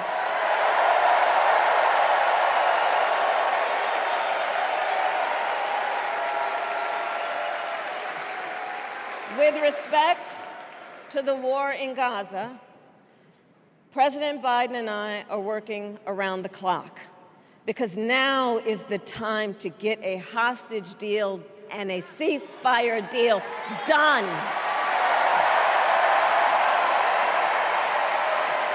And let me be clear, I will always stand up for Israel's right to defend itself And I will always ensure Israel has the ability to defend itself, because the people of Israel must never again face the horror that a terrorist organization called Hamas caused on October 7,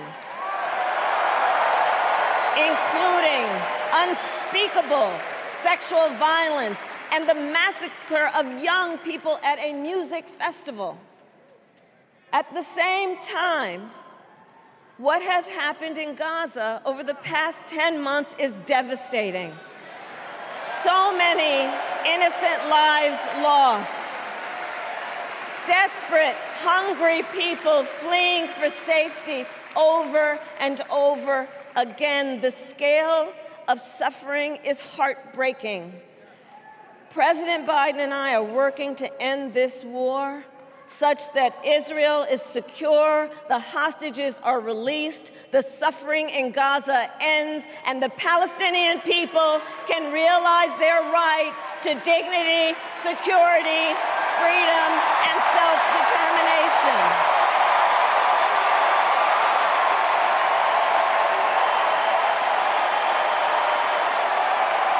And know this, I will never hesitate to take whatever action is necessary to defend our forces and our interests against Iran and Iran-backed terrorists. I will not cozy up to tyrants and dictators like Kim Jong-un who are rooting for Trump,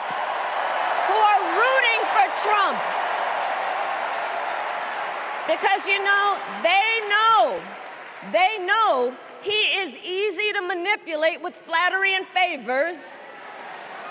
They know Trump won't hold autocrats accountable because he wants to be an autocrat himself. And as president, I will never waver in defense of America's security and ideals, because in the enduring struggle between democracy and tyranny, I know where I stand and I know where the United States belongs.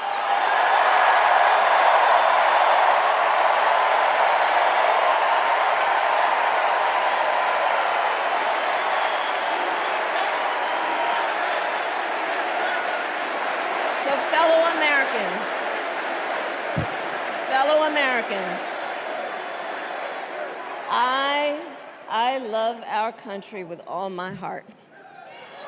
Everywhere I go, in everyone I meet, I see a nation that is ready to move forward, ready for the next step in the incredible journey that is America. I see an America where we hold fast to the fearless belief that built our nation and inspired the world, that here in this country, anything is possible, that nothing is out of reach. An America where we care for one another, look out for one another, and recognize that we have so much more in common than what separates us. That none of us has to fail for all of us to succeed. And that in unity there is strength. You know, our opponents in this race are out there every day denigrating America, talking about how terrible everything is. Well, my mother had another lesson she used to teach. Never let anyone tell you who you are. You show them who you are. America, let us show each other and the world who we are and what we stand for. Freedom, opportunity, compassion, dignity, fairness, and endless possibilities.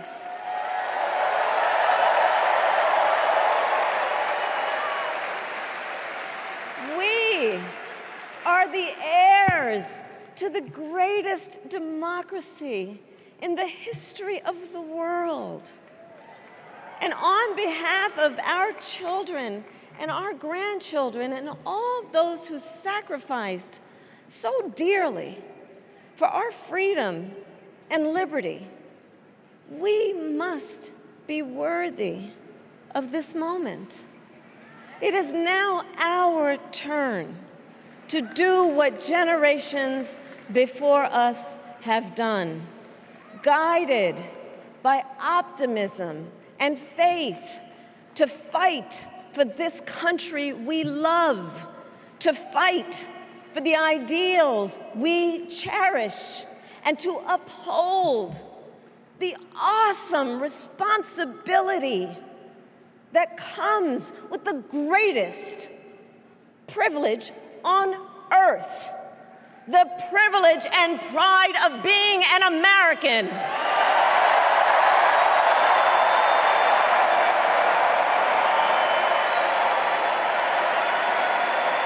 So let's get out there, let's fight for it, let's get out there, let's vote for it, and together, let us write the next great chapter in the most extraordinary story ever told. Thank you. God bless you, and may God bless the United States of America. Thank you all.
Channel 9 News tell me I'm moving backwards.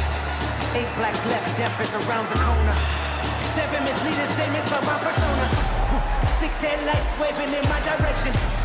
5-0 asking me what's in my possession. Yeah, I keep running, jumping the aqueducts, fire hydrants and hazardous smoke alarms on the back of us. But mama, don't cry for me, rap for me, try for me, live for me, breathe for me, sing for me, honestly guiding me. I can be more than I gotta be, still from me, lied to me, nation, hypocrisy, code on me, driving me wicked. My spirit inspired me like, yeah. Open correctional gates in high desert.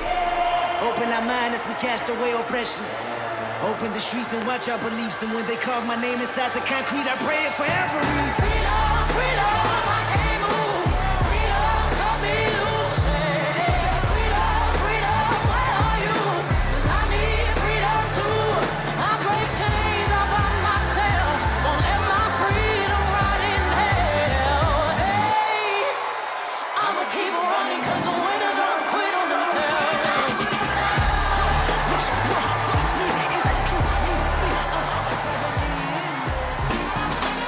When I move my body just like this.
preachers, keep on preaching.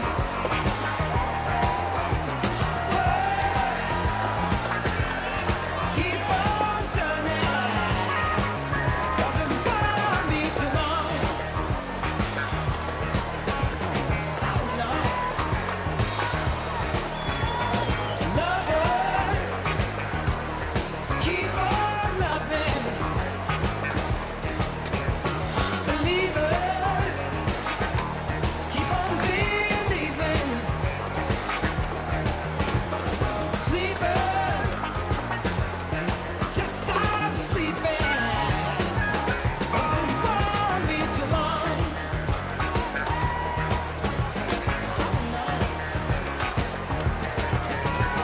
I'm so glad that I let me try again, 'cause my last time on earth I never heard a sin. I'm so glad that I know more than I knew then. Gonna keep on trying till I reach my highest ground. Till I reach my highest ground. No one's gonna bring me down. Oh no. Till I reach my highest ground.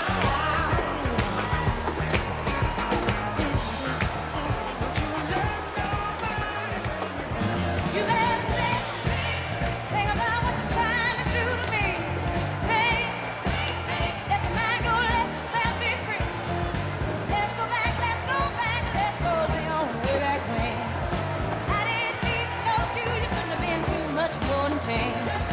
I ain't no psychiatrist, I ain't no doctor with degrees, but it don't take too much time to see what you're doing to me. You better think about what you're trying to do to me, yeah. Let your mind go, let yourself be free. Oh, freedom, freedom, freedom, oh, freedom, yeah, freedom, now freedom, freedom, freedom, freedom, oh, freedom.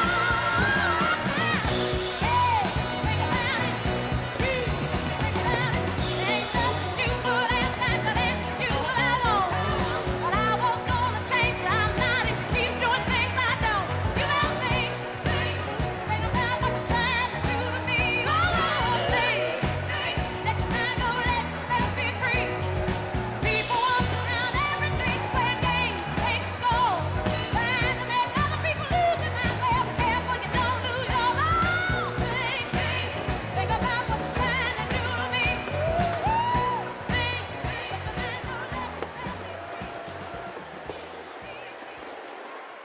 Please stand if you are able for this evening's benediction, offered by Rabbi Lauren Holtzblad and Reverend Dr. Amos Brown.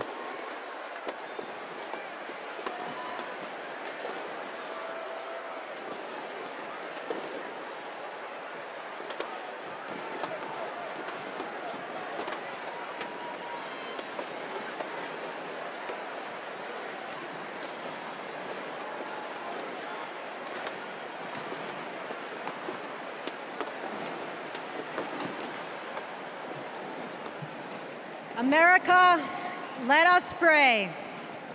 God brought us out of the narrow place of oppression to freedom. Let's remember the treacherous road our ancestors traveled to freedom, their sacrifice and resolve to bring a better, more inclusive world. We stand on their shoulders to declare, we are not going back. God who notices the downtrodden, give us the courage to imagine the world as you do, where everyone has the opportunity to thrive, where diversity brings strength, not weakness, and where all have the right to make the choices for their own bodies. God of strength, guard Vice President Harris and Governor Walz with your sheltering presence as they carry on with courage and conviction to build a better future for all Americans. Shine a light on them so that they may continue to pursue justice, equity, and reproductive freedom. An America free from gun violence that safeguards free and fair elections, with less vitriol and more joy, not afraid to face its past, to grow a brighter future where every child can look to their leaders and see themselves and know that someday they too can lead. May we all be blessed with the ability to see the humanity in each other. America, let's make history. Amen.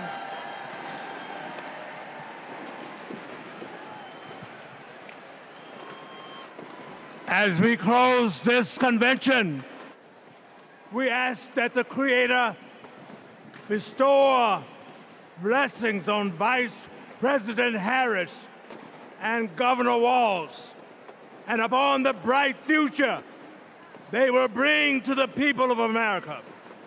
A future where our nation lives its motto of e pluribus unum, bringing together in civility and dignity the diversity that has built this great nation. E pluribus unum, one nation that embraces us all, every race, creed, or color, regardless of sexual orientation, gender or gender expression, rich and poor, old and young, urban and rural. A future, oh God, for every American, where the humanity of all persons will be affirmed and celebrated, where every American has the opportunity and freedom to pursue those inalienable rights of life, liberty, and the pursuit of happiness. A future, oh God, where we live in peace and joy, where we set aside our rancor and division, where we heal our differences and celebrate our common purposes as one nation, one American community, that great city on a hill that serves as a beacon for all the people and all the nations. This is a journey we begin today, and we pray that the Almighty God will guide us on this path today, tomorrow, and for all the generations to come. Amen and amen.